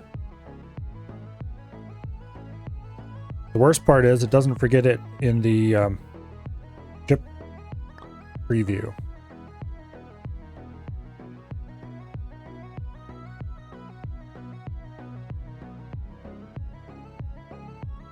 It just forgets it in here.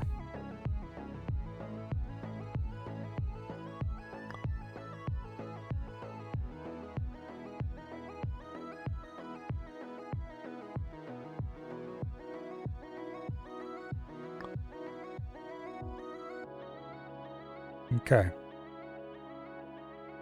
What this is going to be doing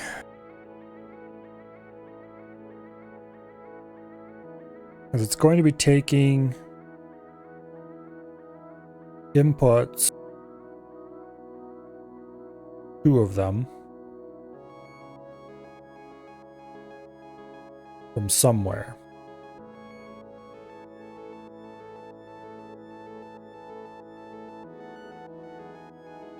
Probably from these, to be honest.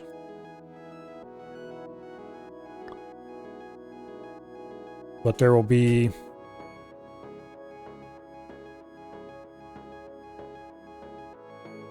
two 8-bit inputs.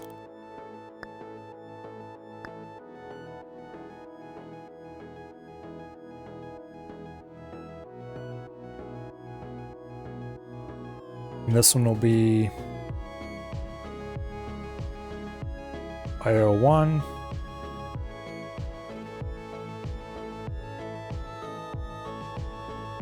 And IO2.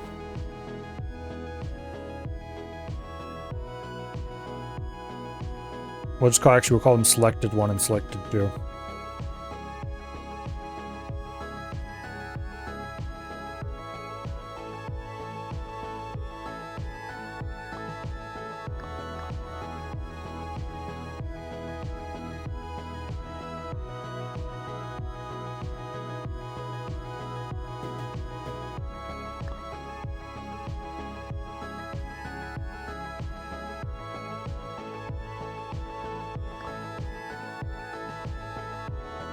Okay, that's gonna be like nigh unreadable, unfortunately. And then we have 8 outputs. No, we have 2 outputs that are over here.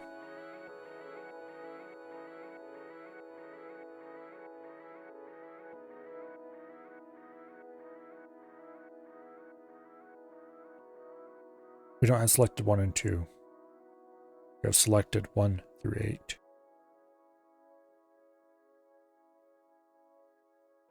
Which we should have plenty of room along the bottom of this chip for.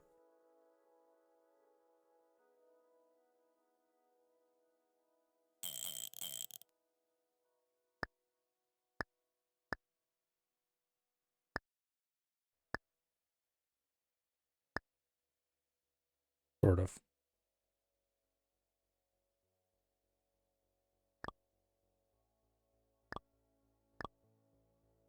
Okay.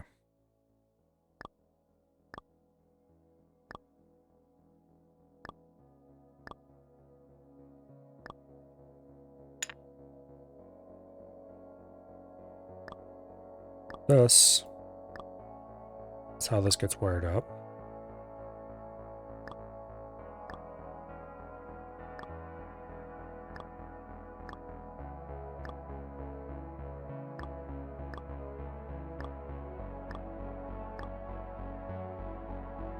Okay.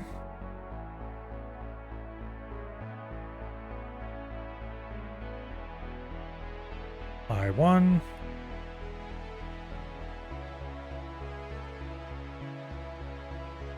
I2.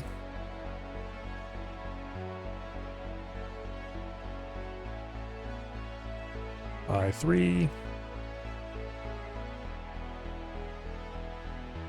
I4.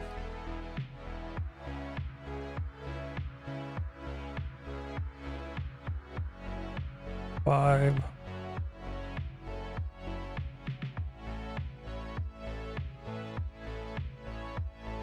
I6.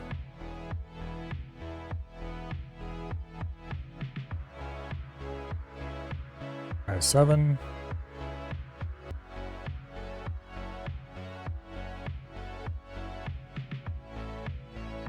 And I7 because I really want these to be 0 indexed. Also need to go through and change all their label directions to down.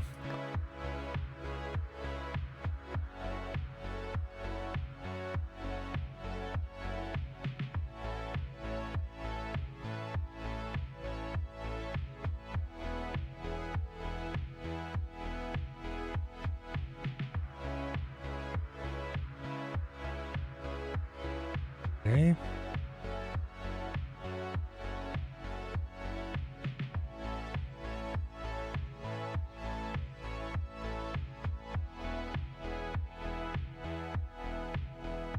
Okay.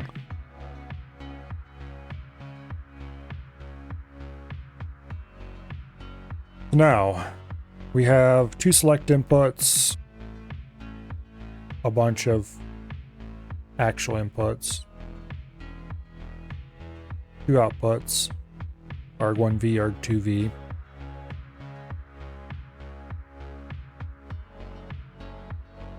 Go ahead and add some 1-bit off switches here. Fill that out a little bit.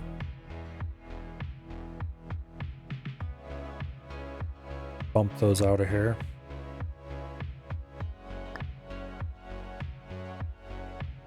Okay.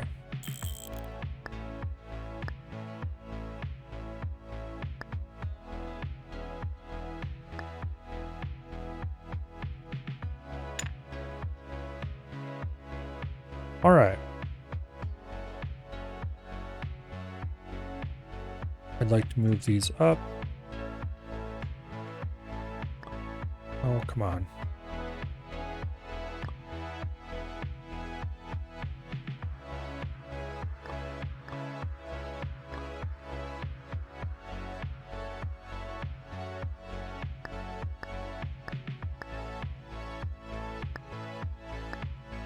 Square the gate off a little bit. It looks better. Okay. This is a really ugly version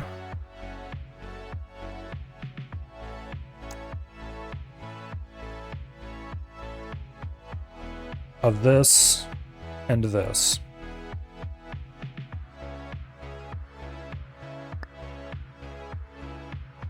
Okay. And it's basically unreadable as to what it does. I don't know if I'm actually ever going to use this, because I'm immediately having second thoughts.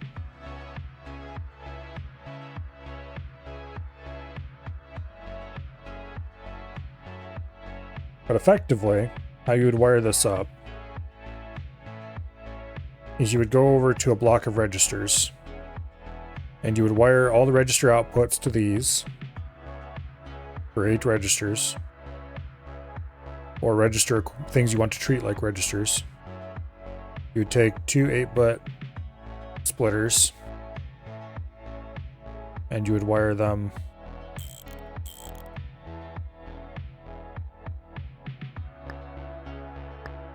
like this.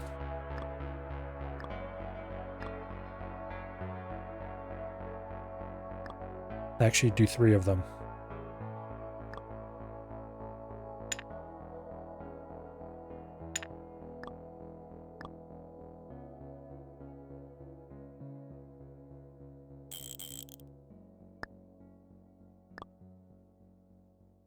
Probably not facing that way. Maybe facing that way.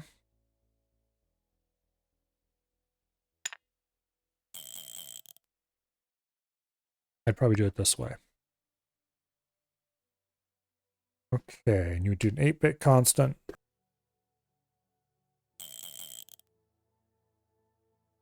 And wire it in like this to select which bank you want to talk to. And you would wire in your opcode. Let's just go ahead and grab this over here.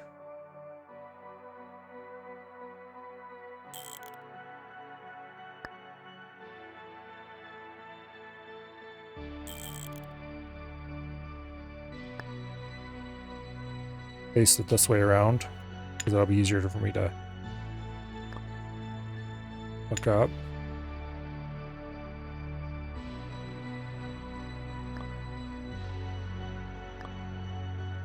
Okay. That's result. That's opcode. That's arg2.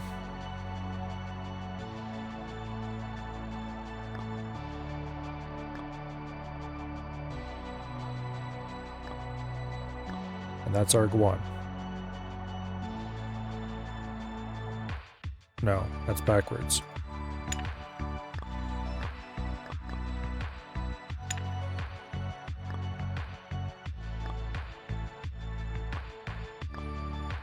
Okay. This is more or less wired up how it should be. And then this would go to arg1v, and this would go to arg2v.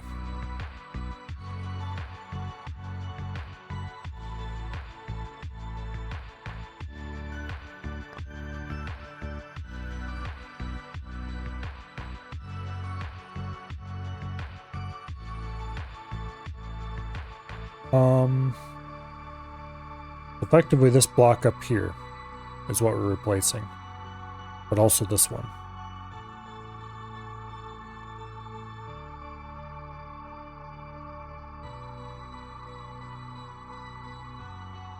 I don't think having this as a single chip is a good idea.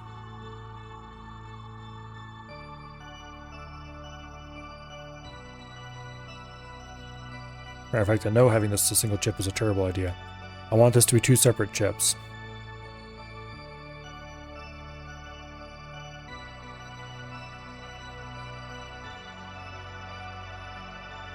At a minimum.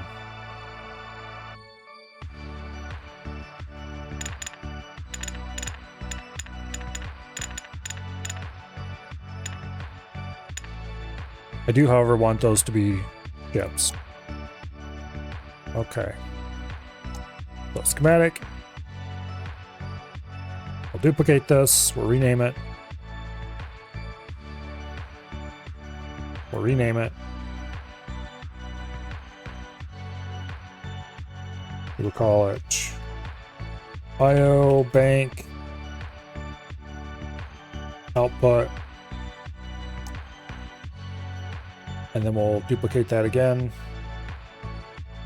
And rename it IO Bank Input. Or select, I guess. Probably better.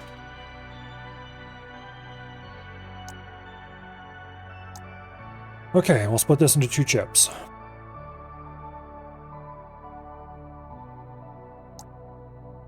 So first we want the IO Bank output. Means most of, but not all of, this goes.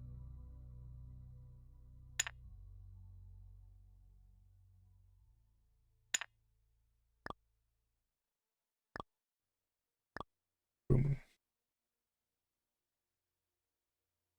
Okay.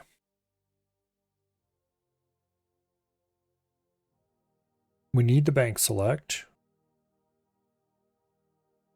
because that gets wired into here.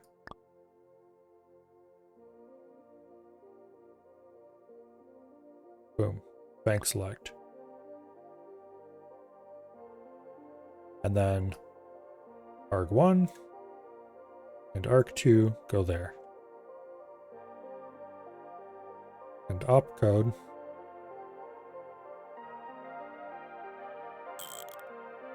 okay, actually no, arg1 and arg2 do not go there. They go there. Opcode goes here. And result, which we don't use result here, so I don't think I need it.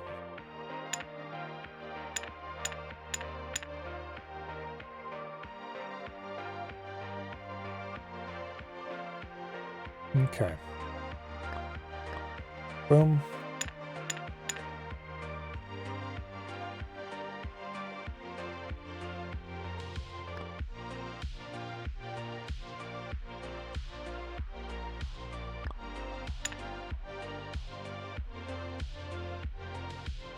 Okay.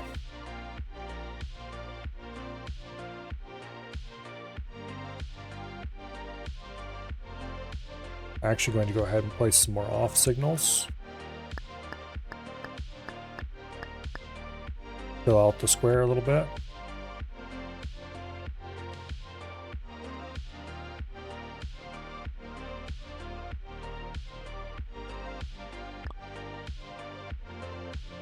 Now, arg1, arg2 go in here. But which to which?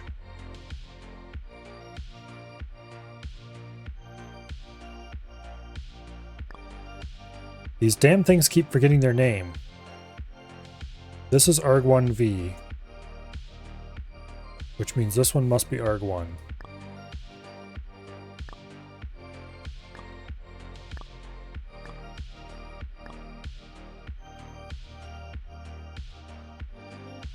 Okay.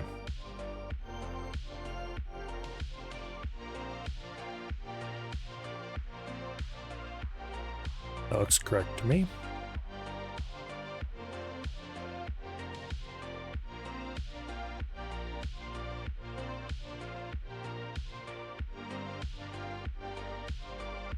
Okay. Now,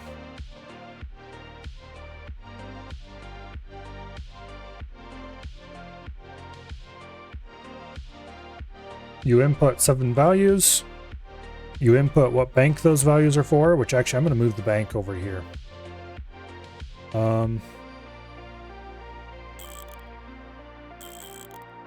Make it more obvious that it is not really connected to the others.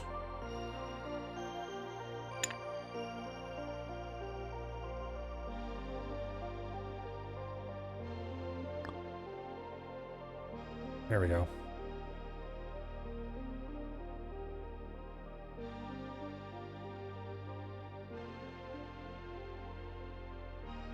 And I'm going to move opcode over a little bit as well. We have opcode and then arg1 and arg2. And only if the opcode is basically this does automatically select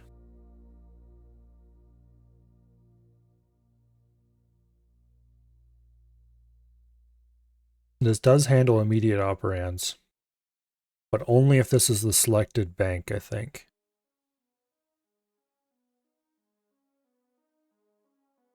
No.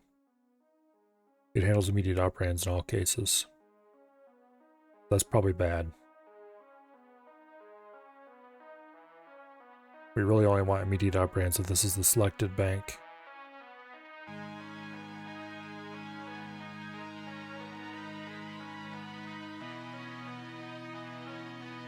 So we need to AND this with that, and this with this, I think.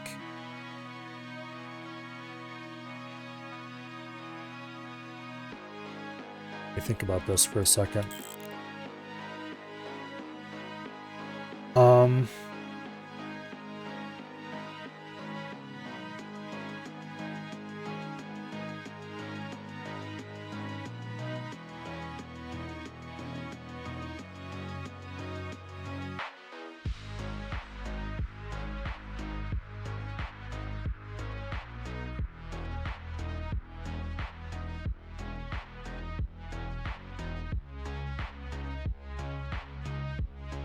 Actually,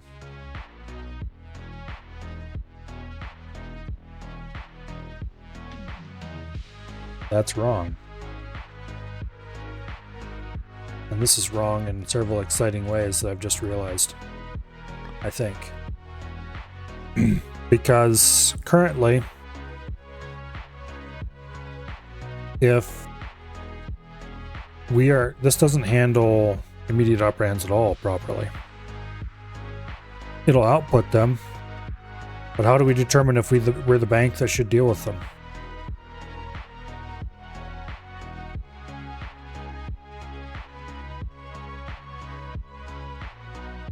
Because the bank is normally encoded into the value, and we can't have that. So what we need to do is, if it is immediate, we actually don't want this immediate circuitry at all.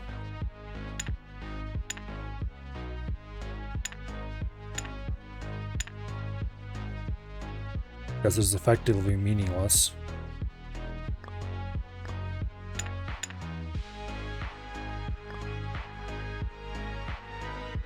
And if it is immediate, we need to disable this.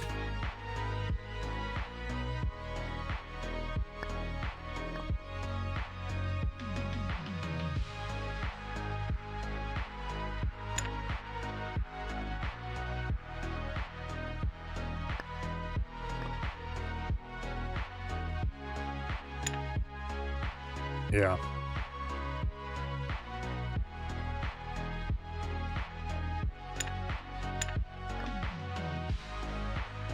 We'll have to handle immediate someplace else.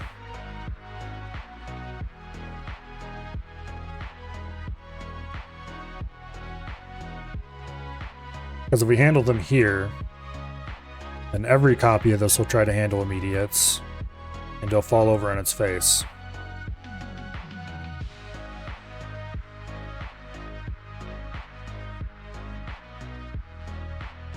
We need to make another component to handle immediates.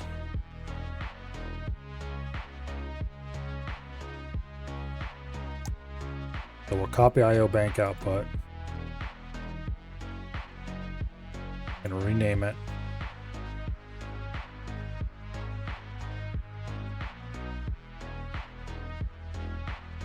IO bank immediate. I'll switch to that. We don't need any of these inputs. We don't need really much of anything in here.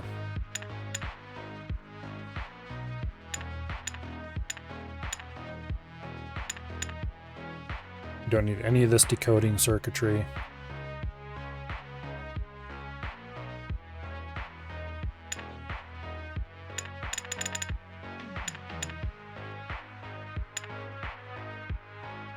Okay.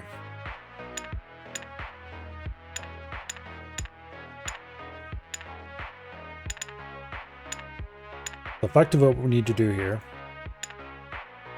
is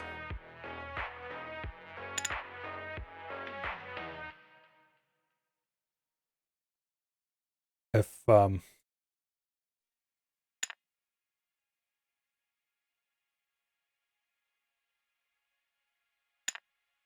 set up directly.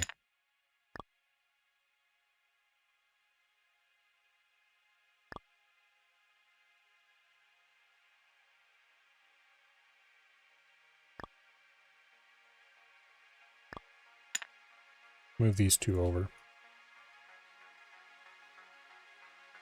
And I'll put them there. Okay.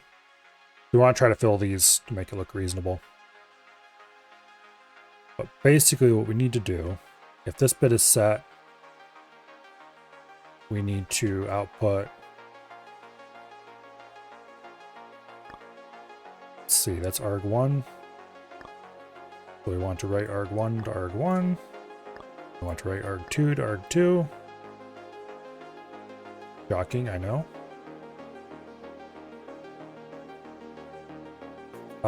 The bank input has no meaning.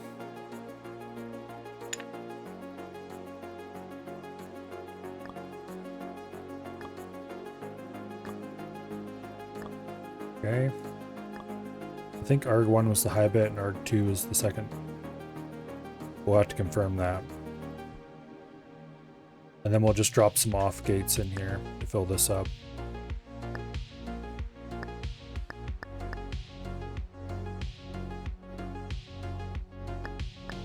In fact, we'll fill a few more in. Make it large enough to hold its name.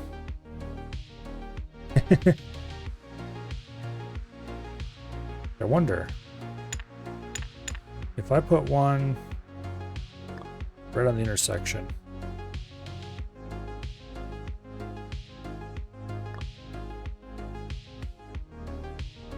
Okay, that's too small to do that with.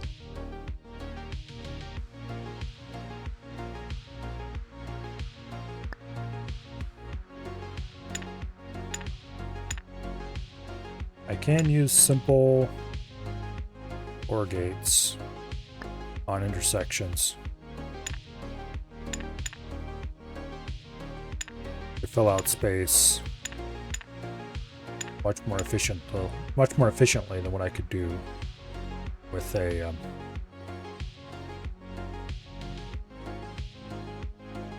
ON gate.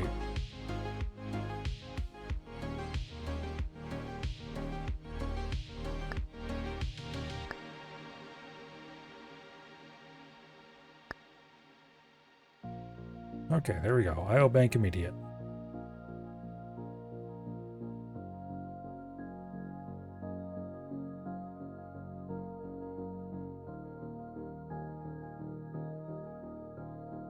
I should check to see that this is right.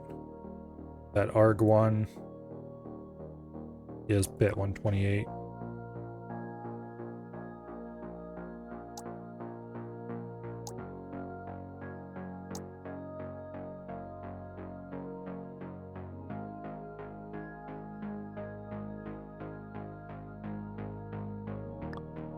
It is. Assuming this is wired correctly anyway.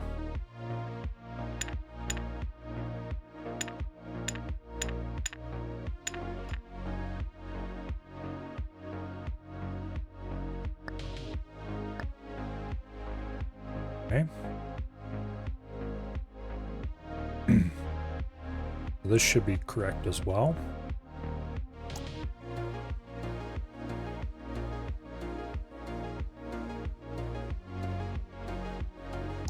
And IO bank select. We get rid of this whole mess.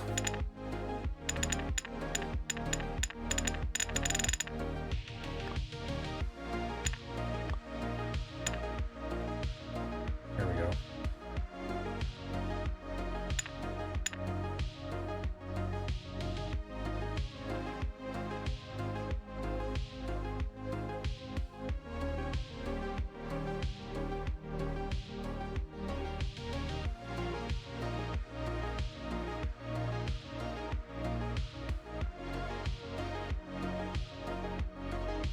I don't really like that layout.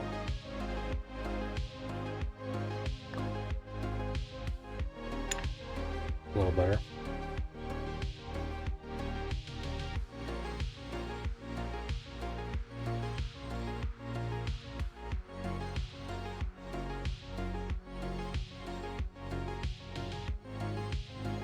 Wish they wouldn't forget their damn names. Because zooming in too far and I can't see the name on this now.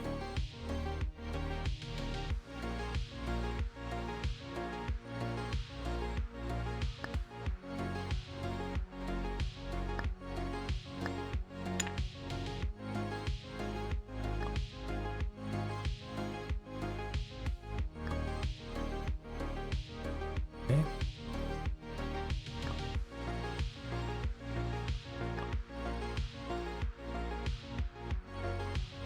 Input select, arg1 select, or to select, arg1 select.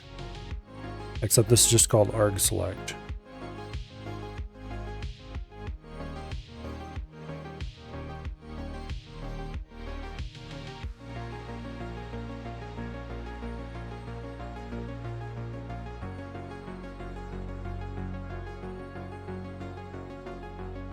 This definitely isn't quite bug-free.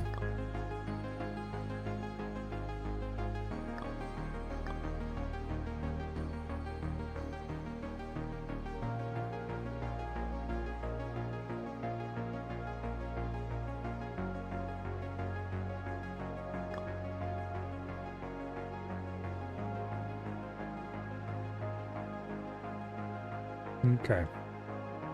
I should move more of these around as well. Wait, why do I have this whole row up here?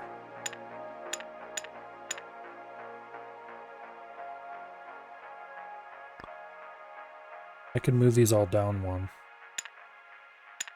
Especially since I don't need to send bank over there anymore. And regain a whole row of area. Okay.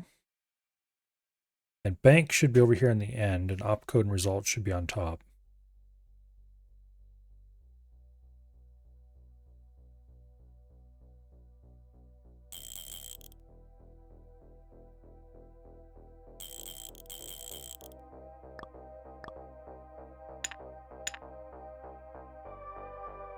Okay, bank hooks to that.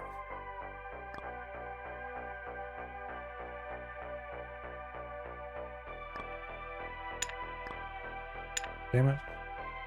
There we go.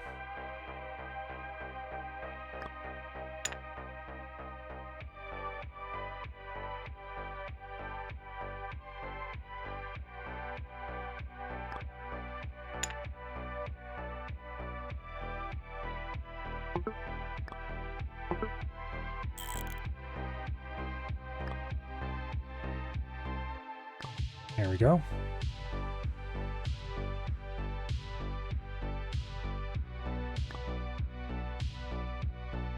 Bank needs to go down. Damn it, stop pressing the wrong button.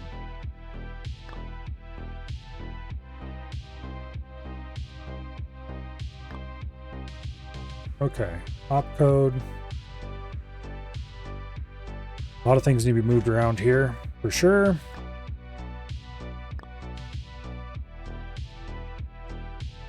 arg1 and arg2's meaning to be flipped. That needs to become arg2. This needs to become arg1. Oops, that needs to become arg2 as well. Or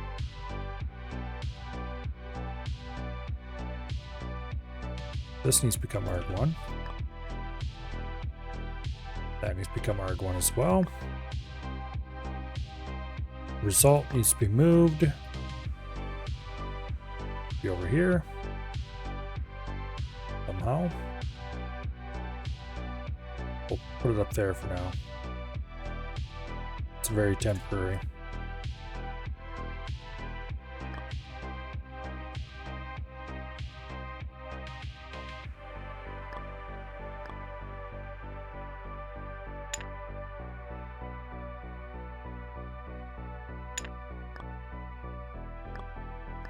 Okay.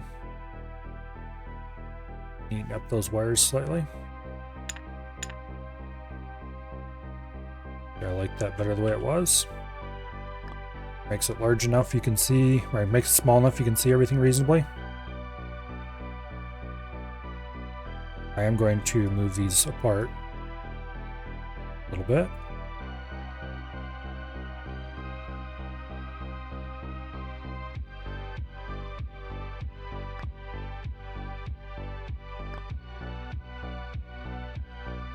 Okay. Make that one block smaller. Looks a little nicer now. Opcode arg1, arg2 results within the right order.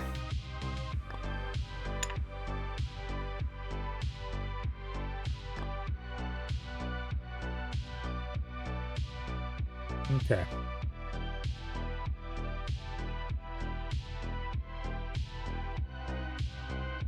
Much better.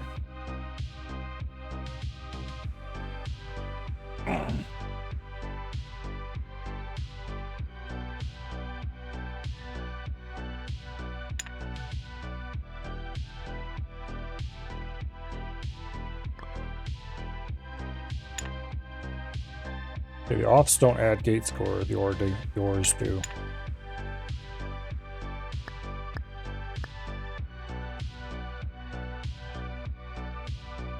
I guess we'll use those for fillers after all.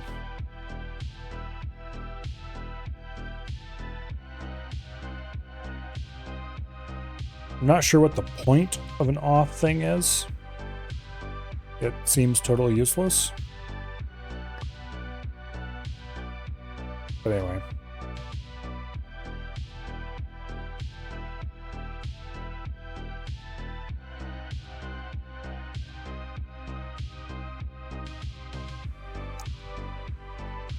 All right. Let's go back to working on our actual computer. So,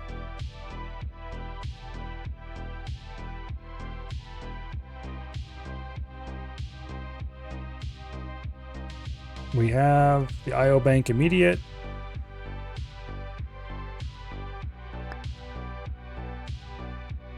Which this handles opcode arg1, arg2, and returns arg1v, arg2v. And this can just be hooked directly into the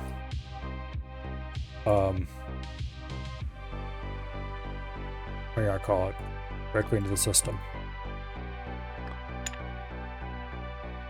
We need one of those somewhere.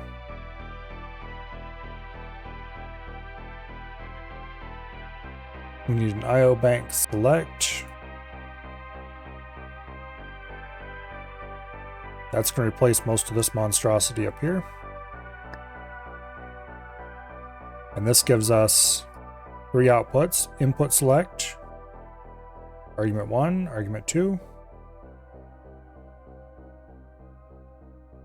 Looking at this, I think I have those backwards. Better go make sure that's right.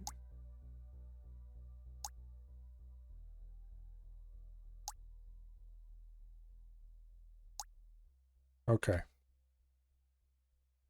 This is argument 2. That is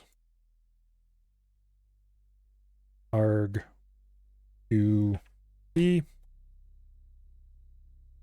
Or no, wait. That is not arg2v. That is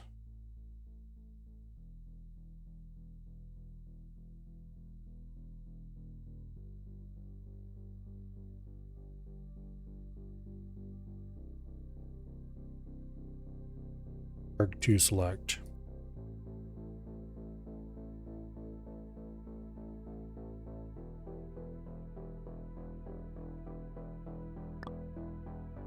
Okay, that is right.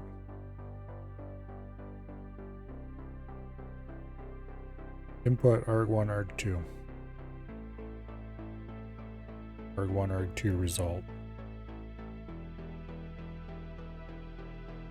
I should kind of do arg1, arg2 input. No, that's not.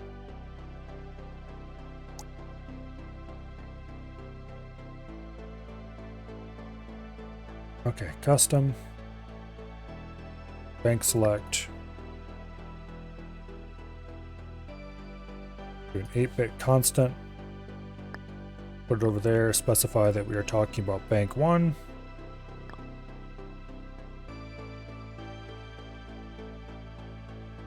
And then we wire in these 4 wires to there. An input select. Yeah, we need to make a register bank component, don't we?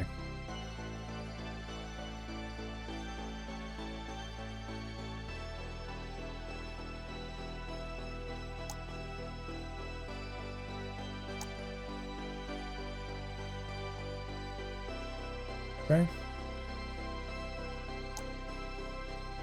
Register bank. This is the old one. Boom. There's the new one. We have 2 inputs.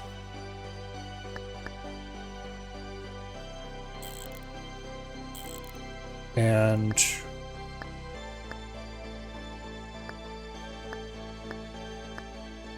8 outputs.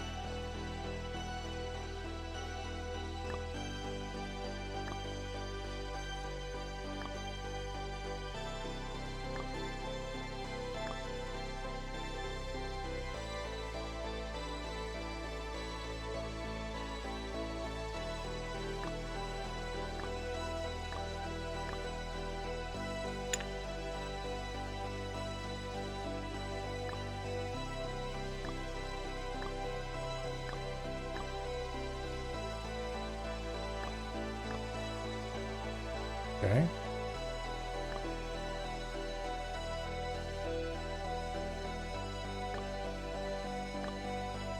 Like that.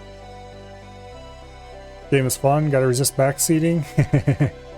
I don't mind. I'm just gonna ignore you probably anyway.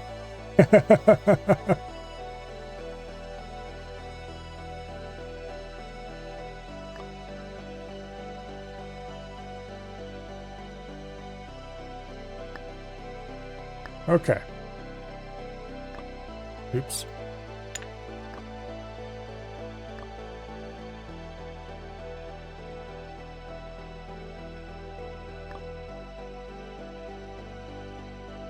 Actually, I don't want to run these like this at all.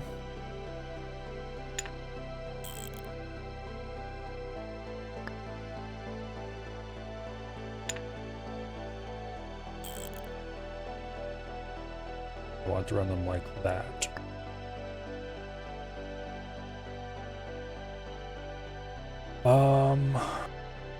Then we got to fill them with dummies. So, how about we leave some space for that?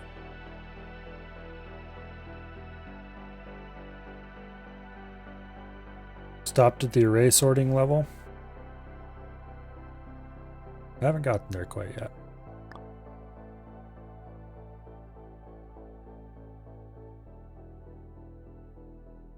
Okay. And we have the values that need to be saved.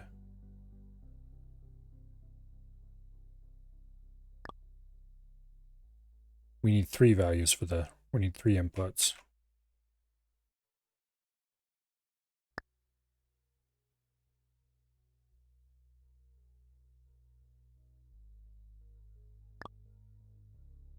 Okay.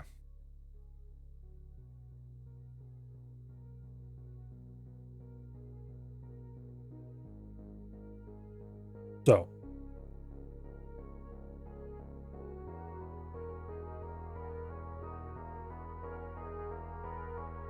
these 2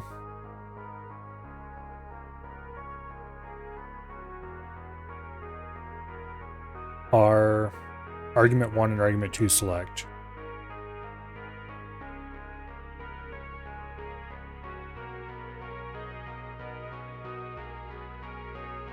And this is arg1 select.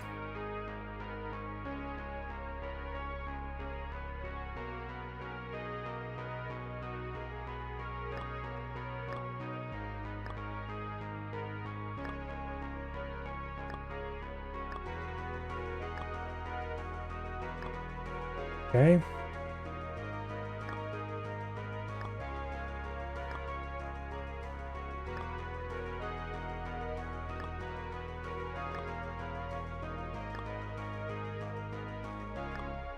that. Yeah, currently I'm just overbuilding my computer. And making sure I'll have plenty of easy expansion opportunities in the future.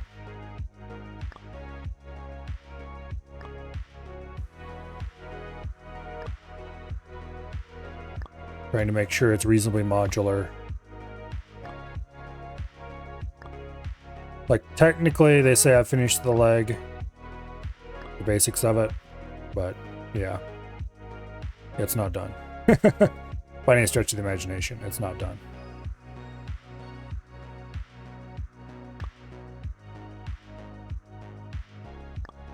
Okay, and then these are the output selects.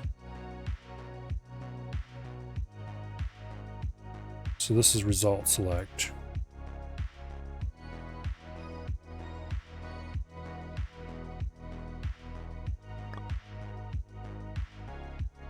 And these labels need to go up.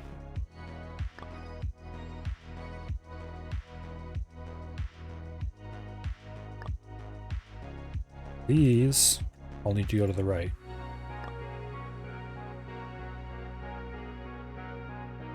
And we still need to add another input.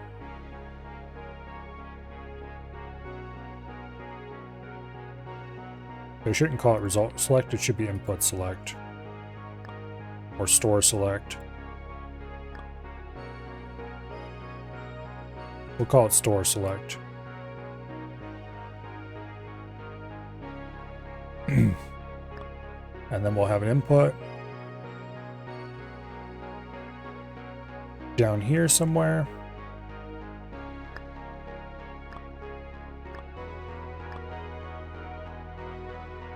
It'll be called store.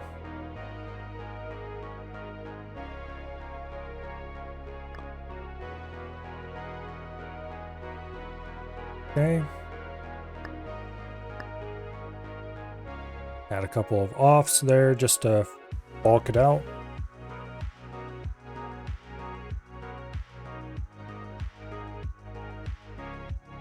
Okay. I kind of wish that wires counted as body for determining the size of the thing. Alas, they do not, which makes this much more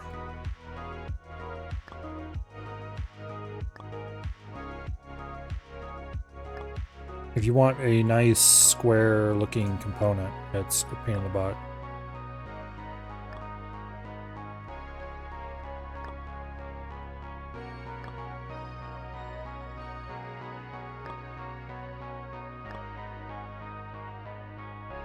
Okay. Like, this component is very simple in number of gates, but it's got a lot of semi-complicated wiring. Let's shift this over to make that a little compact. Not that it really matters anyway. Okay.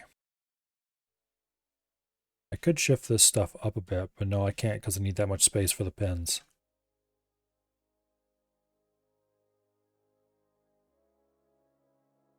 I think this is just what we're going to end up with.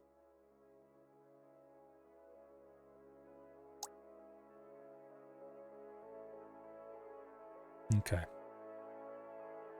This block can just go off to the side for now. It's going to go away shortly. We have a register bank. Then we have IO bank output.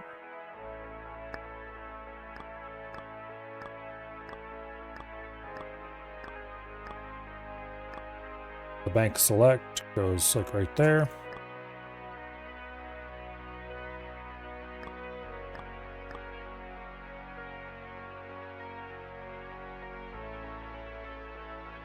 Okay. I should actually move that up one. Because I want to hook the bank number component right up there. Okay.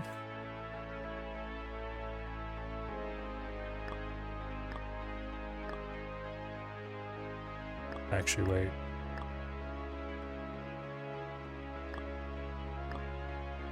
Okay. There's opcode connected. arg1. arg2. Okay.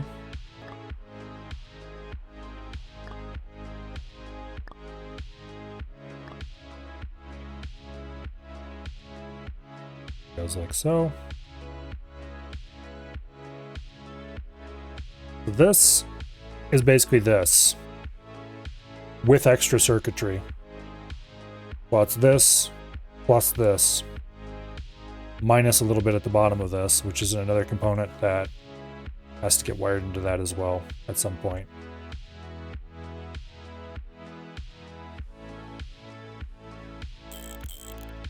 I think we'll wire that in right here, actually.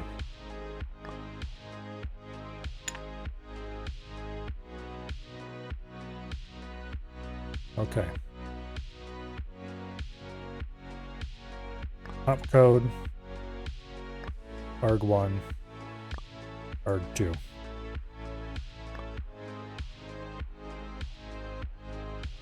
Now,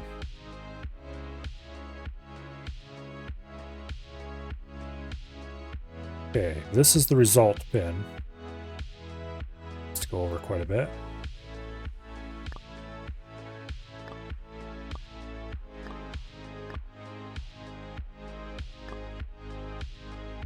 So this pin goes there. That pin goes there. Yes, because this is arg1V, this is arg2V. And this is arg1V, and that is arg2V.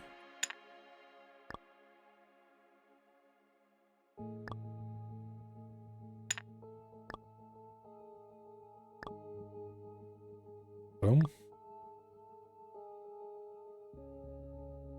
Okay. We have here a one set of 8 registers plus the immediate bank.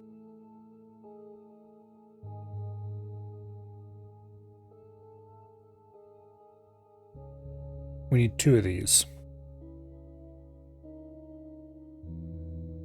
Except not quite. Because, first of all, we only want 1 immediate bank.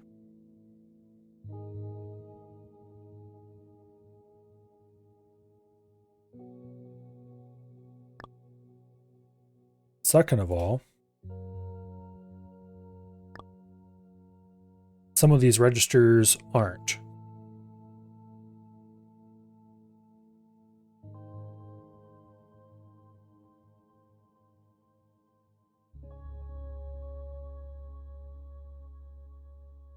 Actually, no, I'm going to do, okay, I'm going to do, for my machine, I'm going to do 16 registers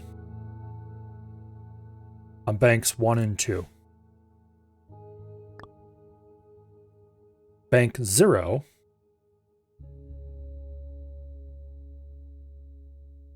which is going to go above the immediate bank, is going to be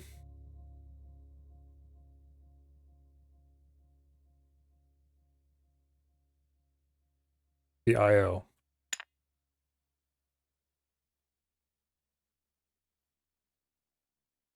Actually, why'd I cut that?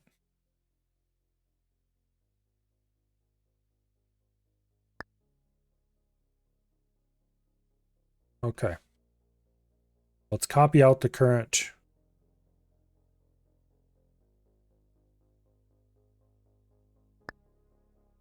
Okay, that's the current I/O bank. We're going to go ahead and delete that now. And it's going to complain because I'm missing components I need very badly. I know, and I'm okay with this as a temporary measure.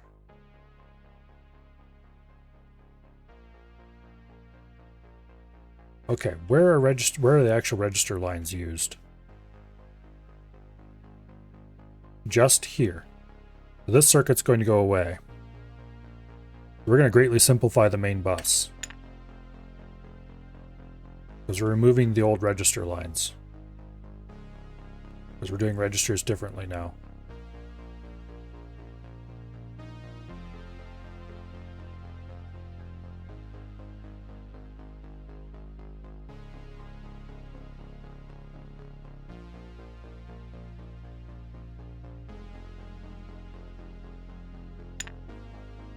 Okay, goodbye register lines.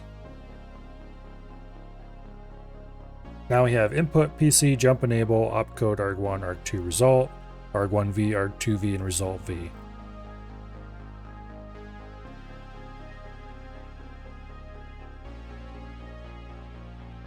And this circuitry is what creates arg1v and arg2v and result v.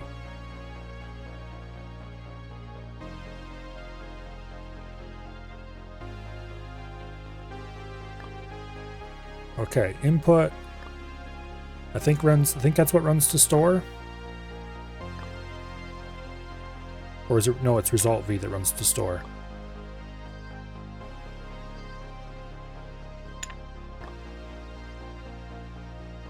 Input.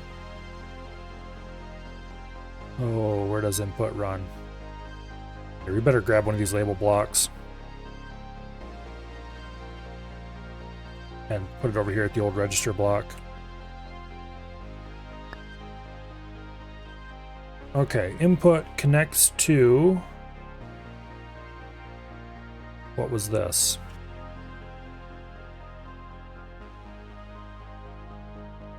And what was this? They were switches.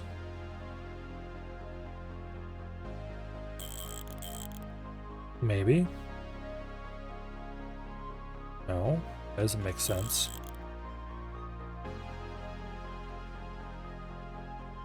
What did I have there? Oh, those are the input and output. The level input and the level output.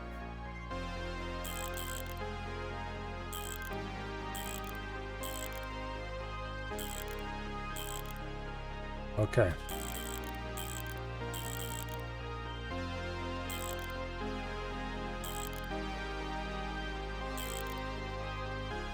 Hmm?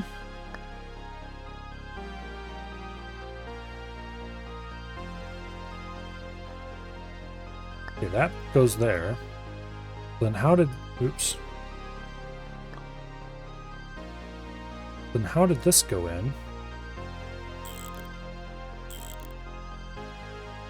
Such that it was able to connect... Oh, I see. I had it like that. Okay. The level input connected to the input line. That's where that goes. And the level output connected into result V along with everything else.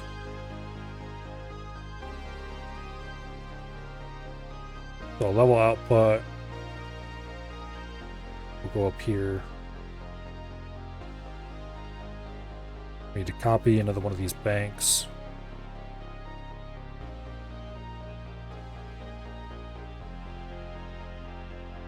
Without grabbing the bank above it this time.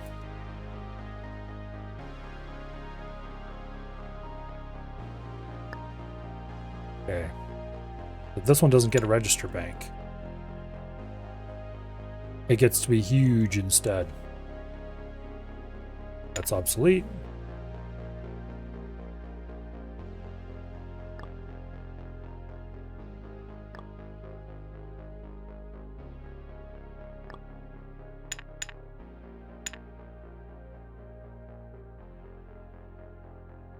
It gets moved way down.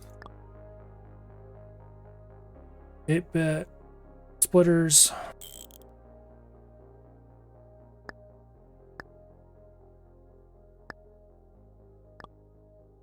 Boom. Boom.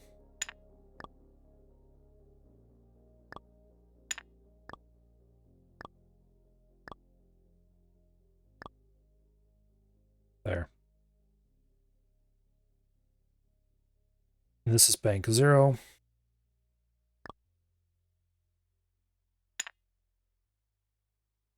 If you select bank 0, you're asking for input and output and similar things. Special registers, basically. The program counter.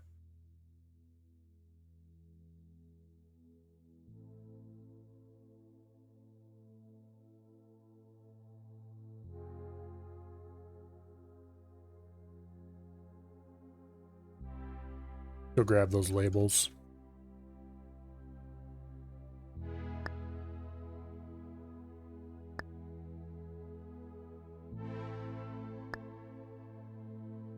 Okay, the third one was labeled out.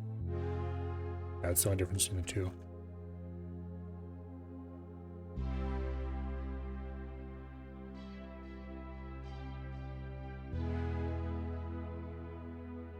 Technically, I should probably move these apart a little bit so I can put labels in here as to what registers are there. I could do that very easily.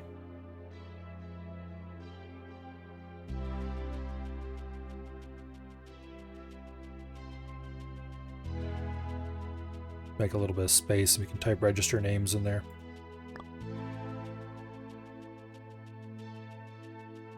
Okay. R0, R1, R2, R3, R4, R5, R6, R7, R8, R9, register A, register B, B, B, E, F. Some of these may receive other names later, but for now they're just labeled in hexadecimal. Okay.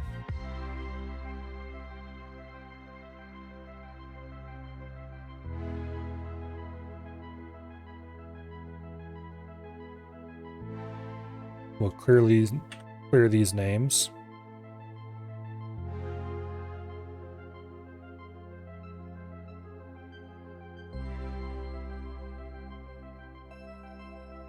Oops. We're probably going to put some actual registers here.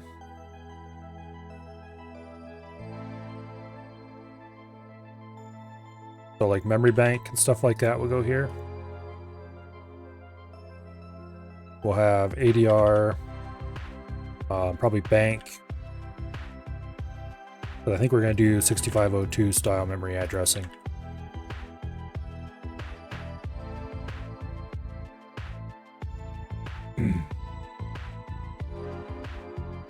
Yeah, you know what? Let's go ahead and change some memory names here while we're at it, I guess. Let's do ADR. ADR. ADR.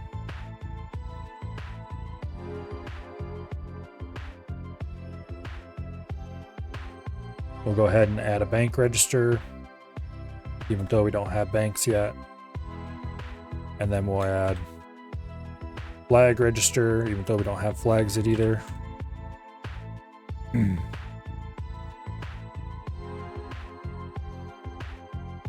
Okay. Then we have 3 unused register slots in bank 0.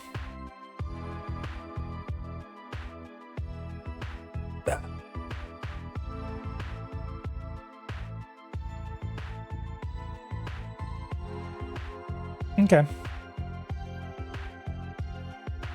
So flags is where you would put things like the carry flag. So if you add two numbers and you have a carry, you would set a bit in the carry flag in the flag register.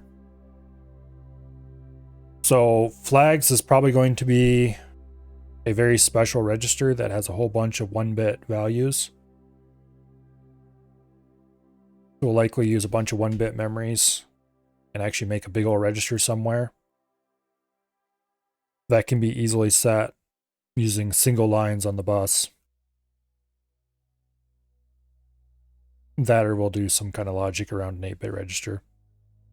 One way or another, flags is going to be handled specially. Address and bank will be for memory.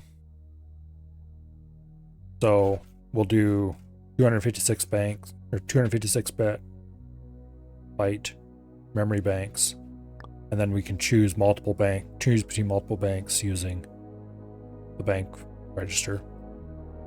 We could have 256 byte banks with the current setup. If we were willing to do 16-bit registers, we could obviously increase that considerably.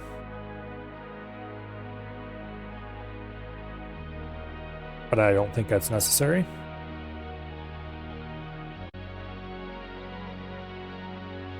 Okay. What we need to do here, this is the level output. That's our computer's input. We need, I'm just gonna slap something together here. An OR gate. If that calls for input, or this calls for input,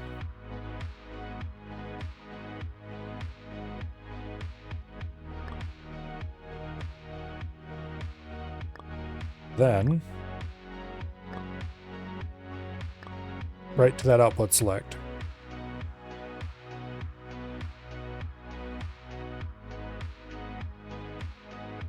Okay. Now the program counter.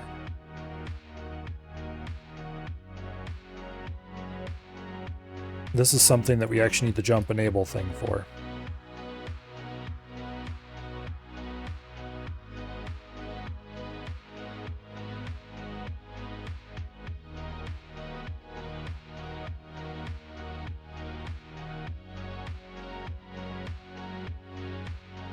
Okay.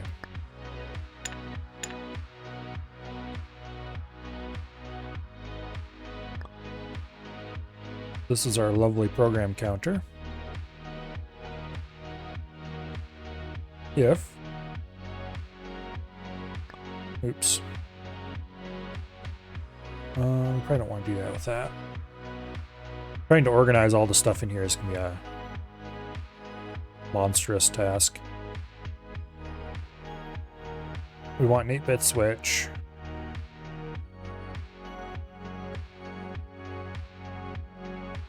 Go there. There is probably a terrible place to put that. We'll put it back a little bit.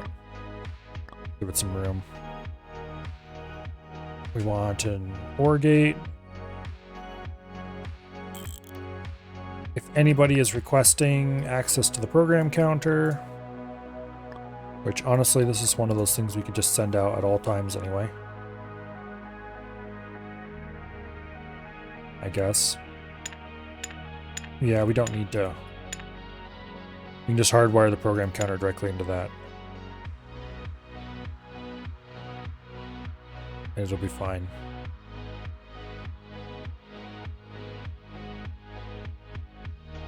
What I do need to worry about though is jump enable.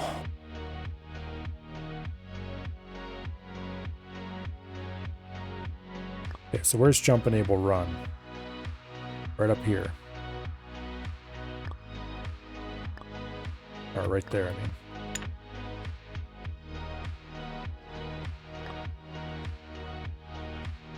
So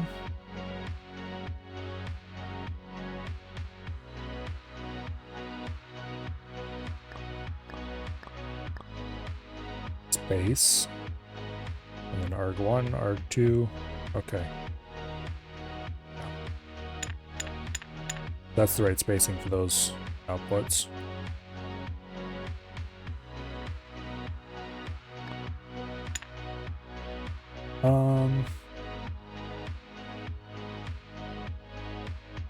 Congratulations, you get moved up a couple spaces to make room. I can run this through there.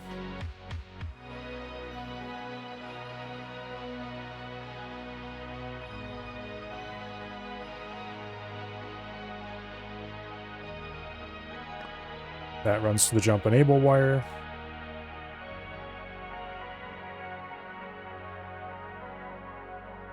And then this runs to result V, which is there somewhere.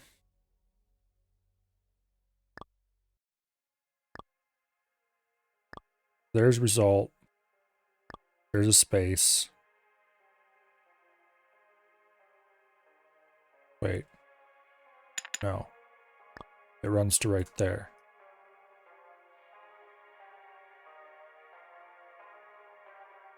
Because these are arg1v, arg2v, result v.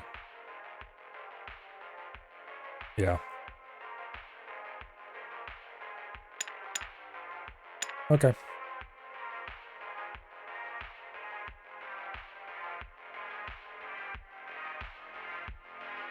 Now we have ADDR bank flags. Go ahead and grab a register bank.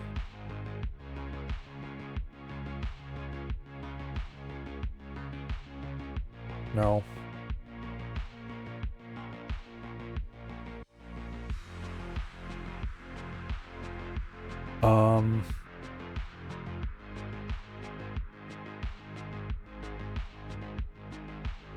Okay, program counter. This is, if anybody's requesting access to the program counter, we don't care about that. We do, however, care very much about if anyone's asking to store the program counter. Because jump enable is not the only way to do that. It is merely one of the ways to do that. That's an OR gate right there.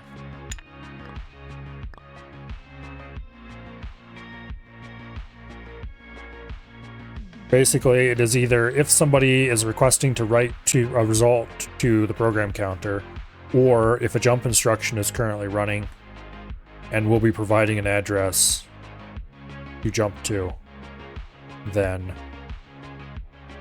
except, I think it's a little more complicated than that even.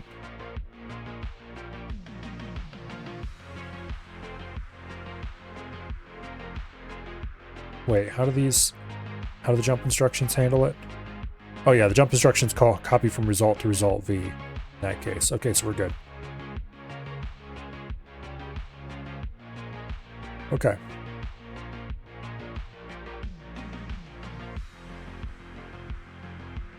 Let's just move the whole computer down again.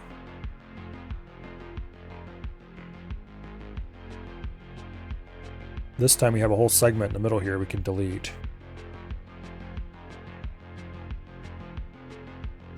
Let's clean out all these unnecessary pins. And then we'll just overwrite that whole segment. Damn it. Okay, there we go. Boom. Goodbye. And then this goes in right there.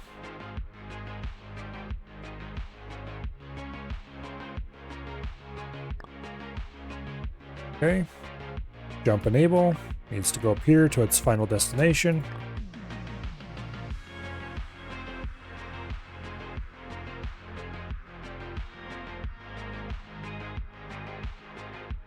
Okay. And you might as well run jump enable up to here and give it a label. Even though we're unlikely to ever need it up that high. Just in case I had a second block of instructions that do jump related things.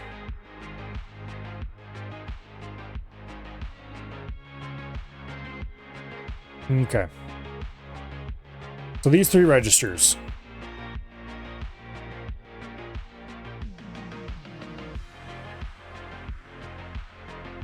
Let's just go ahead and add 8-bit registers for now.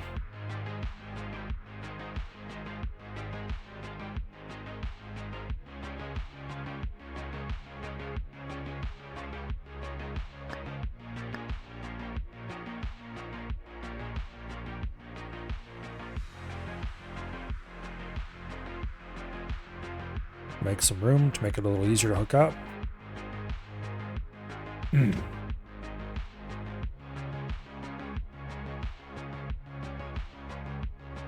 Okay. Actually, I should not be using these. I should just go copy my pre-made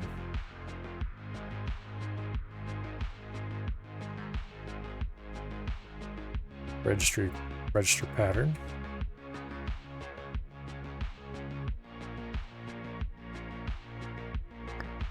One, 2, 3.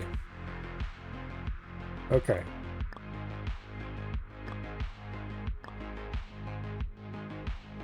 There's address.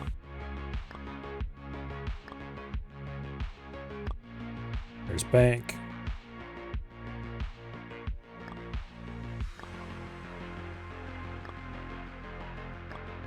There's flags. Flags is later going to have to become much more complicated probably because we're likely going to want to run separate flags on the bus and then grab the flag we want and set it individually.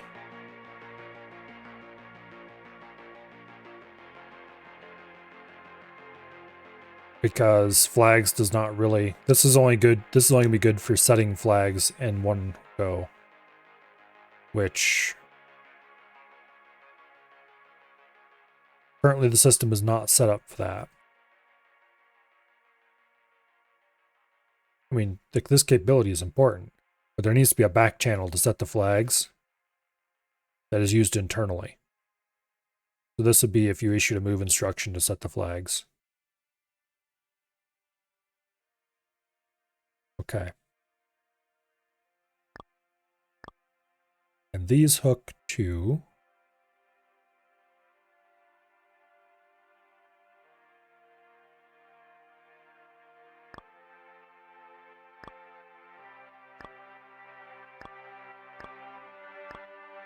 those 3 for starters. These hook to these lines over here.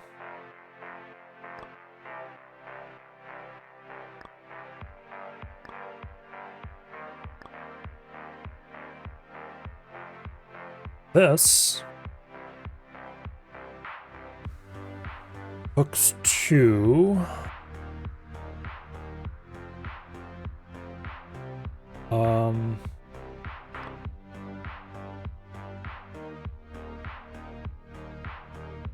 I almost should put a label clump in the middle there.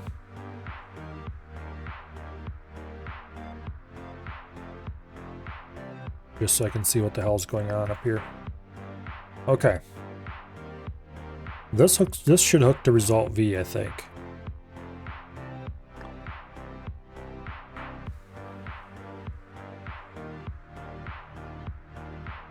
Wait. How the normal ones hook up? Store hooks to result V. Yeah. This is basically the store line for these.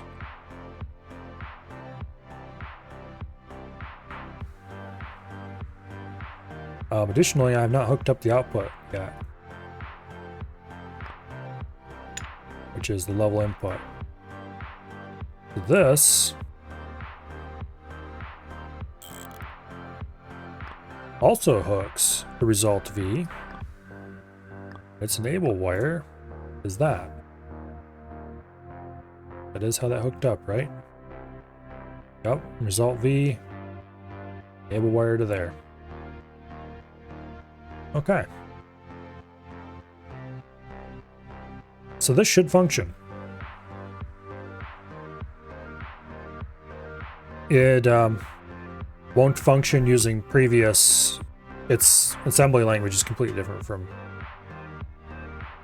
what the original egg, what I call it. Not completely different. Most of the instructions are the same. What is different is anything referring to a register. The operand is completely different.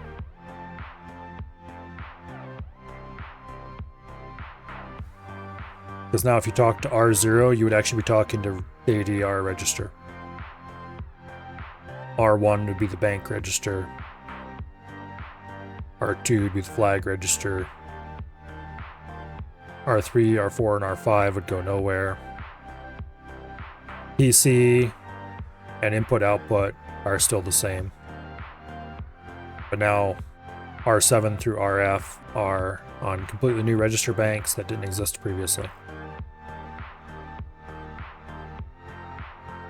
Okay, so this monstrosity over here, which was the old register bank, can go away.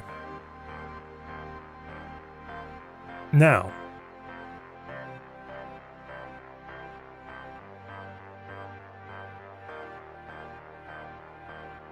we have RAM to hook up.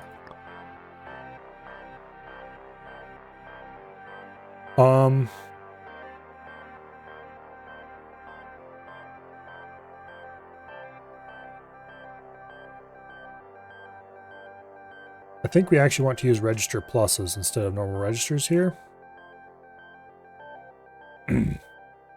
For ADDR and bank.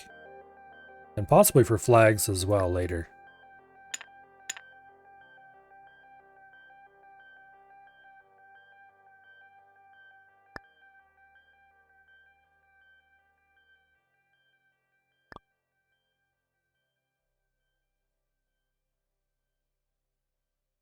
Because we want these always live outputs to run somewhere.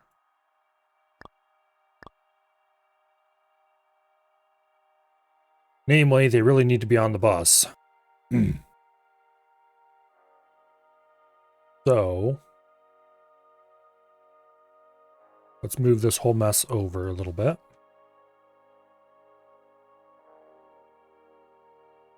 Make room for some new bus wires. And we have space.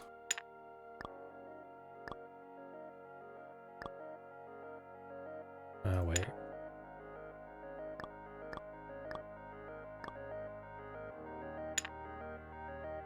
These need to both run the same direction. Okay. This is ADR, and this is BNK. And while we're at it, we should probably run another one for flags.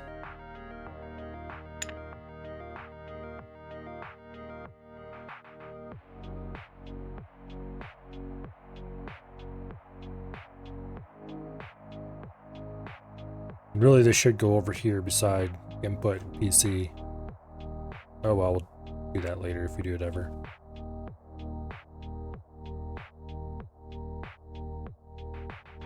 Go ahead and put these label blocks everywhere where a label block already exists.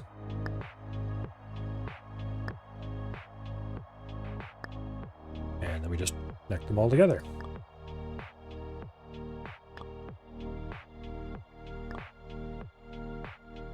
So what we really need to do is the flags line, for example, needs to be split out at the ALU. And we need set flag lines for... Oh... A good thing to set it for is for carry. Integer overflows, if we can detect that. If we're shifting, we should set it to the value of the bit that was shifted off the end. Things like that. But I have to decide what fields I want in my flags before we can even think about that. So right now flags is just a placeholder. Okay. So the RAM segment will currently put opposite the program segment. Do the same thing. So address goes straight into ADR. And then we have load and save.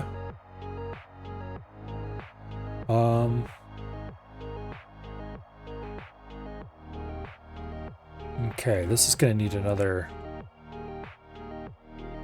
set of banks, isn't it? Matter of fact, I should probably have a memory line as part of this. So you select... Well, let's go ahead and add a memory line over here beside PC.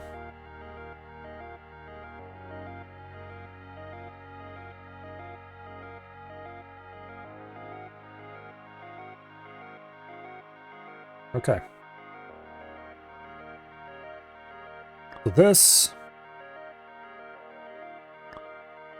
goes onto the bus. And this also goes onto the bus. These are memory load and store.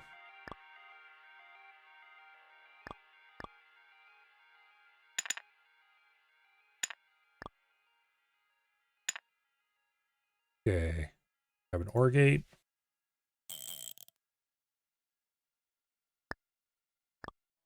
Boom.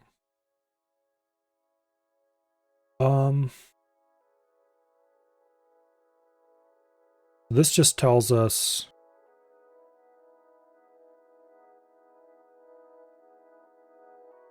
that we want a memory result. It doesn't tell us where the memory result goes.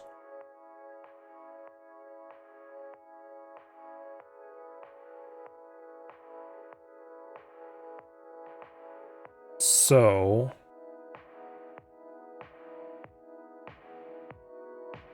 like it doesn't tell us if we want memory result for argument 1 or memory result for argument 2. So we really need 2 lines for this instead of just ordering them together.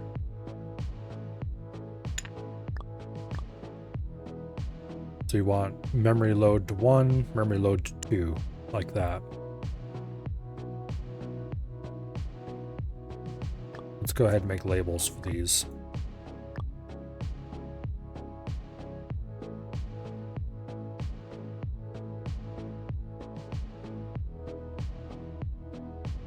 Mem store. Of course, I forgot the one rule. They all have to go the same direction or the labels look wonky.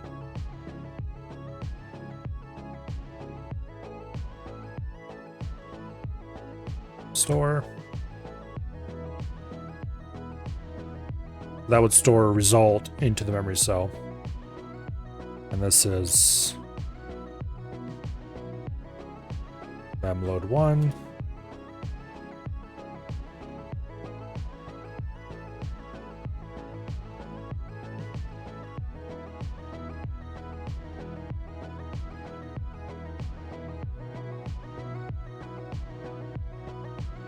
Okay.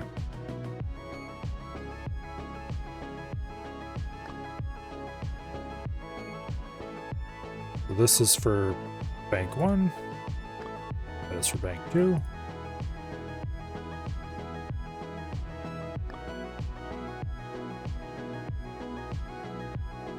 Okay.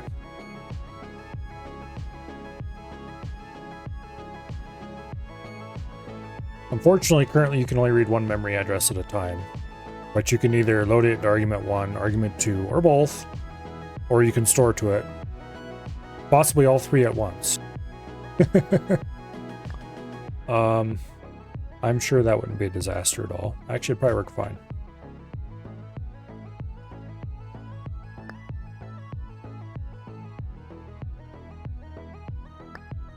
You have to bump things out a little bit down here, I think. Yep.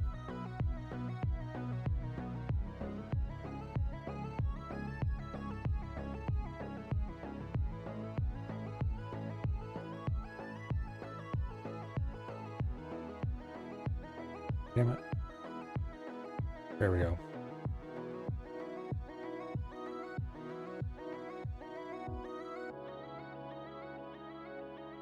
That's good.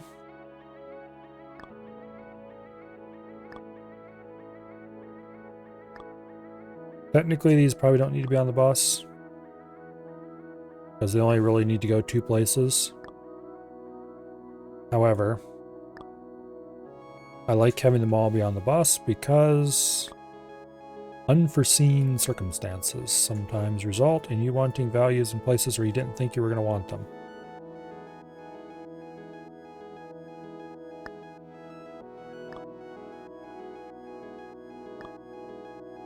And who knows, maybe I want to move the memory around.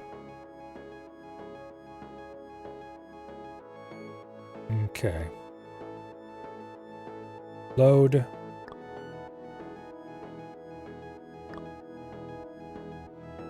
We do need to have an ore here. But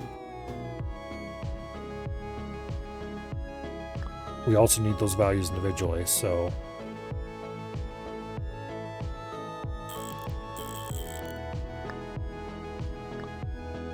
boom. Boom.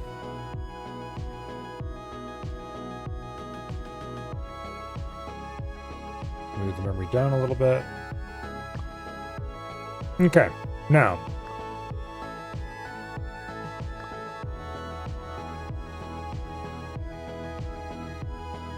Result V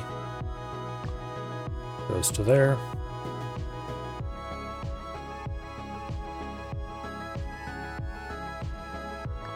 Now this value gets written to arg1v or arg2v depending on which values are set.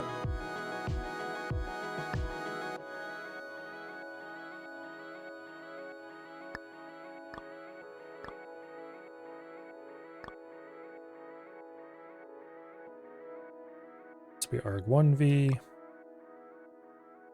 That'll be arg2v.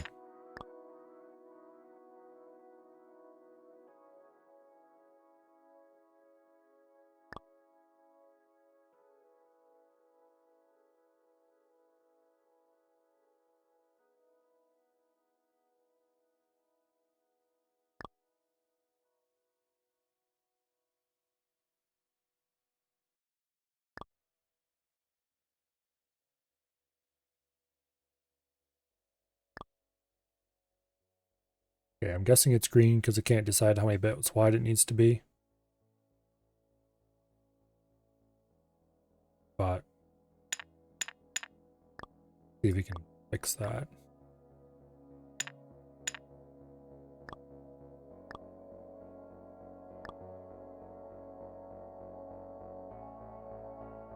It's definitely 8-bit. And this is ordered to output 8-bit data width. I'm not sure why it doesn't work like the program block, where when you tell it how many bits you want, it adds more outputs automatically.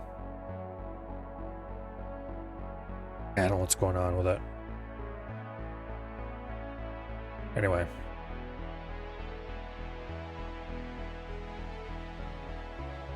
So, memory 1 LD goes into there, and memory 2 LD goes into there.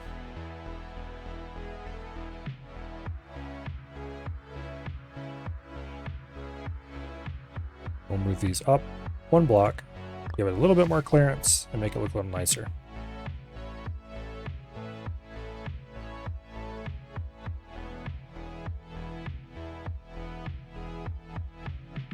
Okay.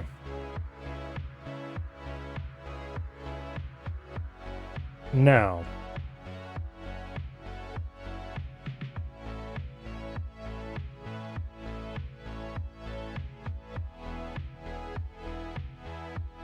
here's some wires that aren't connected to anything that concerns me slightly. What are these?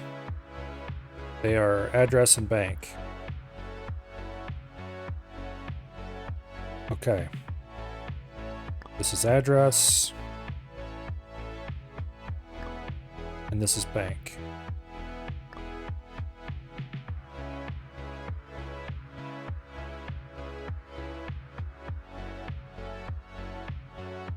Okay.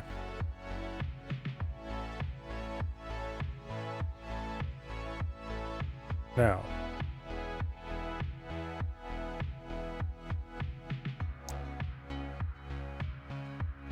none of my components are linked anymore.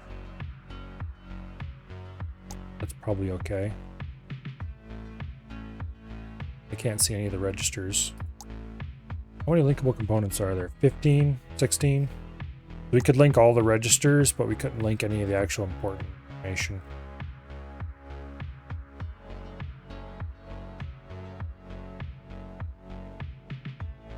Okay.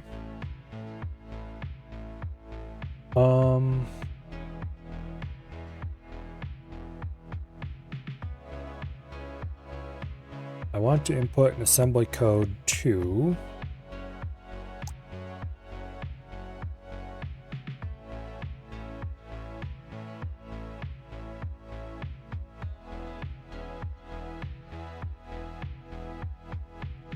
ask it to add something.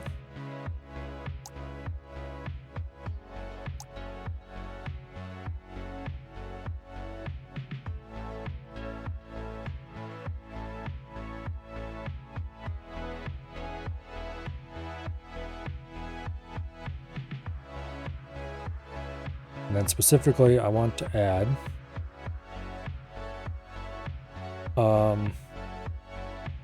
from bank 0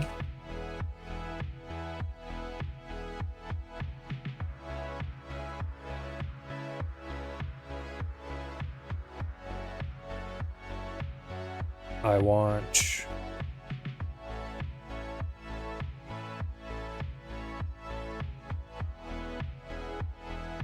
let's see. I wish this could handle operands properly.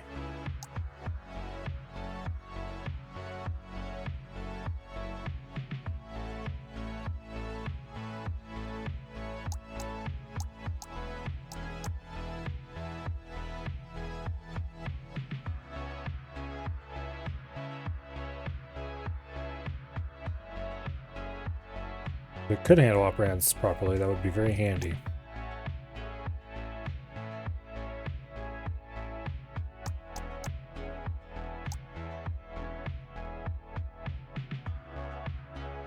I think that should be asking it to access memory.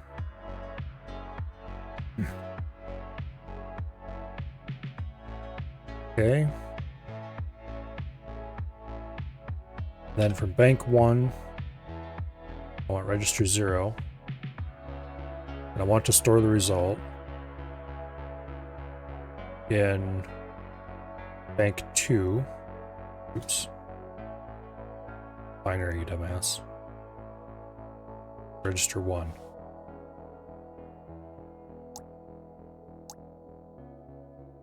Okay. Now,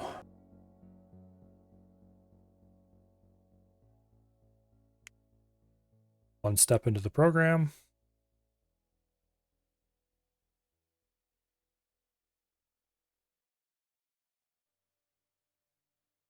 And I have no idea what it's asking for. It's asking for the program counter. Okay.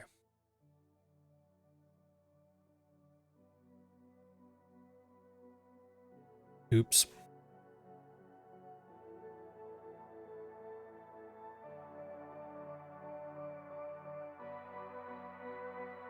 So we want 05.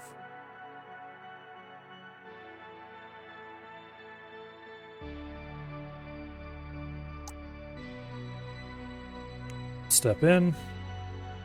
Now asking for memory. Boom. Load from memory. I unfortunately can't preset memory results. I should have actually ordered to save something into memory first. Let's go ahead and do that.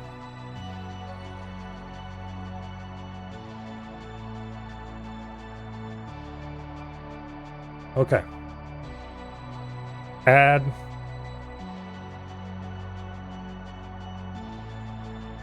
Let's do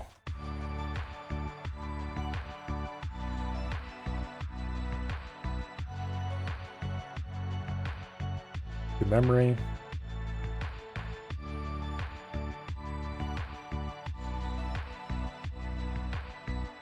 And then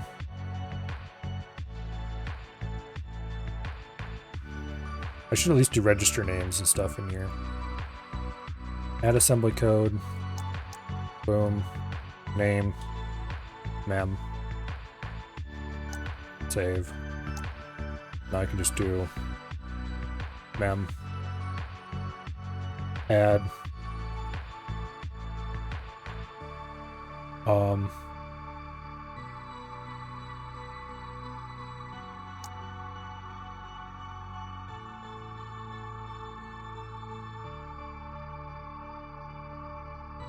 Oh, let's see. Bank 1, register 0, so this would be R0.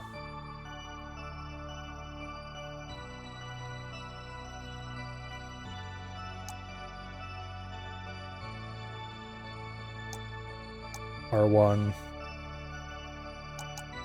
R2, R3,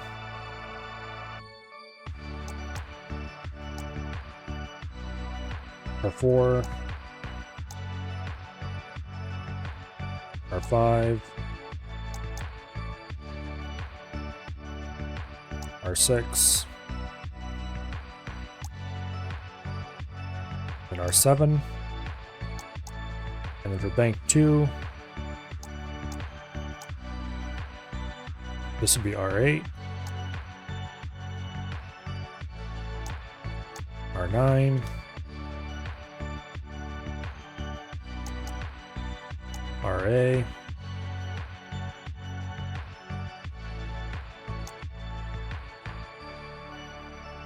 RB,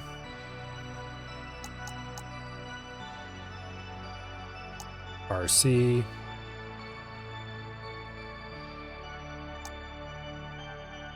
RD, RE, RF. Okay. Now, from bank 1, this would be ADR,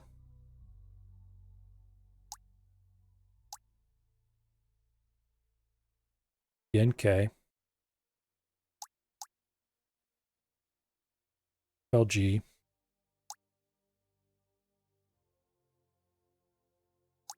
nothing. Wait.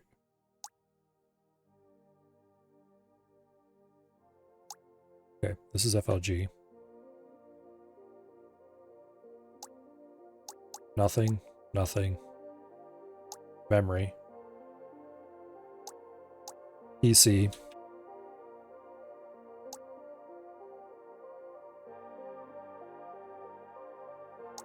And then IO. Okay, we have all the argument names available.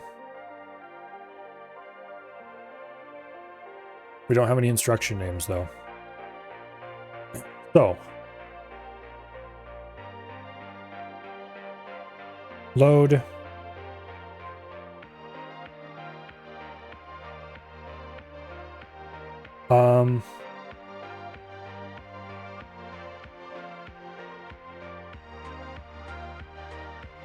let's see. Load value 1 immediate to mem 25. That can be left to 0. 25 plus 0 basically gets loaded to memory.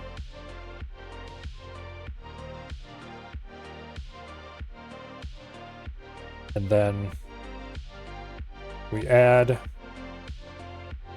memory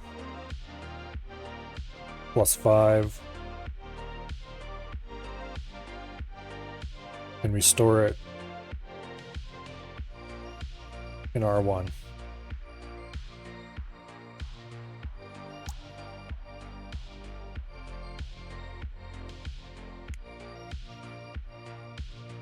Okay. This is indeed trying to store 25 in memory. Then we advance to the next one. And this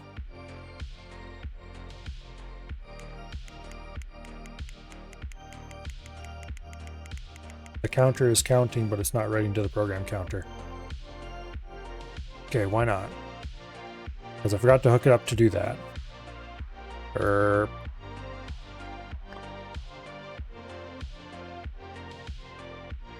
Okay, PC must actuate. Let's do this differently. PC must also always write to the program counter. Otherwise, it doesn't do its job.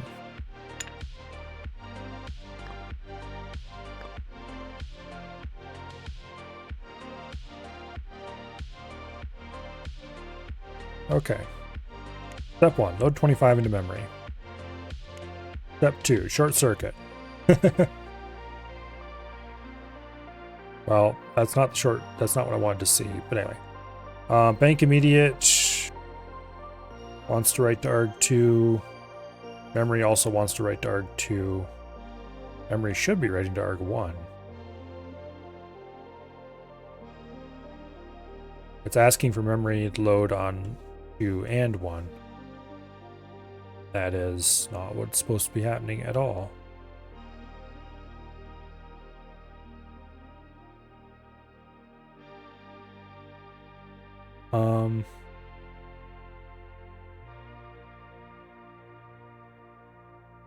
Okay.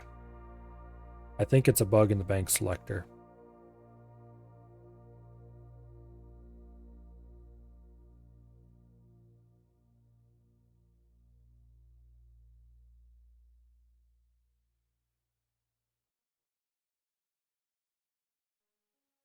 Because the bank select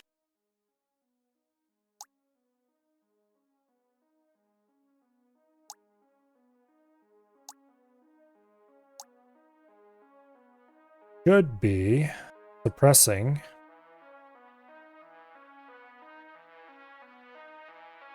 any output if it's not the selected bank.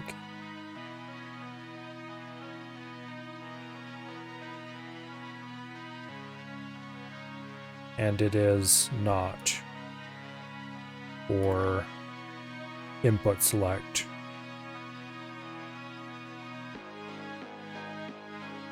I don't think that matters though. That's the way it's supposed to be.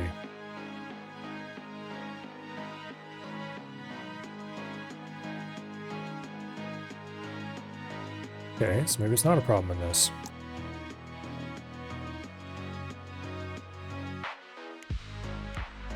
Oh, okay.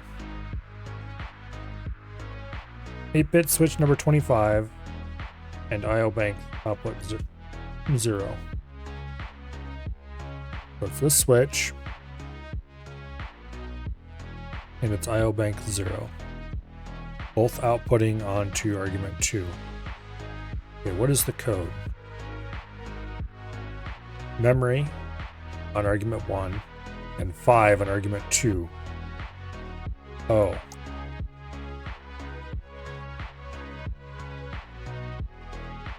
I see.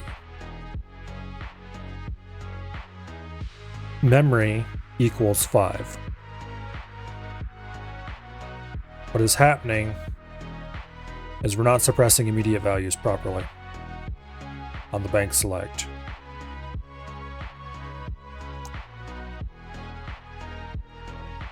I don't have anything here to suppress immediate values at all. And that definitely should be happening.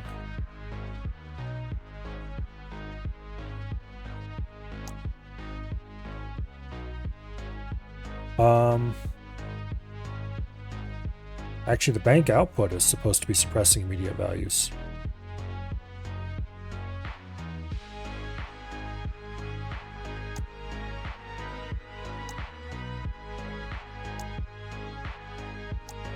Yeah, because right here we have the immediate output suppression.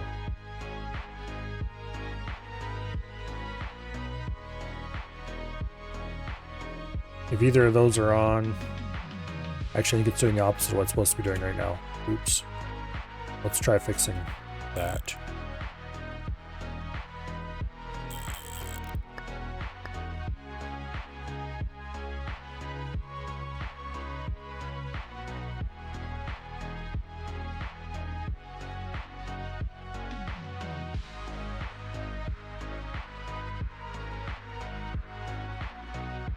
I should forcibly disable the outputs.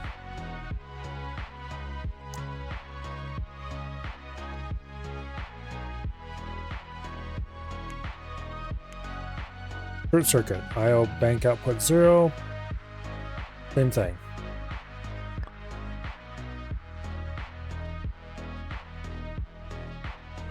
Same reason.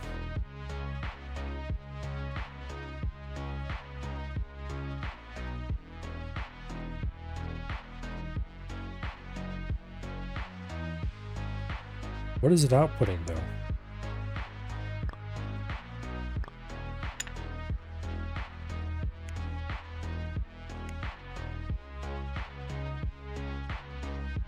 Why is it outputting though?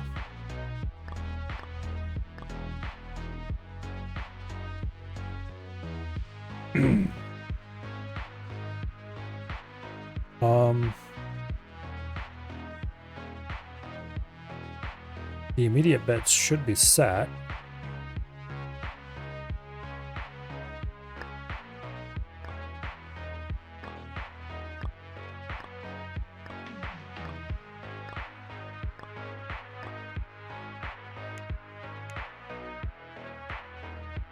The immediate bits are not set. Oh wait, that's the bank signal. Oops. Derp. Okay, immediate bit is indeed set. 128. Which means immediate on line 1. And line 1 is on. Did I just screw that up somehow? Oops, here, wait, let's not remove that just yet. Let's leave this little debugging tool on.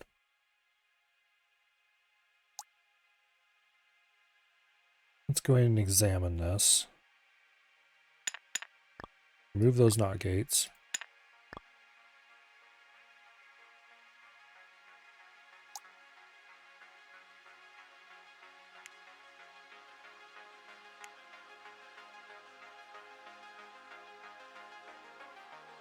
Okay. Oh, I wonder if memory is being output on the wrong one. No, it's requesting on both. Okay, that's the problem. But why is it requesting on both?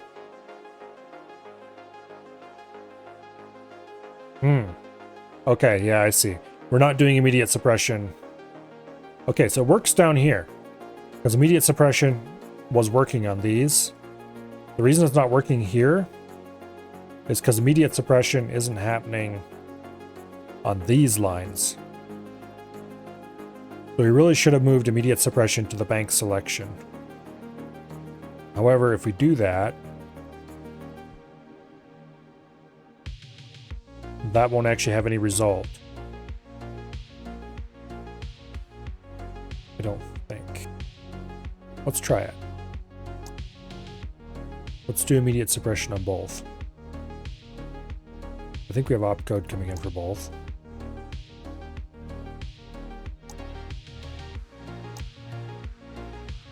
Okay. Yeah, we do have opcode coming in for both. We just grab opcode right here, bring it down to there. We do a little bit of logic.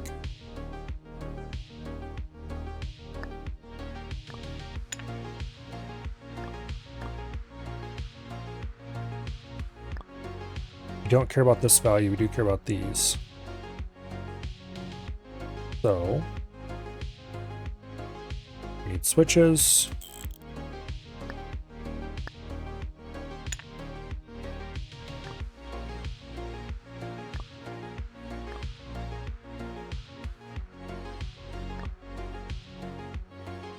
this is arg2. Okay, so arg2 goes to the other one. Yeah.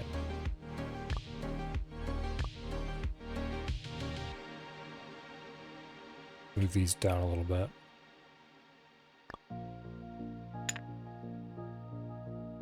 Boom. Like that. Hello, Maximus Maximus. Welcome here. Okay. This should suppress outputs on immediates. I don't think it'll actually solve our problem.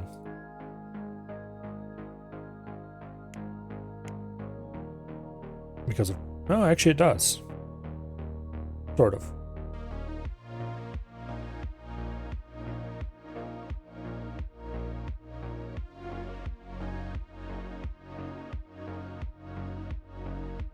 Now IO bank immediate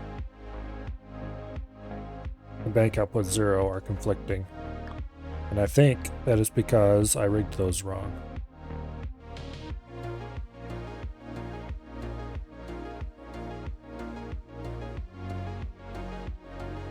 No, I didn't. Did I rig this one wrong? Okay, this is output 2. It runs to output 2.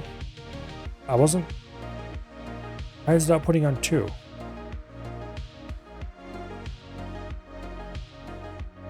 I mean, that... It shouldn't be outputting anything on 2.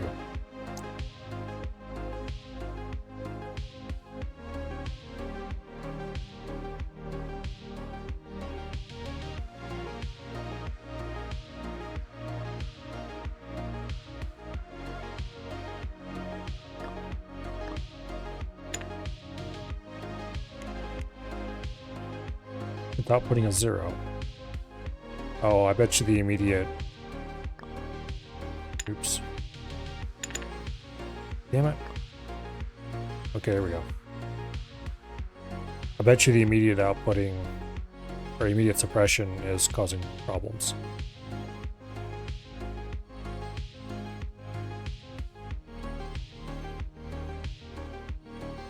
Shouldn't though. Because this is not actually connected to this directly. So nothing this does should affect this. It only affected these. And even here, they're connected to the register bank. That shouldn't create any issues. They have immediate suppression both there and there.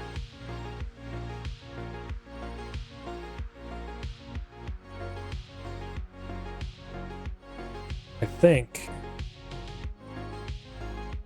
the problem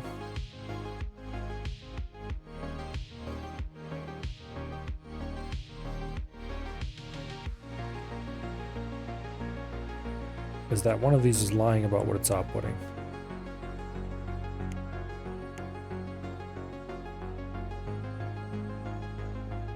Okay. So, at this point,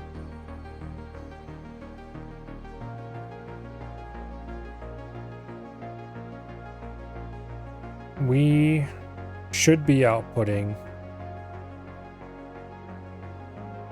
25 from memory on 1, which we are. And we should be outputting immediate 5, which we are. However, this IO bank output is also outputting. And it shouldn't be able to output anything when the immediate flag is set. So,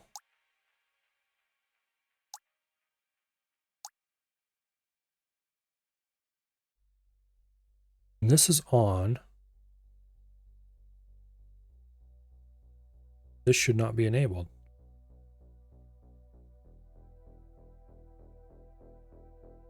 And I don't see any way for it to be enabled.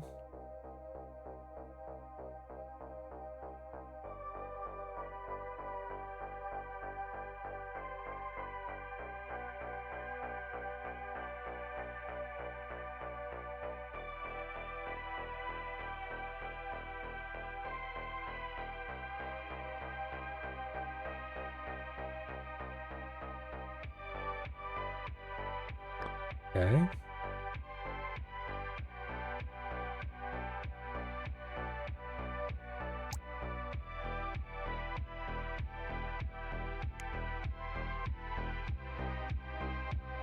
Both of them are disabled here, which is correct.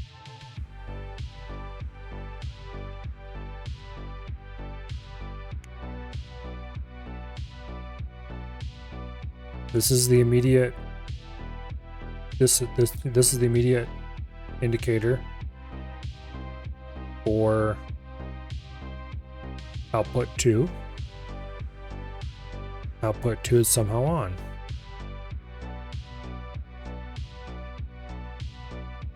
The others aren't trying to output on that.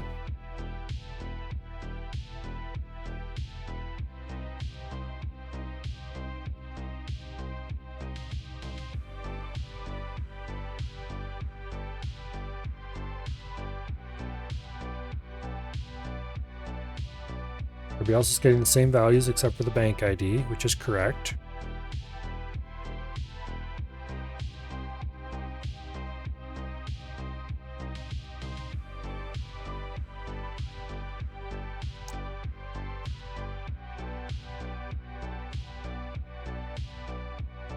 Okay. This is the pin right here. It should be set.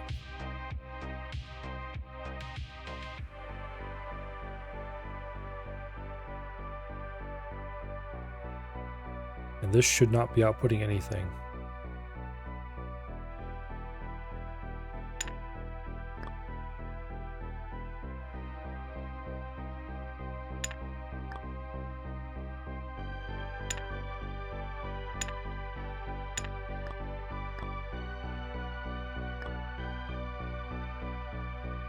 Okay, it's not cross-connected to anything.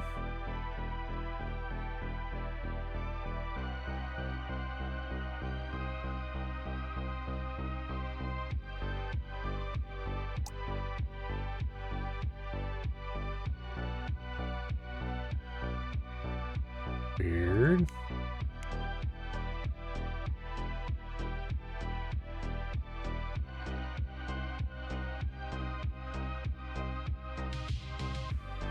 What in the world is going on? There should be no circumstance where it's possible for these two to be on at the same time.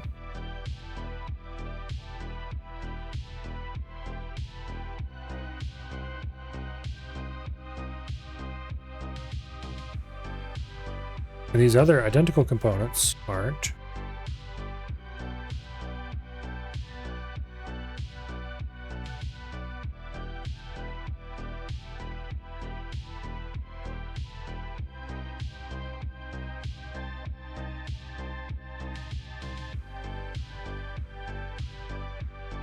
If it was outputting 5,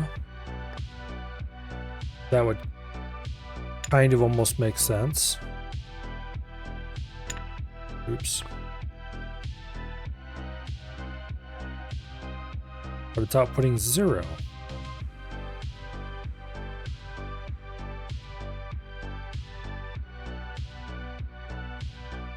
Okay, let's try to recreate this. IO bank output. 8-bit constant, that should be outputting 0.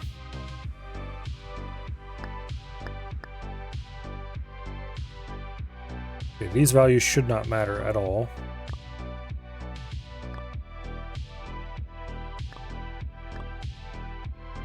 This should be 128. No. 364. Okay. This should be outputting 0 for bank 0. This output's on.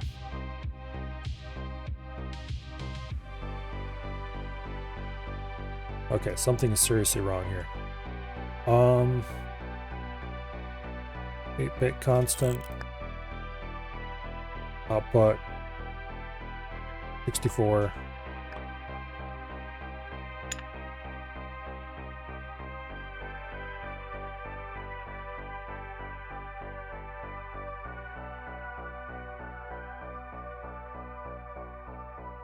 Okay. Oh. Wait. Why does it work for the other ones then? These need to have NOT gates inline.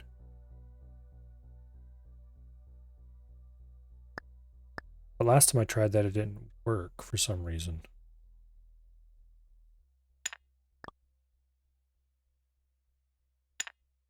Screw it. Let's check it again.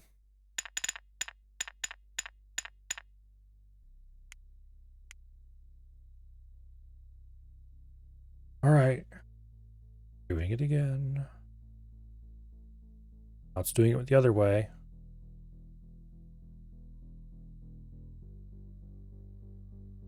It needs to... Okay, the suppression needs to be more advanced than it is, I think.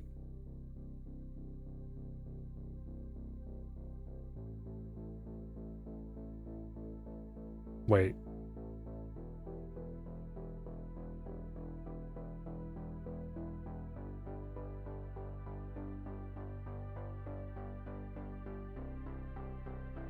Wait.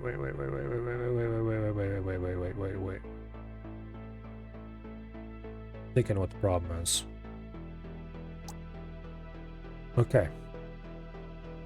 I think the problem is if input 1 is requesting this bank,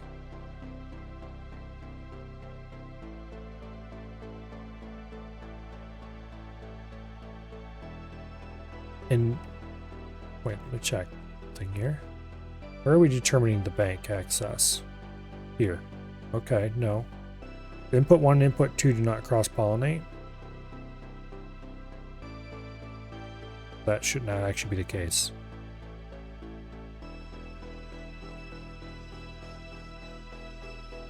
Yeah, there's no wires that connect the two together. Except these inputs.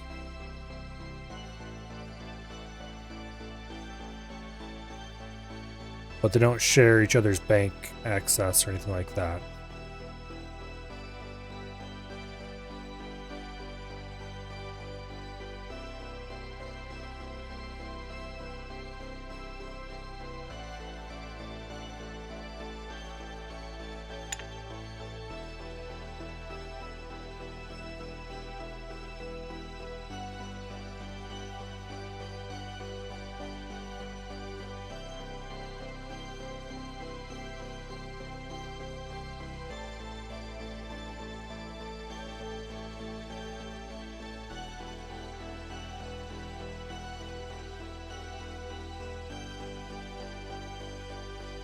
But why are these on currently? Because the correct bank is selected. It's asking for bank 0.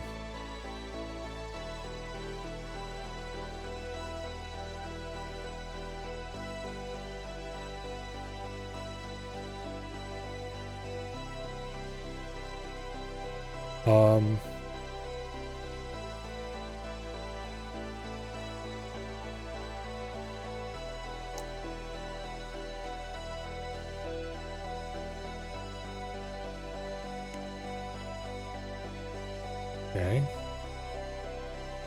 In this case, it is working correctly. It is suppressing 128. We are asking for bank 0.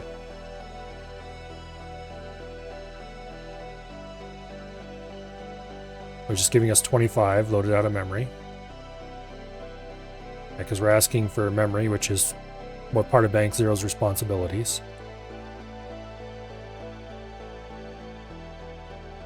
And then when we go to the next step, boom, we're asking for bank 2. We want register 0.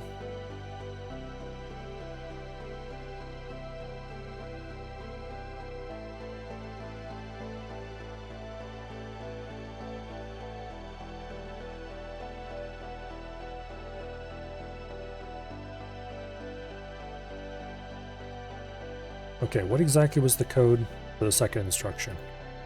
Second instruction says load memory and load 5 immediate. and store it in register 1. Okay. So on the second step, we are indeed asking for memory on 1, which is correct.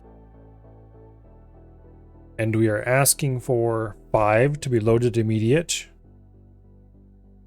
on 2. And somehow, this is getting confuzzled. I'm thinking that we are also asking for what on 2?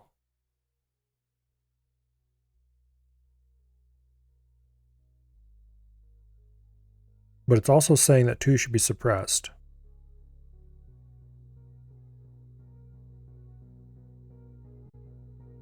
We want 6455 as inputs.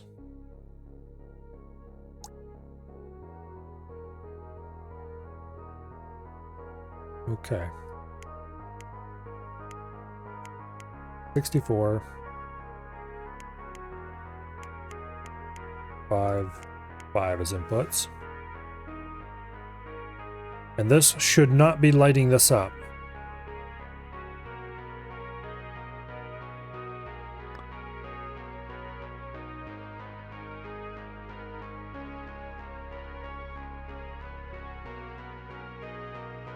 Actually,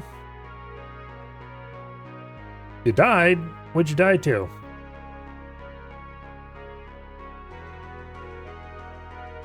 Let's see. A mage? One of the happy fuzzy blue mages down by the mage tower, or one of the evil dark mages outside Varrock, or a different one entirely.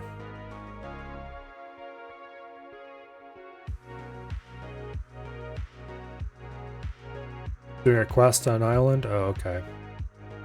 Got ganked.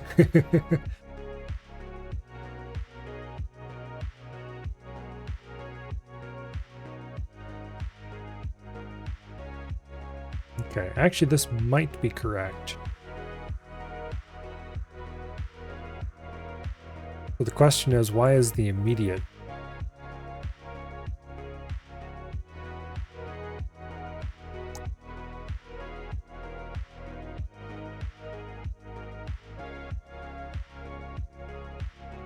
This is ARG2.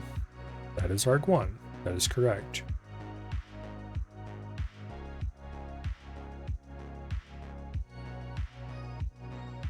Make sure these are hooked up right. This is ARG1. And that is correct. This is ARG2. That is also correct.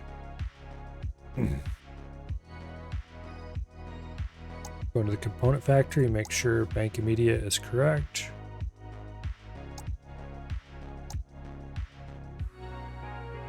Okay. We want ARG1, immediate value. That is correct.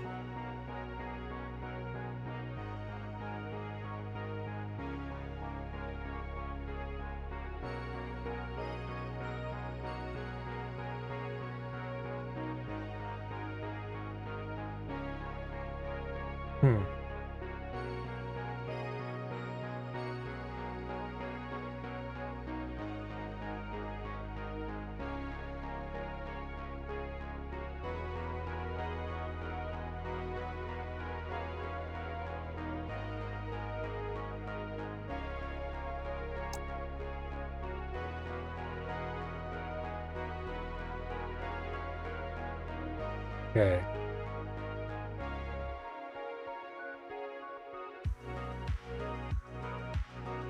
So this should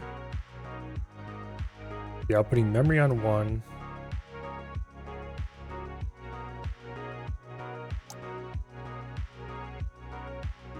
So if I go down here to bank 1 output,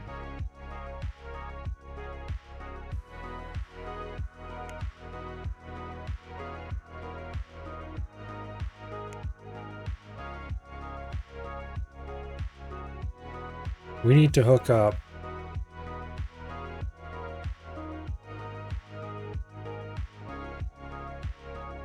this value.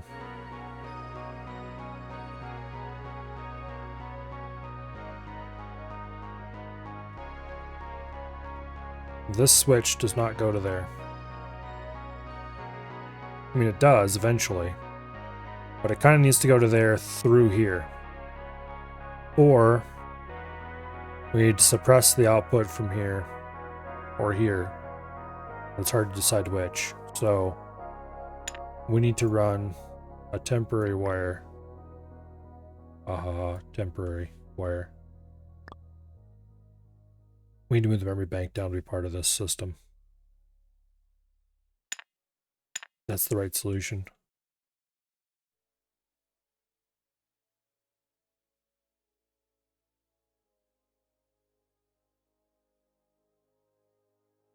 For now, we'll run a temporary wire. No, we won't. We're gonna delete this, like we should have done from the beginning.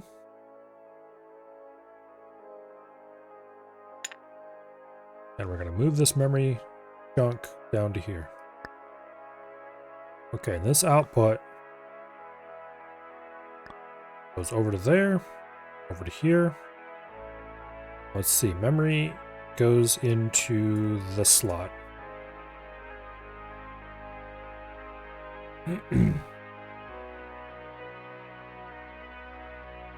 That'll remove one collision. And then these both get run.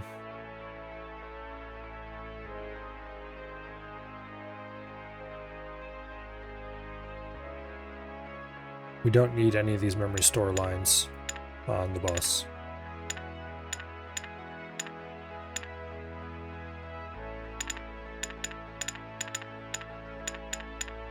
Because memory is part of bank 0.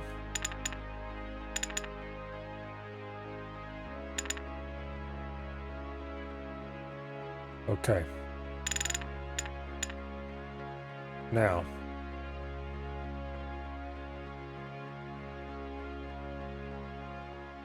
Didn't have any food and forgot to take off our armor, making magic damage too much and died.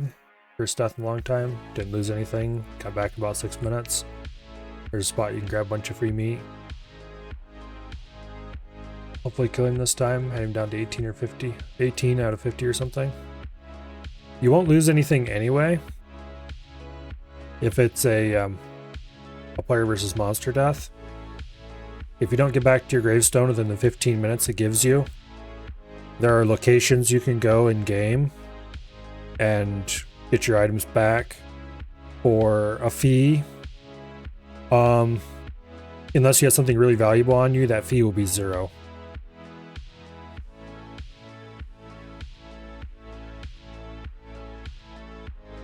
Don't remember how they're labeled on the map. I think it's Death's Office or something. It looks like a gravestone. Where you'd go to get your stuff if you don't get back to your gravestone. There's one in Falador somewhere, I think. That's the one where I went to last time I died and didn't feel like running back to my gravestone. You don't have to wait for you to go to your gravestone either. Because like if you died someplace inconvenient, you can just go straight there.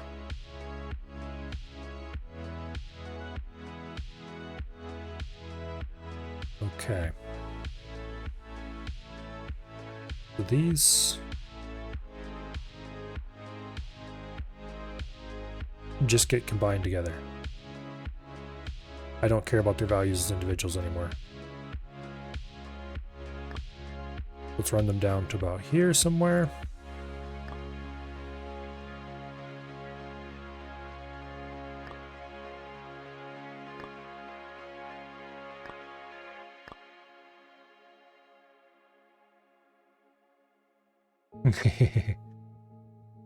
If you're using Runelight,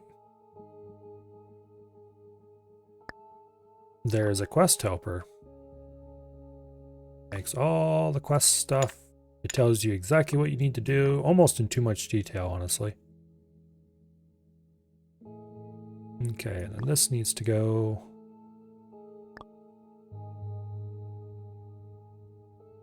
there.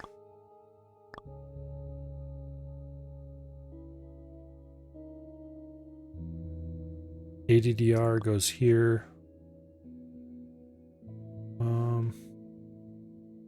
We don't actually need ADR bank on here anymore either.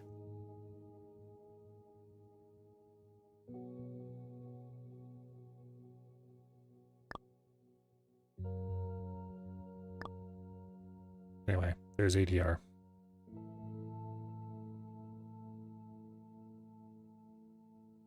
And then the save value is this.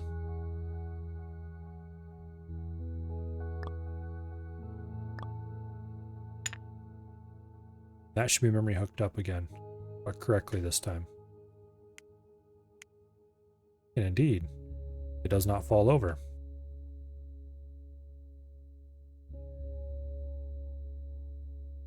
Okay.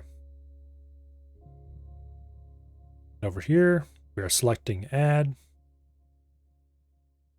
Boom, which puts the value of 5 on result. And then that goes to the register banks, where we are storing it in bank 1. We should be anyway.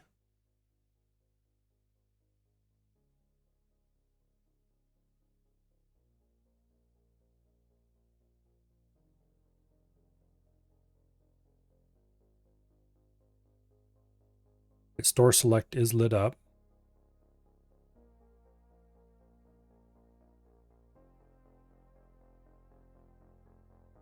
And then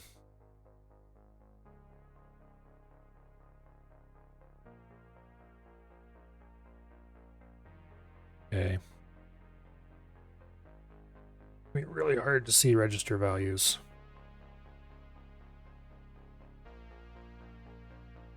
With the way these register banks are set up.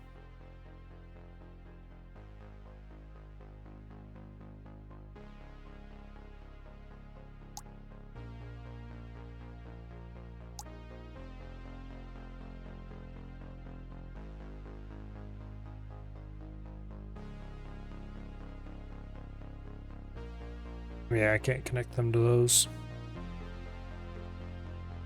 Can connect to these though. I wonder if there is...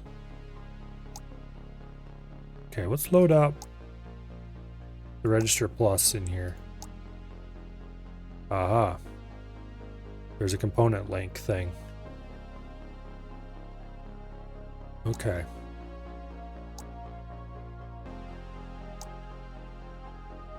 Probe.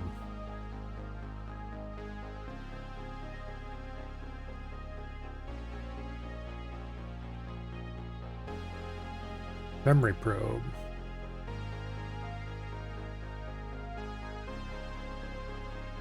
I want to connect these to every register somehow.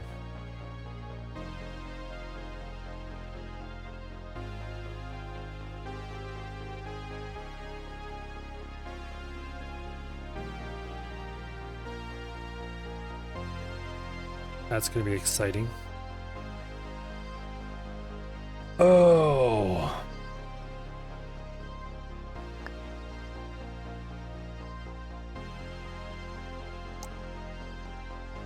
Okay, I see how these work now.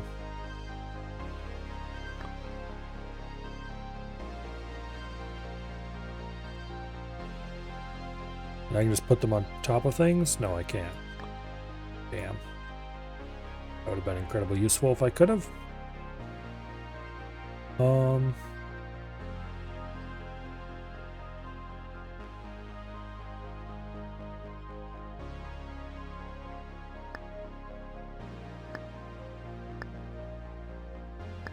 We can do this though.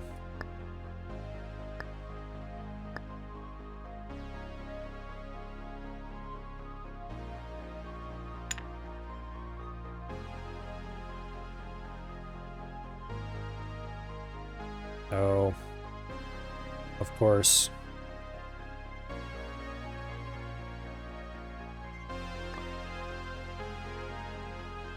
We can't put them in the same tile as a pin. And they... Yeah.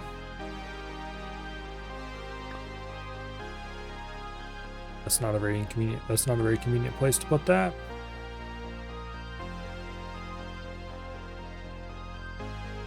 If you have multiple in one tile, they get suppressed.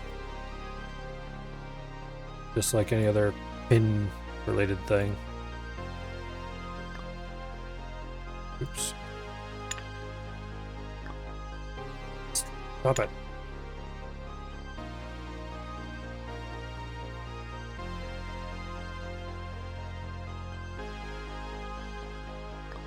Okay. That's a horrible way to organize those. I'd really like to put them a line up through here.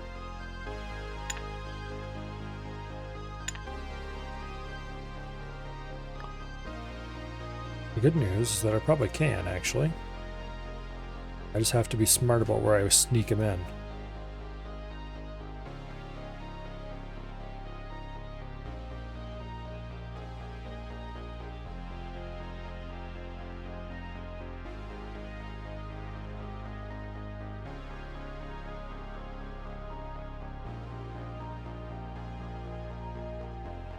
Okay.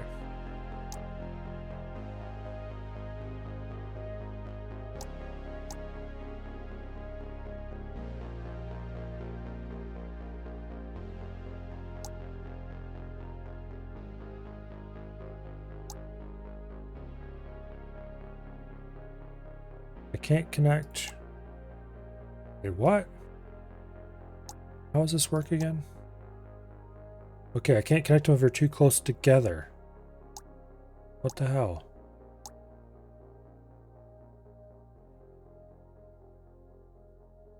That's bizarre.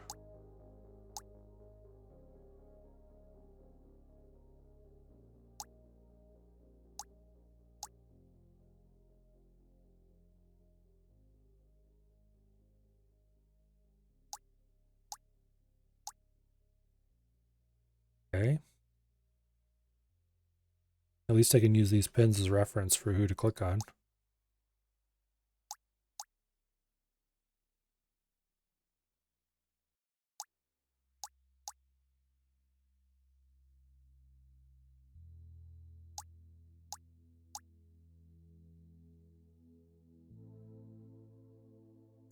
Okay.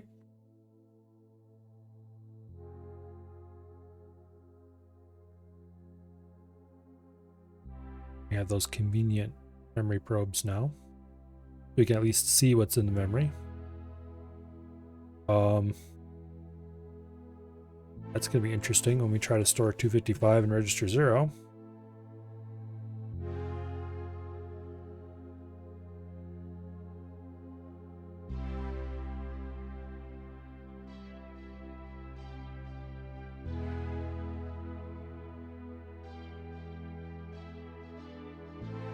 Okay.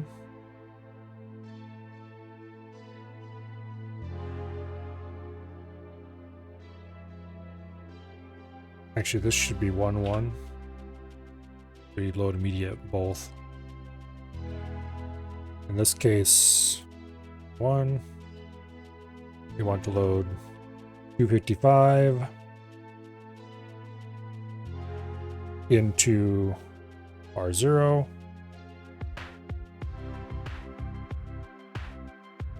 As our first step. Okay. What's it look like when register 0 has 255 in it? That is a great question. Let's find out. Doesn't look like anything. That's what it looks like. Apparently didn't actually do it.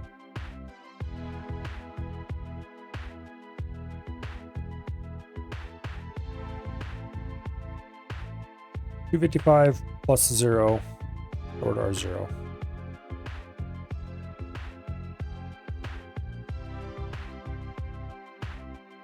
I need to actually implement a proper move instruction.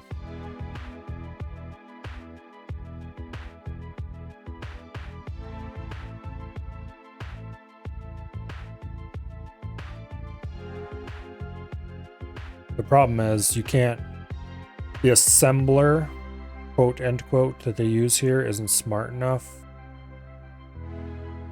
to handle anything other than basically the assembly codes are just names for specific bit patterns. So this isn't really an assembler at all. Because a real assembler would do a little bit of logic, at least on top of this. Not very much logic, mind you. No, it depends on the assembler. Well, a basic one wouldn't do very much, but it would do some stuff like instead of typing 255 to get the constant 255, whatever that ends up meaning, you would do something like prefix it with, I don't know, a pound sign maybe, or something random like that. And that would tell the compiler, this is an immediate mode value. And then it would go and it would insert the right bits into the opcode. So you could just type something like move.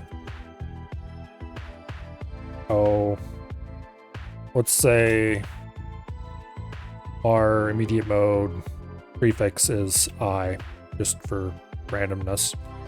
You'd say move I 255 to R0. It would also handle taking care of the null argument for you. If you actually had no real assembly, would actually have a null argument. They would have variable width opcodes.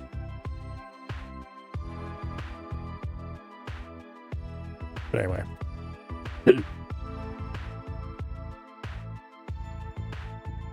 Long story short, this is not a real assembler.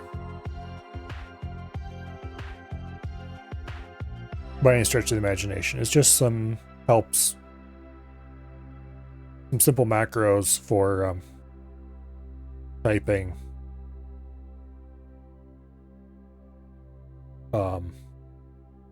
binary directly into the computer. Named bit patterns, and that is it.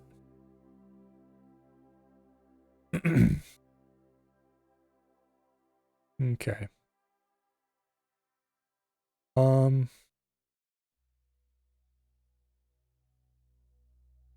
This should load 255 into register 0. Register 0 is bank 1. Register 0, okay.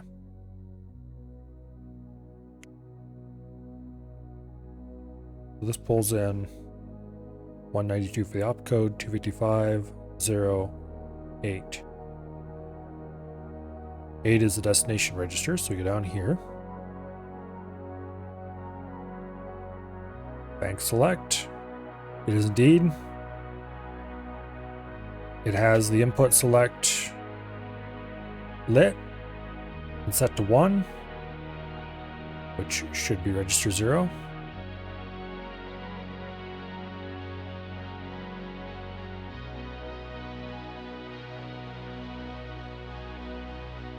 .255 is coming in on the input. I wonder if it just doesn't change that value to match what is actually being shown. Probably doesn't. Go ahead and link up.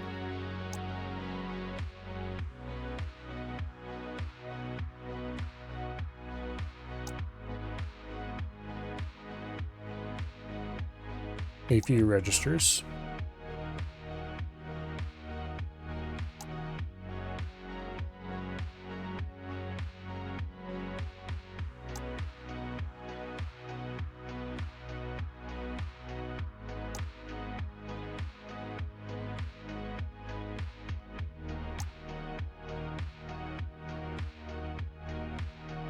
We're going to want to link a bunch of other registers as well.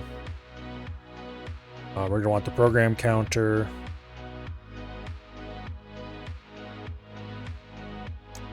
Let's go ahead and link PC right now. Boom. We're going to want to link ADDR. Actually, I don't want to link that. I want to link bank and ADDR.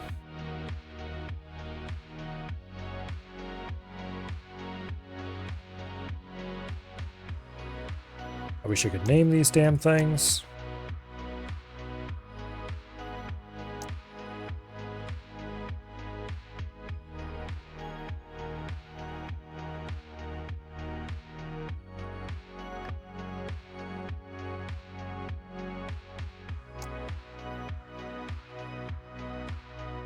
Yeah, it's not possible to name the memory probe.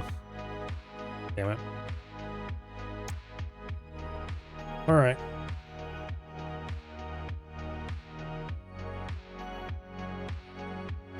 They're all just going to show up as custom. I can't name them inside the debugger to like R0 to R7 or whatever. Registers 8 through F aren't available in the debugger because we don't have room for that.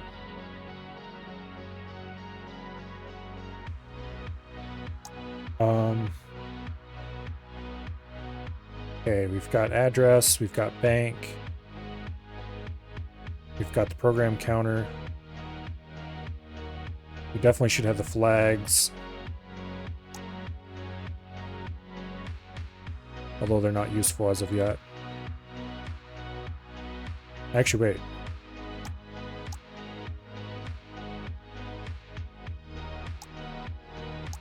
If we hook to memory, what's that give us?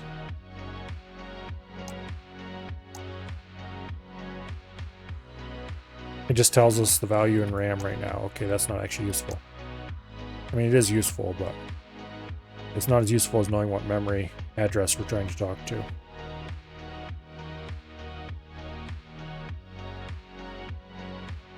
Program counter, input. Let's talk to address. We don't care about bank for the moment. We don't care about flags for the moment.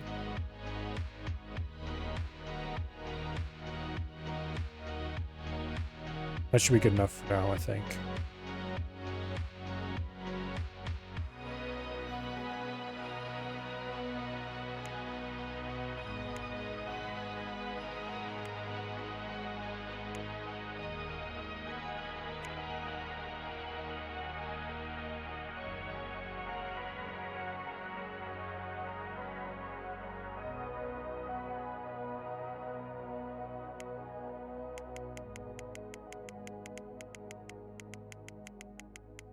And now we're just reading zeros.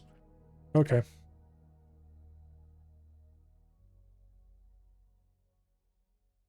Add the RAM block to the wire and complete the level.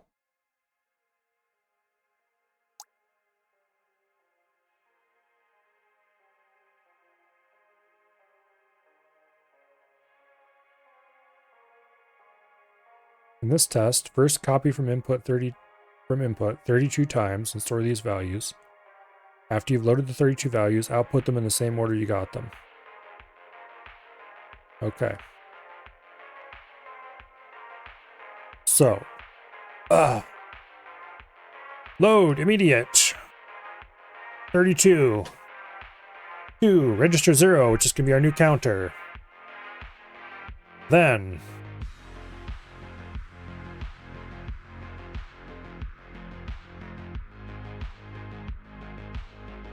move IO to memory. Actually, we need to set ADDR to 0. Before I do all this, I'm going to take a quick adventure upstairs, and I will be right back. And then we're going to engage in some serious bit twiddling to write our first actual useful program. But anyway, I will be right back. Don't go anywhere, or else.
All right. Return.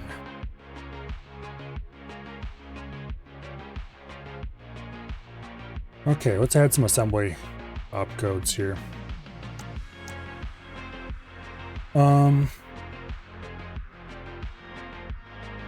Load immediate. And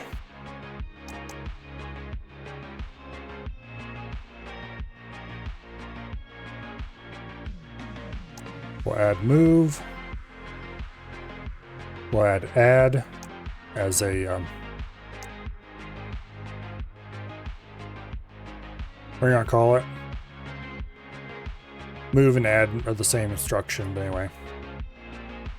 So LDI and then move from IO to memory. Start formatting these properly.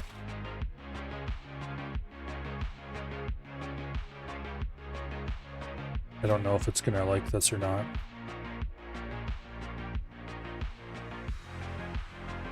And then this. Okay. We load 32 into memory. And then we move. Wait. LDI. Oh, let's see.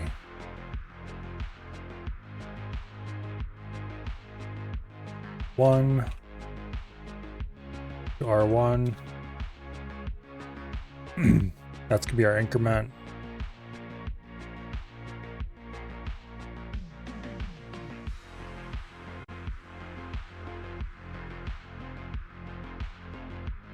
What did they use to indicate?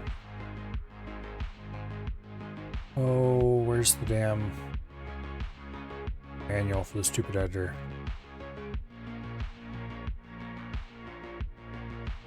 I don't remember how they indicated a label in here.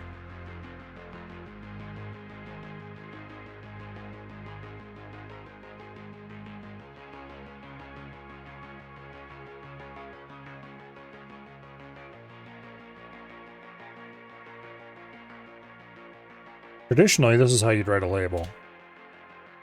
But I'm not sure what the syntax they used was anymore.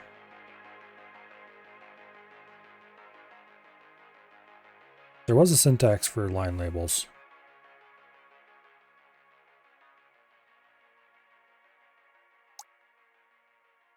Let's go back to the level map and look.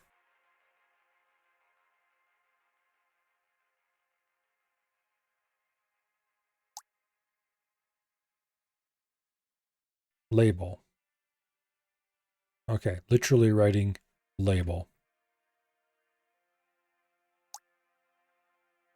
And const and things like that, I remember now. Okay.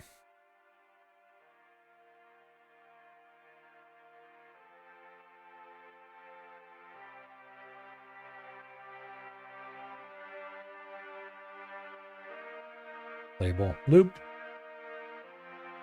Okay, move IO to memory.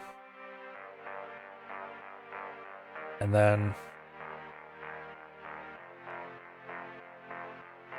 oh, we need to set up ADR. Duh.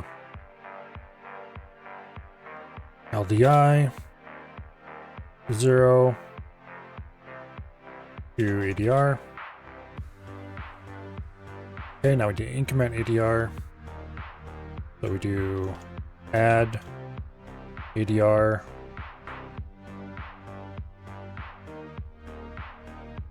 one ADR, except we can't do one. We need to do R2. That's where we're storing. Oh wait, no, R1 is where we're storing 1 right now. We add 1 to ADR, and then we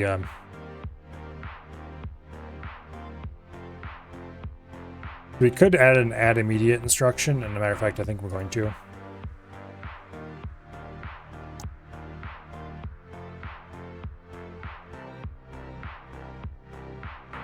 Add immediate.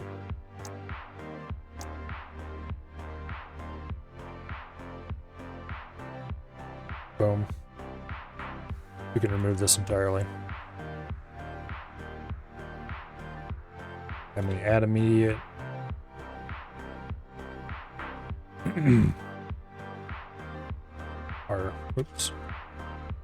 R0, 1.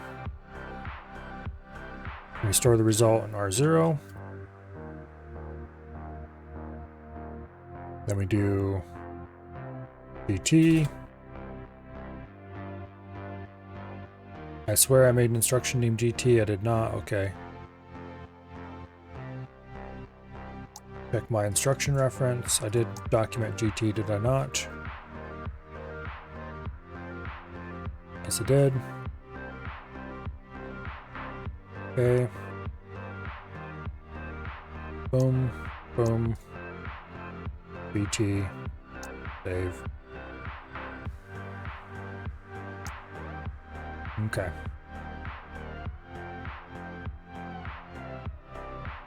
R0. Wait. LDI. 32. Into R1. We want to load 0 into R0, 32. Then we do greater than, if R0 is greater than R1. I think we actually want 31 in here. Then jump to loop.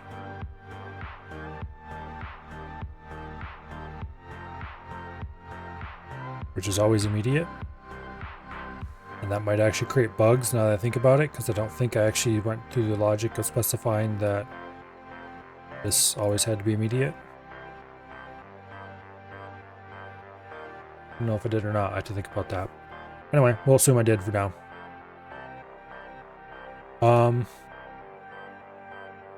So that's the R loop. Then we do label, W loop,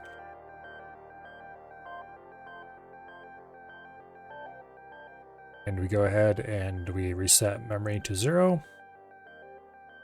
or set ADR to 0. So we load immediate, 0 to ADR. Actually, we do that outside the loop. It'd be very bad if we did it inside. Not very bad, we just get stuck in a loop. But bad. And then we move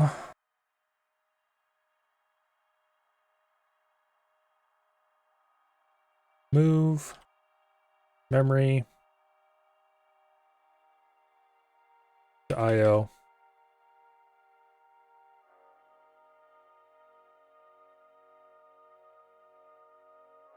Okay.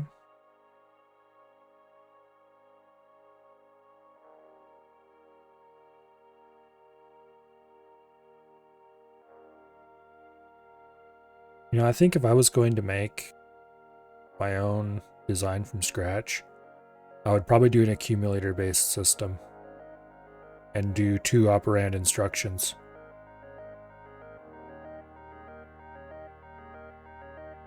Because that would make the assembly actually reasonable and work.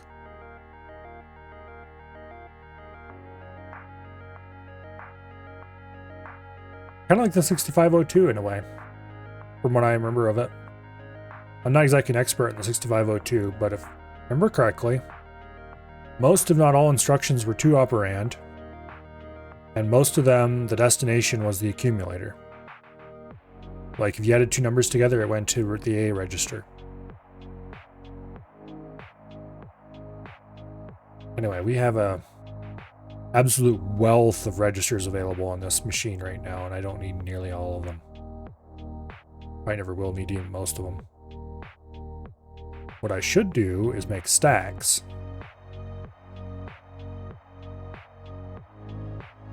But we'll get to that when we get to function calls, probably.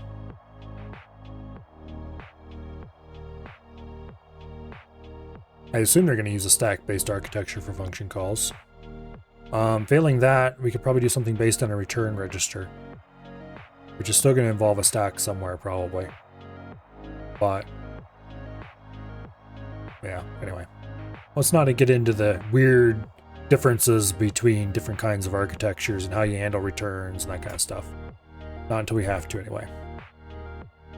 On an Intel-based system, or an AMD-based system, for that matter, you would use a... everything goes onto the same stack somewhere, and when you return... Okay, I just said I wasn't going to do this. I'm doing it anyway. You would have a stack somewhere that everything gets pushed onto. And that is the source of a lot of exciting security bugs. It doesn't have to be done that way. There are also systems that use a so-called return register. And that's your job to preserve that return register if you need to or not. Anyway.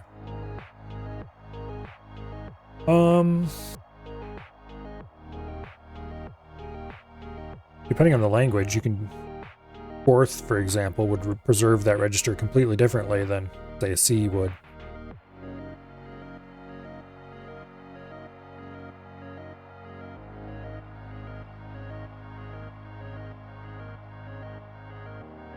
There's a lot to be said for the way Forth organizes its code. Or, the way it works internally with its dual stacks. Dual stacks make a lot more sense than a single stack from a security standpoint.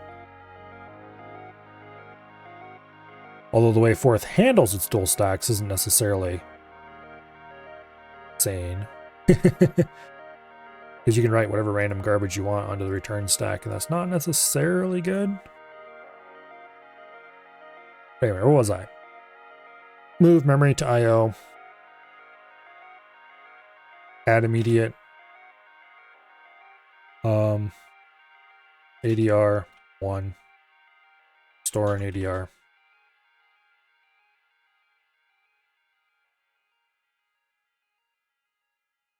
And then we just do this again.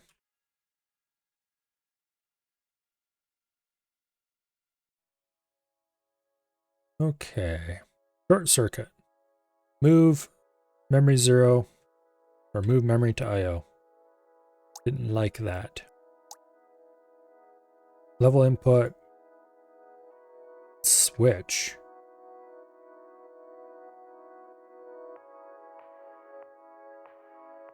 Okay. It's trying to write the result of the move. The result. And the level input is also trying to write the result. Oh. That is a problem.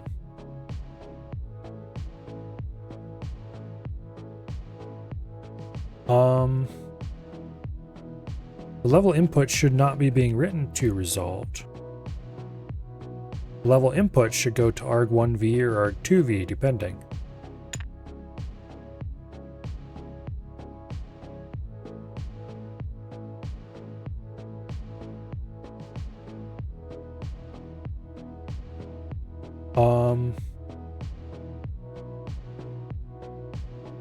Which means it really should be running into this wire right here.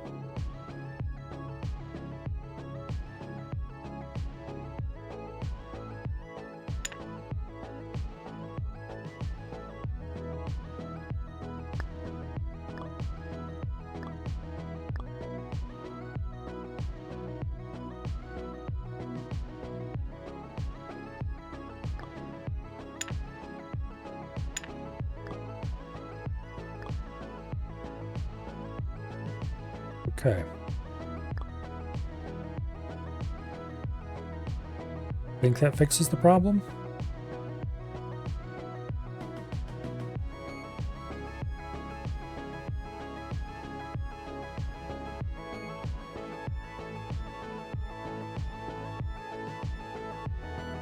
It's doing something, but it's not writing to RAM.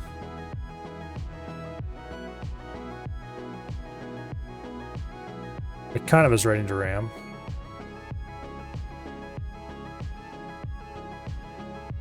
Okay.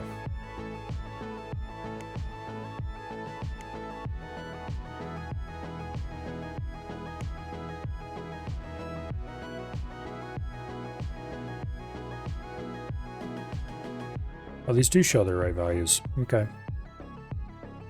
So let's save 31 to R1. 0 is an R0.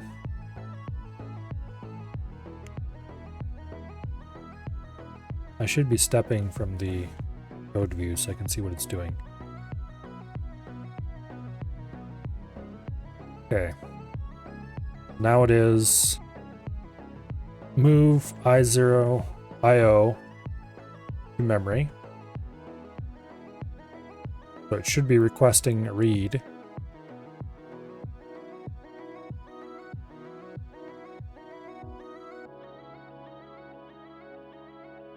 It is currently not requesting a read.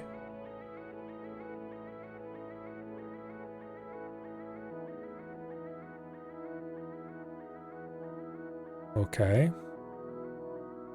Why not?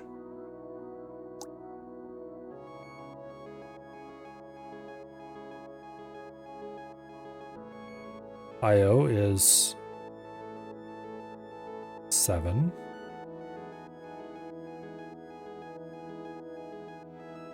Which should be bank 0.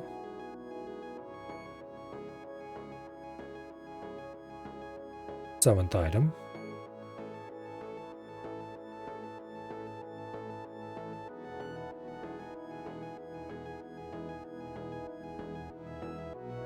And it should be requesting that on this line.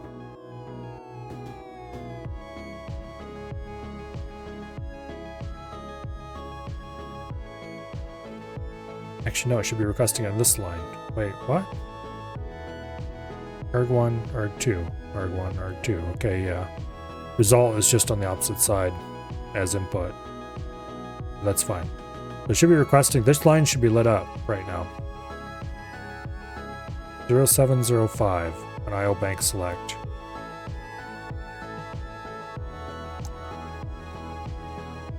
Zero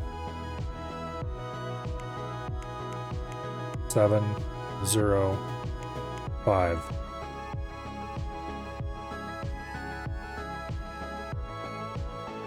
Oops, I completely entered those all wrong. Result be 5. Upcode should be 0. Bank should be 0.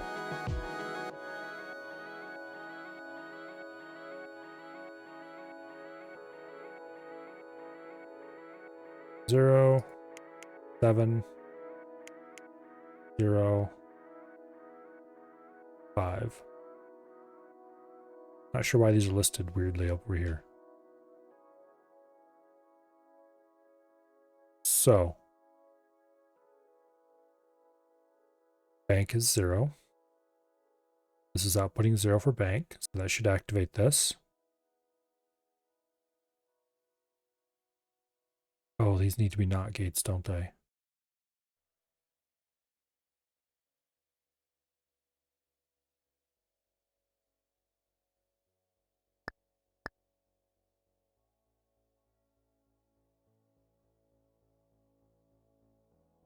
Okay. That's probably going to break a bunch of stuff. We get listed in the order they're added to the schematic. What fun. Okay. Let's go step it from inside so I can see what's going on. LDI, LDI. Boom. Move, IO. Need to read all the bytes first. It should not be attempting to write, it should be attempting to read. Which means I wired something backwards.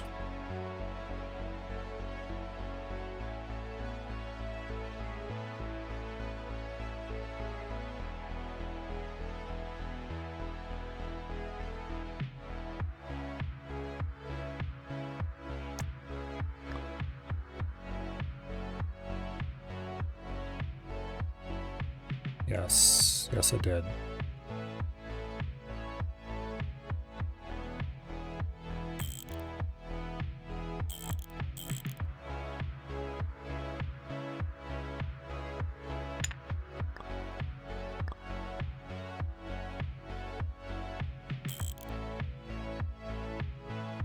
Okay. That's annoying.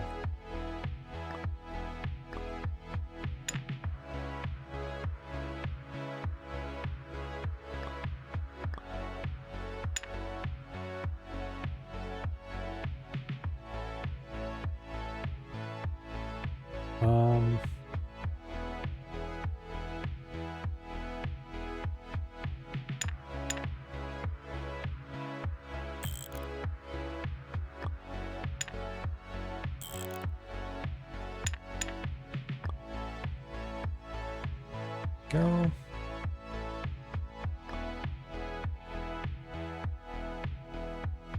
That's not ideal to say the least, but oh well, it'll work. I guess.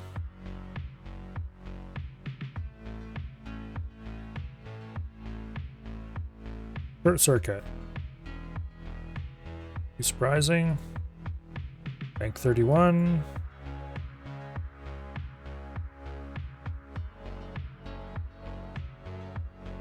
Oh, it's inside the register bank. Well, that's exciting. What are the inputs? 16, 1, 2. Okay.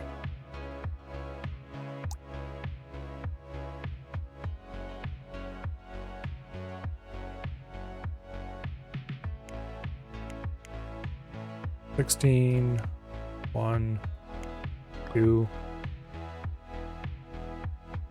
Okay. And what other inputs did I have?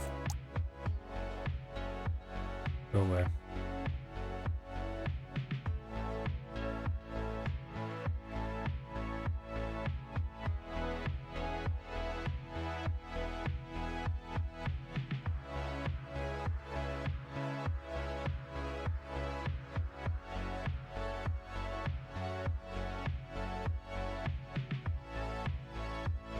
Okay. What's it?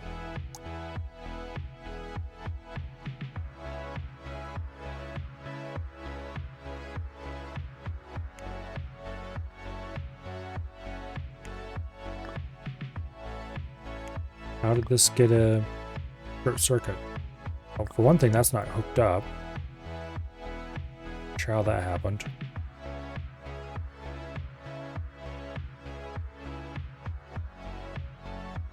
Where could this develop a short circuit?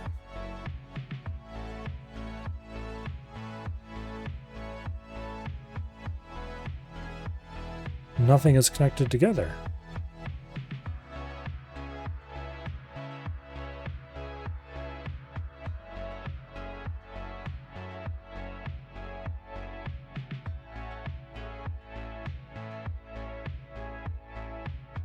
Wait.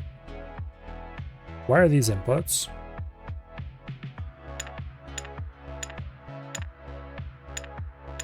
Those are all supposed to be outputs. And not only are they supposed to be outputs, they probably should be switched to outputs.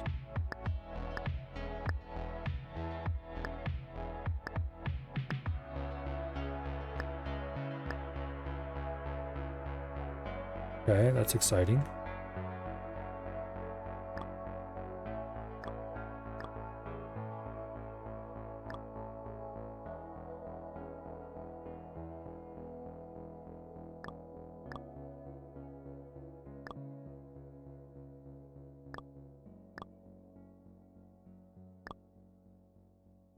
This can be annoying as hell.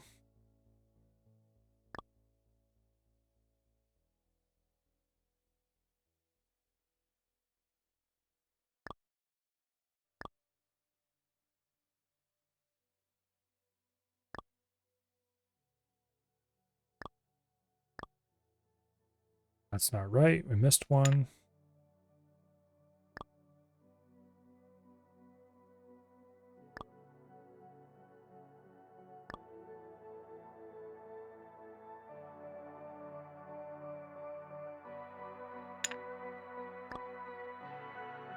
Guess that'll have to do.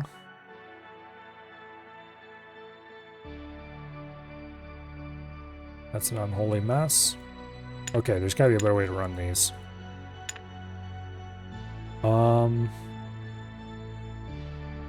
Yes, there probably is. I think.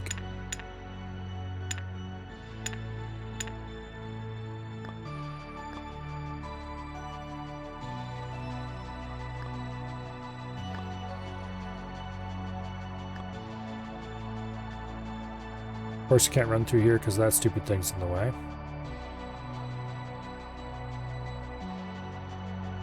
Fine.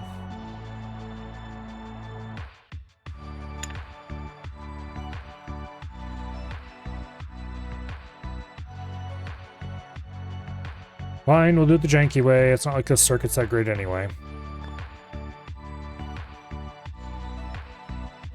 I shall cease to care. Okay.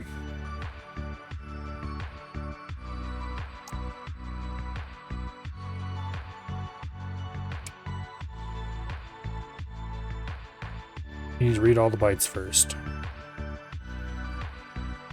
It's not advancing ADR.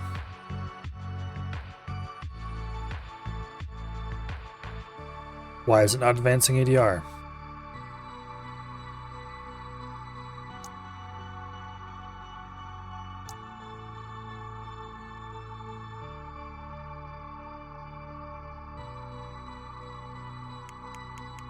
Okay. Add 1 to ADR. No, it advanced ADR.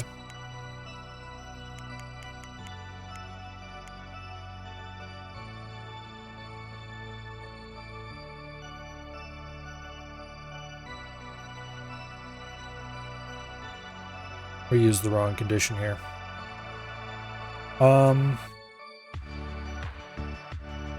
We want to do less than. I want to set this to 32. Which means I need to go ahead and add a less than command.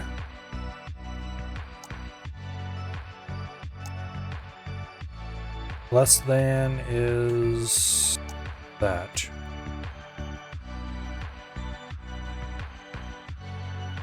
Yes, okay.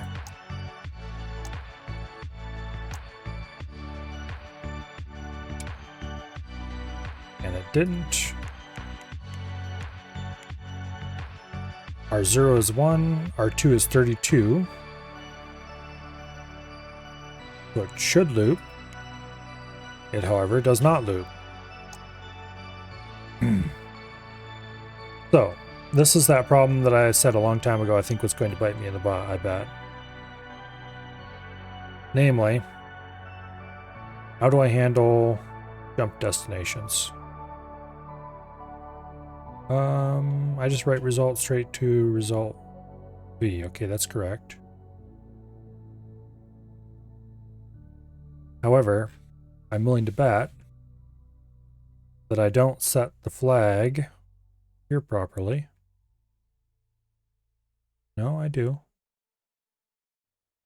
I think.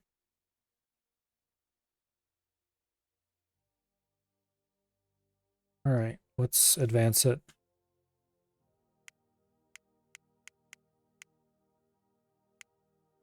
Okay.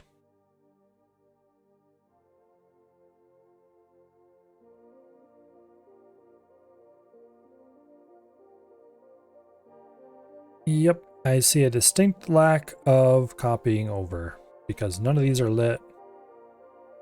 Why are none of these lit? Well, for starters... Okay, this one's not hooked up because it's a no-op.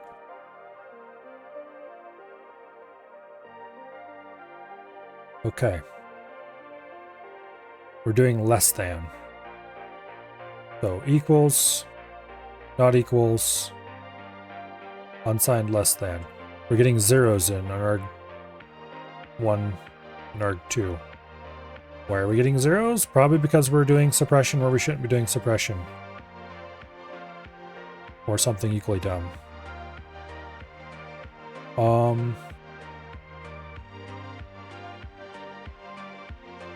Why is the no-op here lit up? R1 and R2 are lit up. But it shouldn't be outputting anything on this bank select.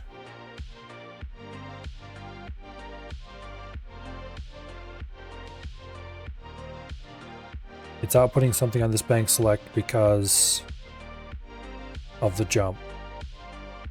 We need to put suppression in for specifically jump instructions on this line. Note to self, problem to deal with later. That will come back to bite us later, I'm sure. Okay. So 1 and 32 are passing into the IO bank output. The IO bank select is properly selecting them. The IO bank output is properly outputting on both wires. However, it is outputting 0 instead of what it should be outputting. So 34, 8, 9.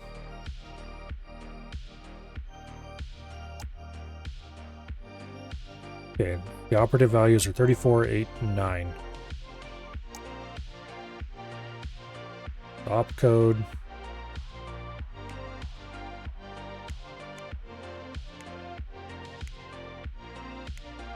.34.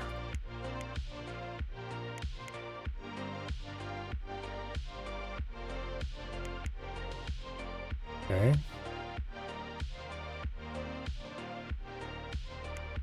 Bank is bank 1. ARG1 is 8. Wait, that's ARG1 is bank 8 is 8. ARG2 is 9. 34, 8, 9. Okay. 1 on the bank. And then for the input values,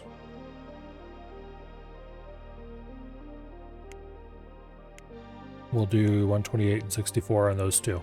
So what we should be seeing here is 128 and 64 being output on those.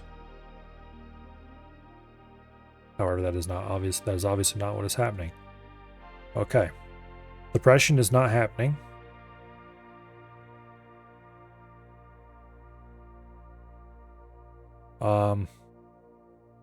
Both bank selects are lit. That is correct.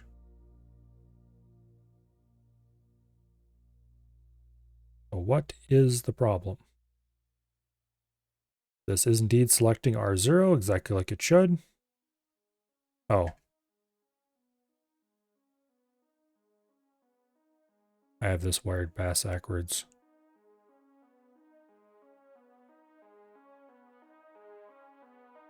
Okay. How did that go this long without being a problem?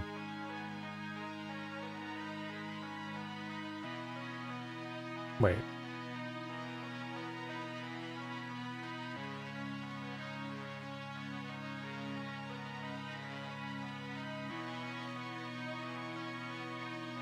How is this a problem? Oh, it's a problem because it's wired correctly on the selector, of course. Oh, this needs to be reversed.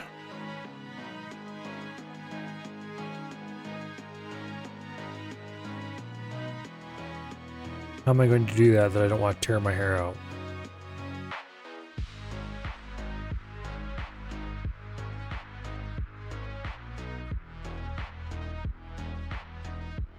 I don't want to change the order of the pins. I can't change the order of these. I either have to cross a bunch of wires in here. I think that's the only solution that makes any sense at all. It's just cross a bunch of wires.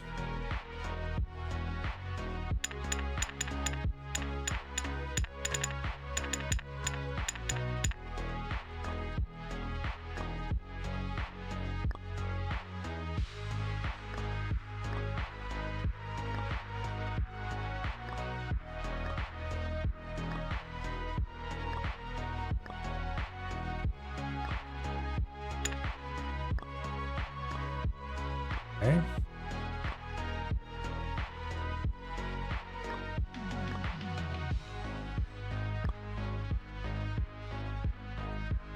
Delete some unnecessary pins here.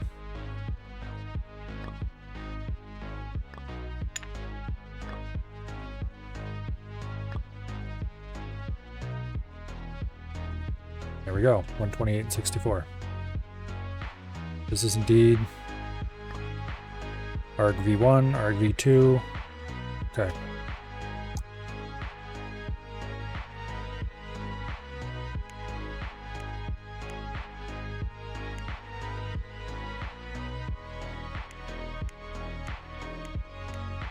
Okay, now it's advancing.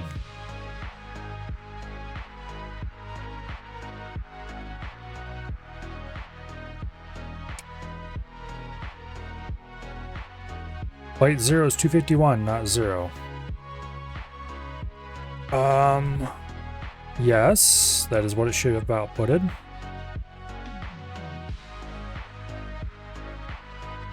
I do believe. Load immediate 00 ADR. Move memory.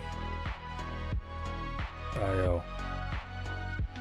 So the problem is memory is not being written to IO properly.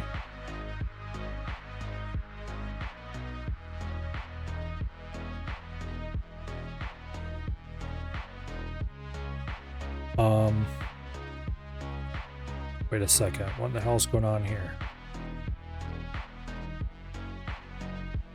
Why are you wired to this? You should be wired to that. You should be wired to result V.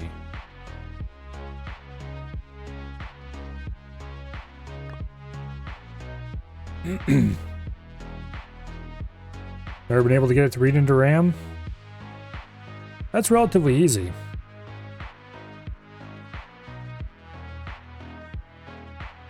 The problems I'm having are just lots and all the standard bugs you would expect to run into with having spent a whole bunch of time re-architecting everything.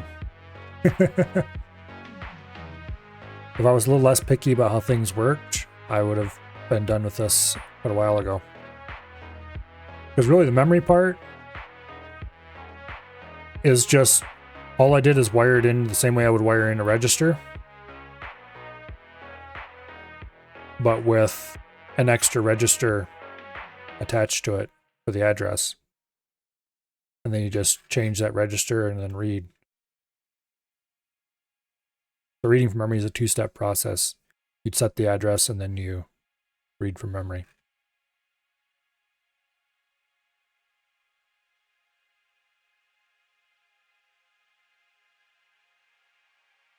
Or there are other ways you could do it.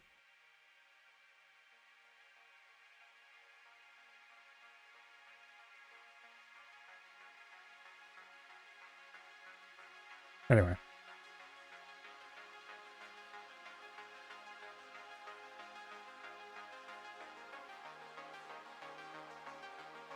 Boom. Byte 0 is 251, not 0. Okay, it's going one past the end, it looks like.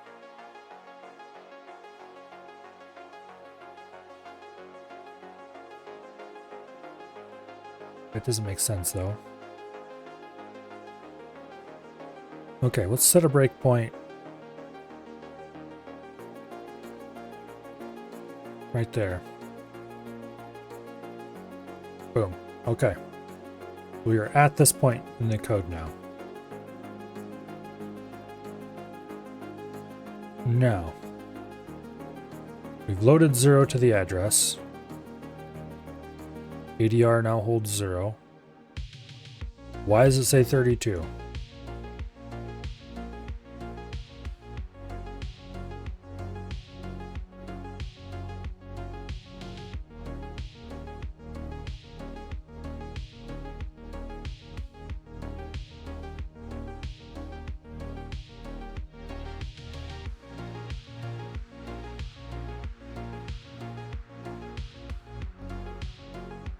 Okay.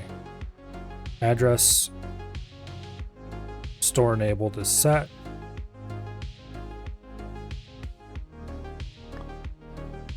Oops. This value should have been 0.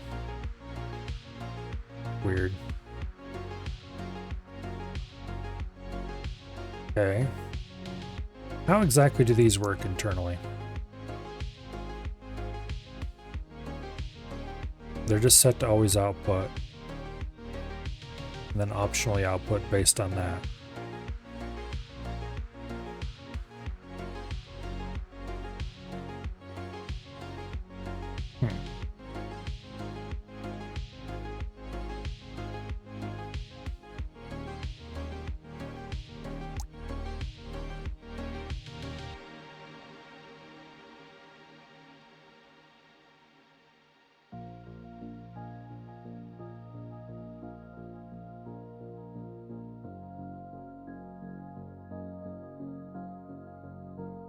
If I insert 1 bit of delay, that might fix it, but I don't want it to fix it because that shouldn't be needed.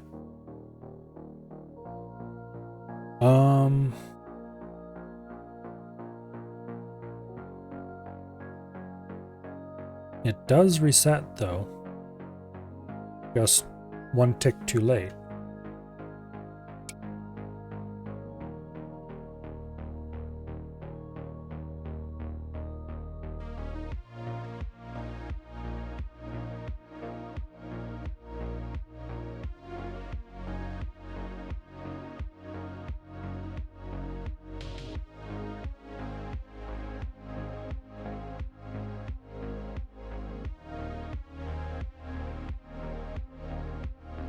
Okay.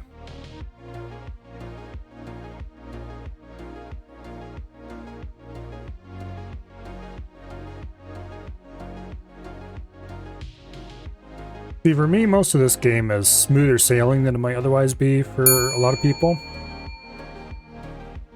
Oh, thank you very much for the follow, Lusting Asmodeus. Really appreciate it.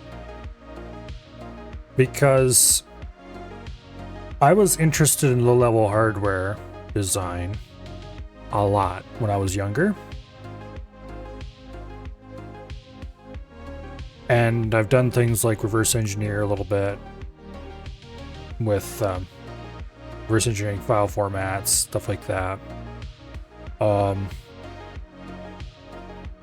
professional computer programmer that helps out. I don't really know assembly very well, or any given type of assembly, but I've dabbled in a bunch of different kinds. I've dabbled in all kinds of weird esoteric languages, including all kinds of older low-level languages, or lower-level languages, which you're likely to find nowadays. For example, I've written my own Forth interpreter,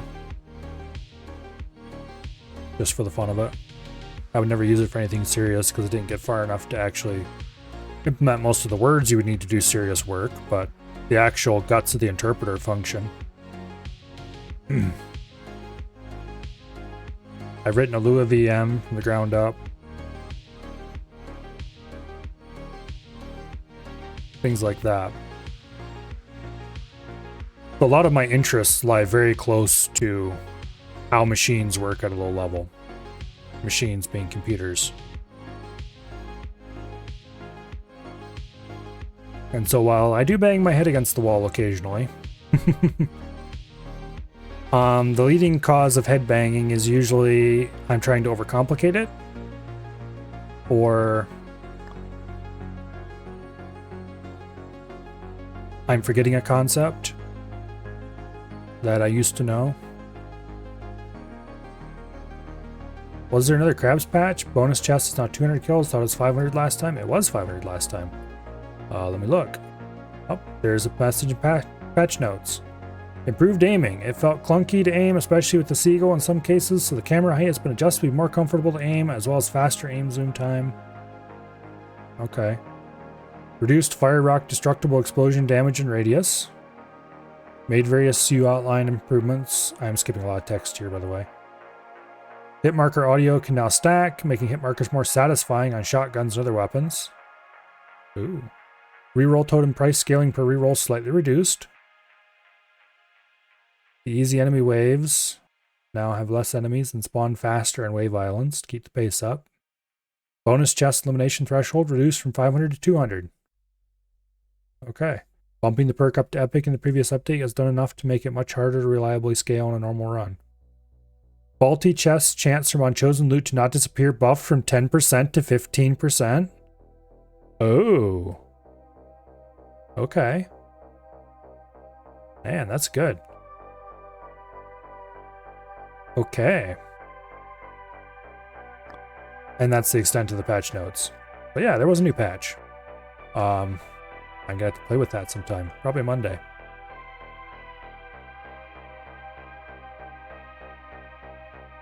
Anyway. Current problem. Oh. Current problem is that when the address is set, it doesn't actually set the address quickly enough. Apparently.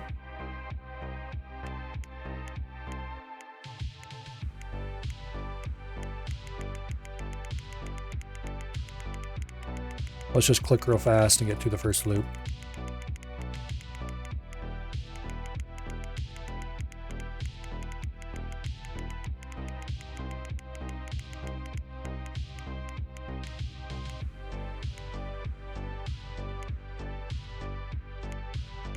Okay. Boom.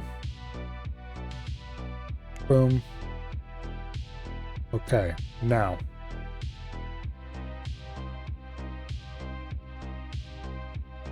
What we should be doing right now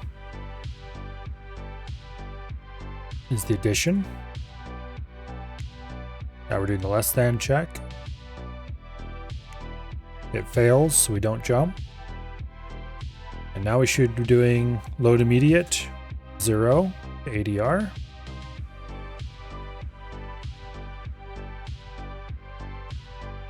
And indeed, ADR set is active.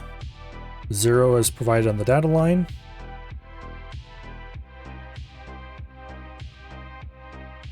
It just does not reflect on the output yet.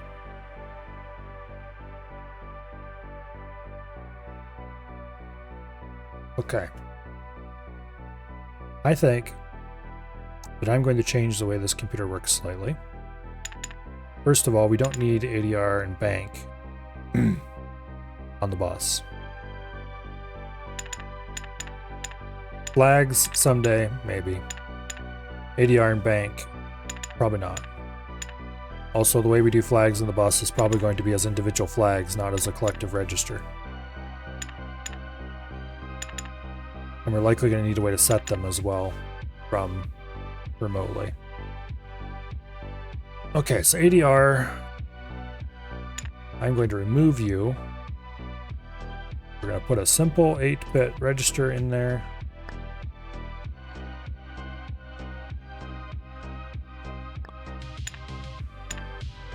And then the address line,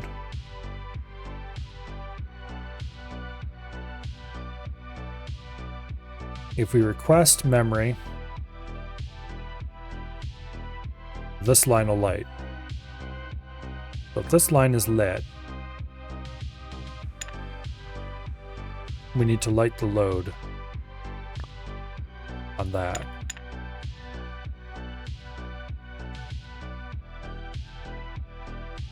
And the way to do this, the best way, is to use a 3-bit OR, which is not something I use very often, but anyway.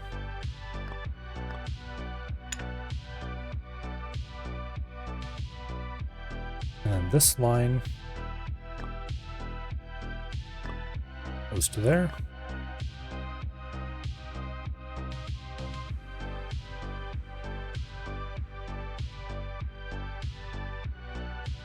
Okay.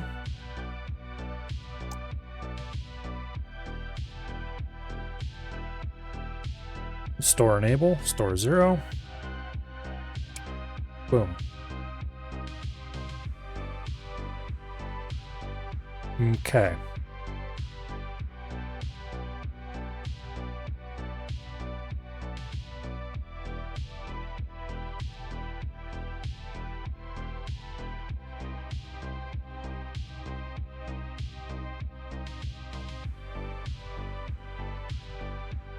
Oh, unless it means byte 0 is supposed to be 0 and not 251. In which case, that would also make perfect sense. Let me check something.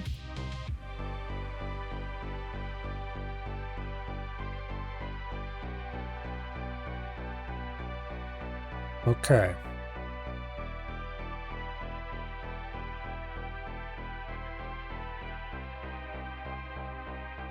So we're currently set to load address 0.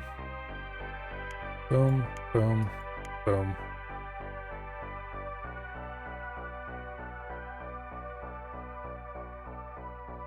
Boom. We read from IO, we get 251. Okay, no, that's actually what byte 0 is supposed to be then.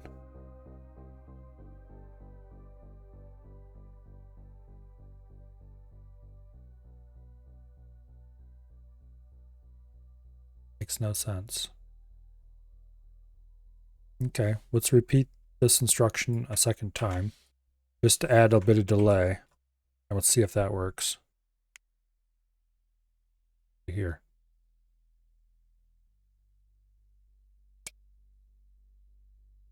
Is 251 not 0? We are trying to write 251, right?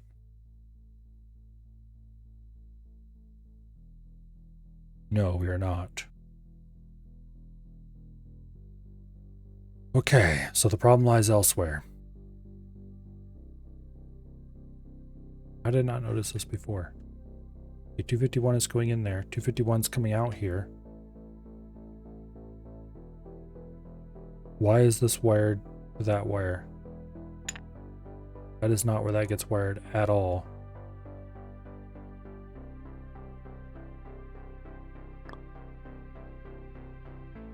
This gets wired to...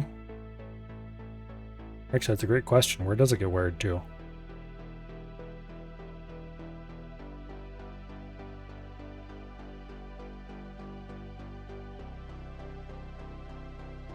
How am I doing this again?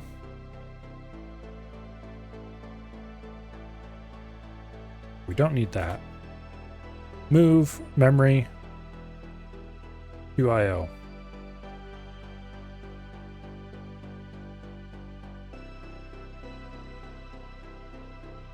Okay.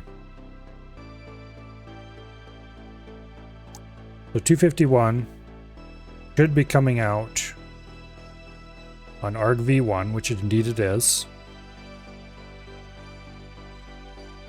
And then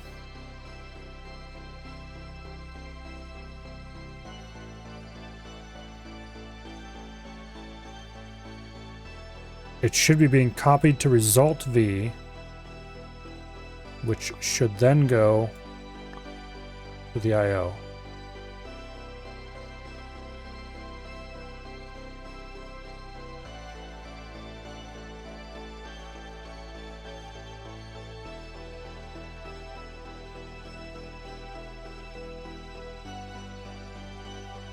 Okay, it's working.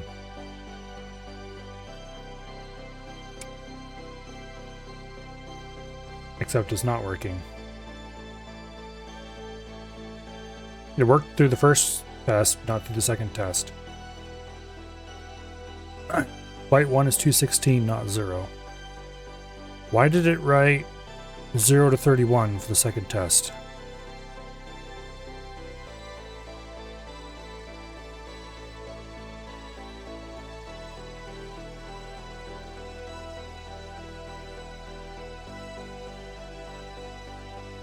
Doesn't make any sense.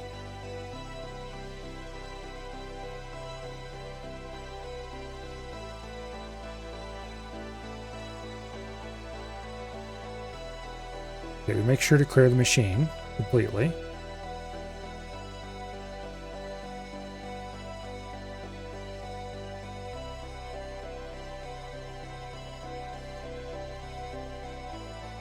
Why would it be writing... I think it's writing R0 to memory for the second test. But that makes no sense.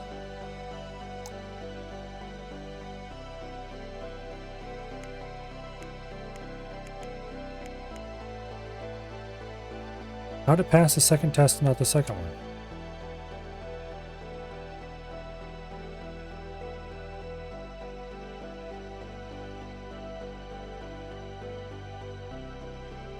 Okay. Let's go ahead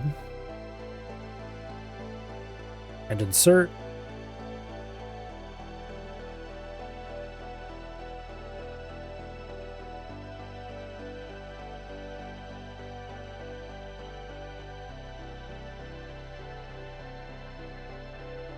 load 512 into register 0. 512 isn't valid. Load 255 into register 0. And we'll set a breakpoint there. Okay, run 10 kilohertz. It gets to that. Now.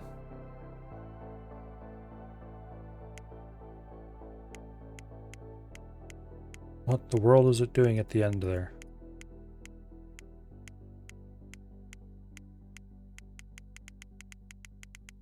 Is there a way to go to the next test?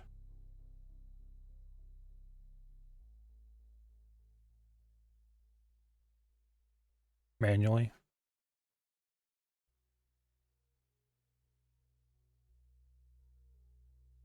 Because I'd really like to go on to the next test.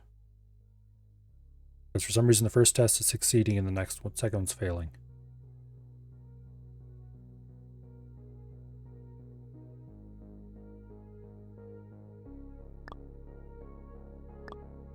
I need to go remove that breakpoint.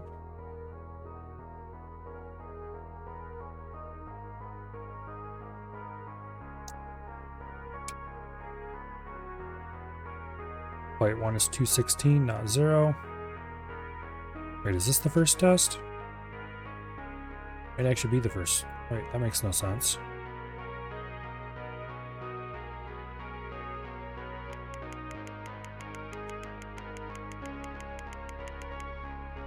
No, it works. Okay.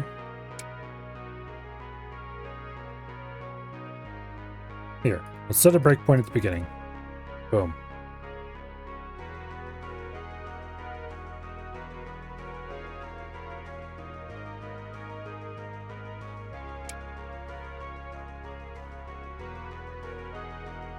Okay, we don't want a breakpoint there.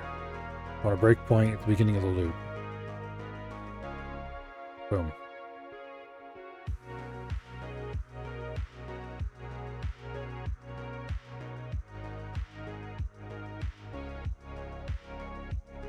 I don't want a breakpoint at the beginning of the loop. I want a breakpoint at the end of the setup.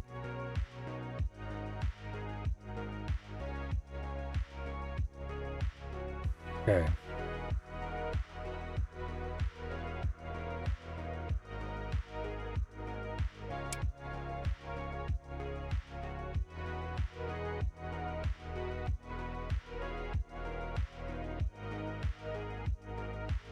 What is it doing?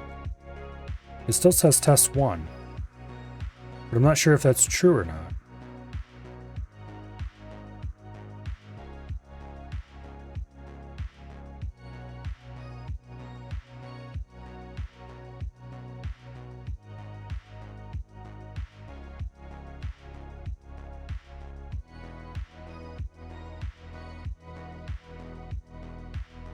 Okay.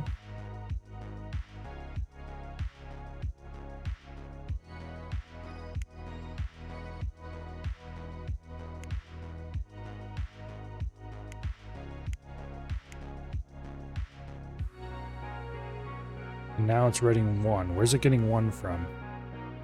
Because this is reading 0.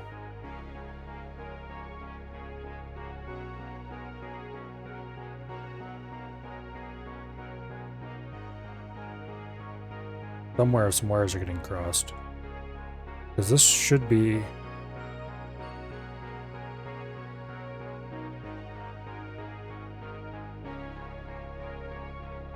move IO 0 in memory.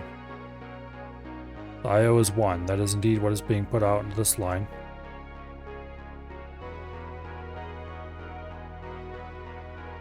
Except that is the wrong line. What? is going on?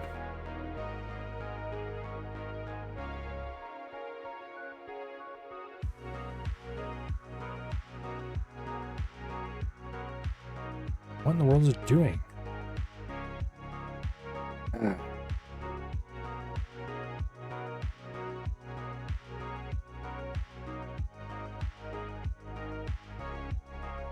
Okay.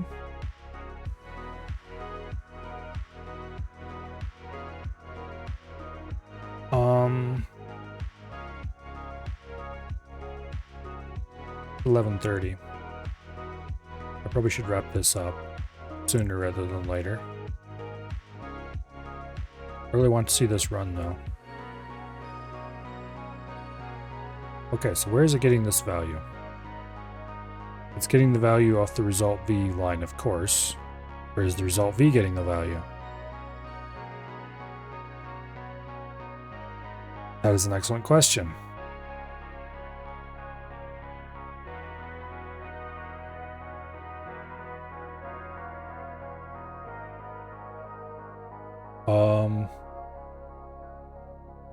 Yeah, where's it supposed to be getting the value?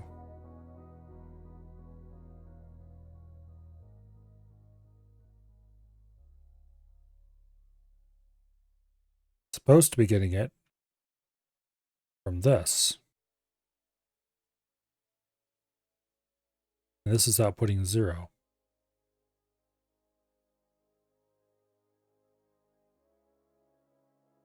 No.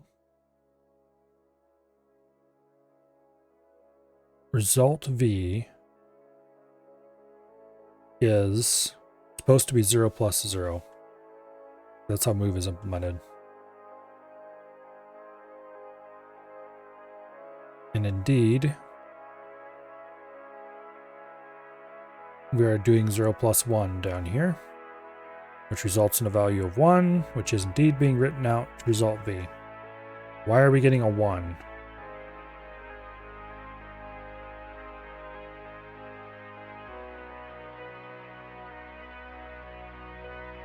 Where's the 1 coming from? The IO bank output here is outputting a 1. And that 1 is coming in from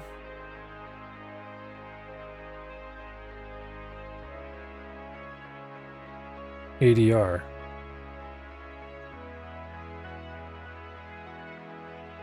Makes no sense though. Anyone else inputting a 1? No. The only one it's getting is coming in from ADR. That's the only place it could be outputting a 1 from. Why would it be outputting ADR 070?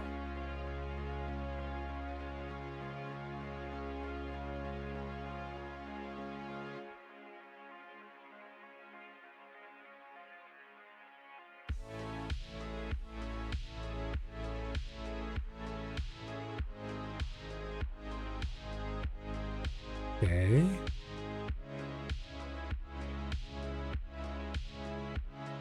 We're getting 070. Let's check the IO bank. 0 7 0 bank 0.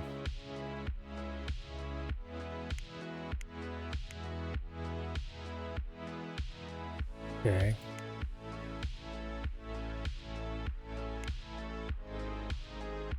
It's outputting 1 on arg2. Arg2 is requesting register 7, or in other words, the value from 7, which is currently set to 128. That's going to arg1, not arg2.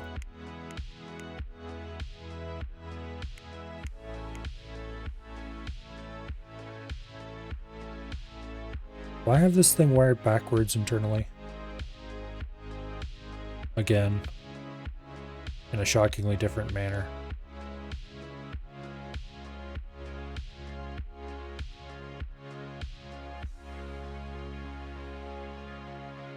This should be the arg1 output.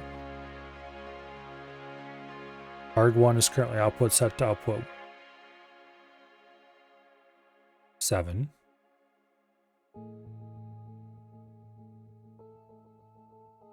Which is register 7. Register 7 is set to 128. No, that's correct.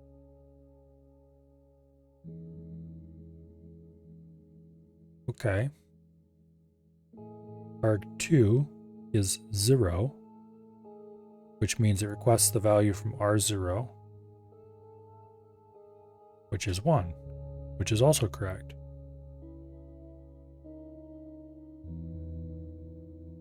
Okay, so that's red herring. And of course I've lost my state.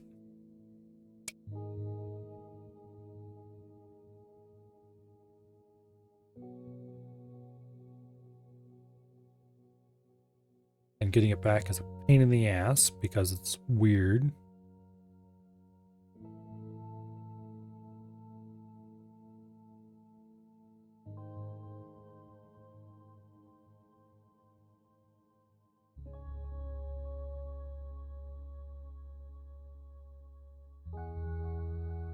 Okay. Boom, it just wrote a 0.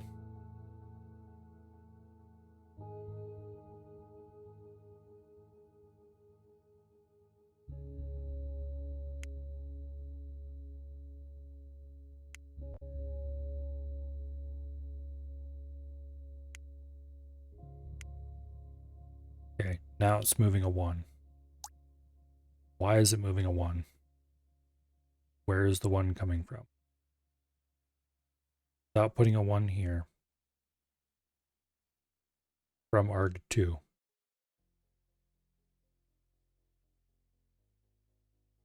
arg2 is currently 0. Oh. Did I screw up my assembly instructions?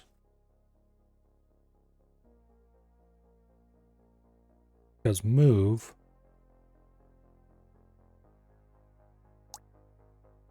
should be this.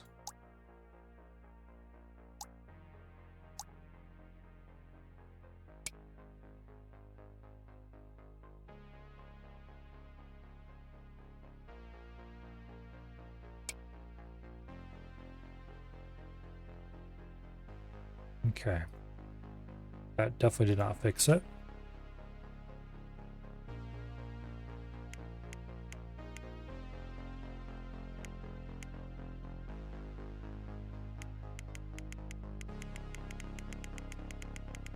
Nope, it keeps resetting ADR.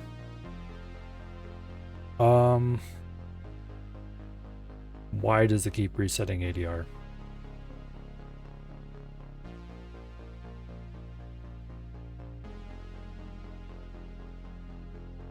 That is an excellent question. Let's look at the code again.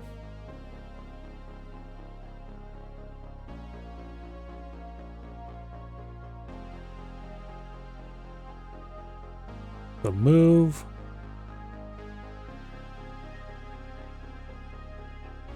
and add I are the same instruction.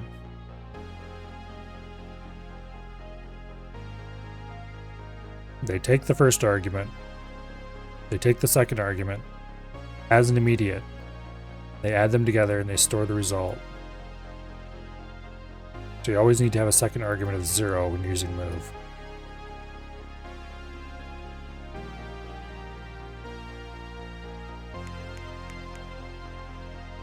Okay, so it loads 251 and add I ADR 1 to ADR.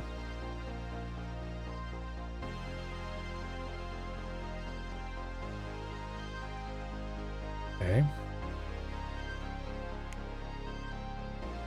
Add I R0 1 to R0. Okay.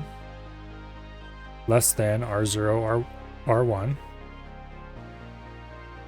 R1 was previously fixed set to 32 I mean. So that succeeds, obviously. Then we move IO to memory.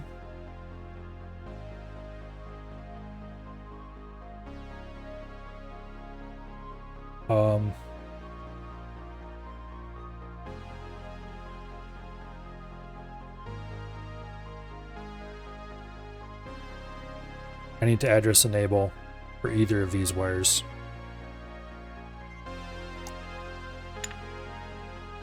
Oops.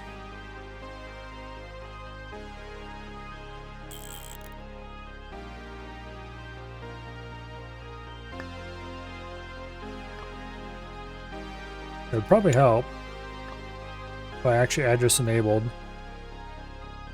when I was asking to store, as well as when I was asking to load. Okay. Now let's check for the next exciting issue.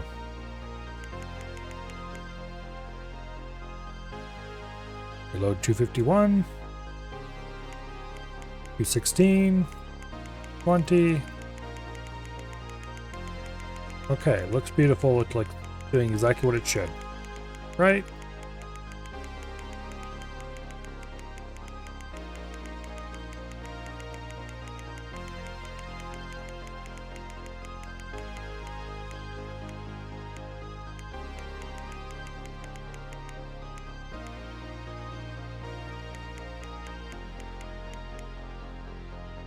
What the hell is it doing? Okay, let's go ahead and set a breakpoint here. We'll run it to that point in the program. Now, oh, we forgot to zero out R0, our loop counter. That would probably help a little bit if we did that. Oops. We zeroed out the address register, but we didn't zero out the loop counter.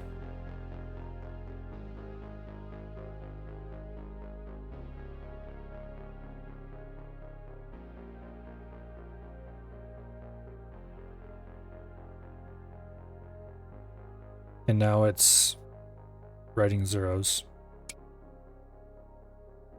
And then it drops down to there. Okay, what the hell?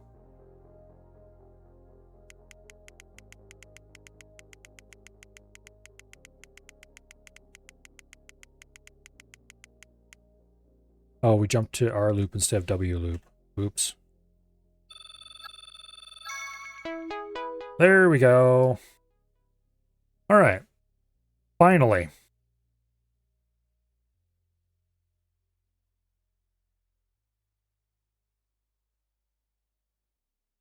Okay.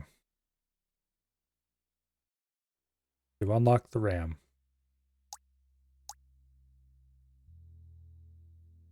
Now. That was a much larger pain in the ass than it had to be, but most of that was spent bug fixing. And when you have to fix bugs in both your hardware and your software, proving that even the tiniest programs can still have bugs because you do things like type R loop instead of W loop, and then you wonder why it zeroes out your memory before doing what it's supposed to do. Oops. But anyway, we have succeeded. The next one would be delay, called. The product of nibbles. That sounds distressingly like multiplication. Stack, and the lab will come after that. We've got various other assembly challenges. Push and pop, divide, functions, and then we have a bunch of challenges in assembly using our existing machine.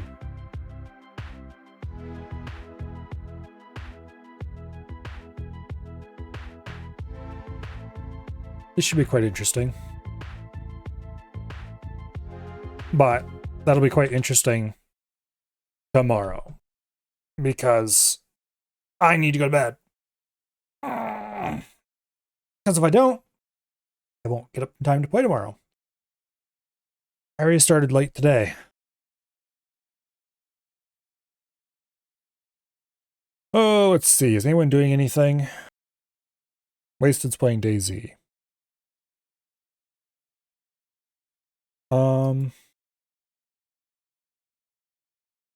Sure, it's raid Wasted. Why not?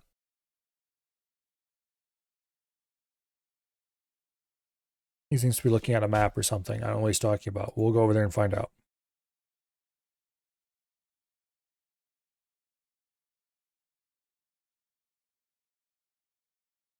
Okay, tomorrow is Sunday, and I will be doing more of this.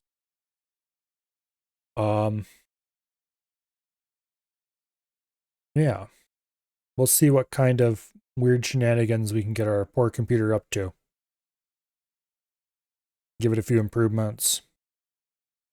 I'm almost tempted to write myself a proper assembler that would output code.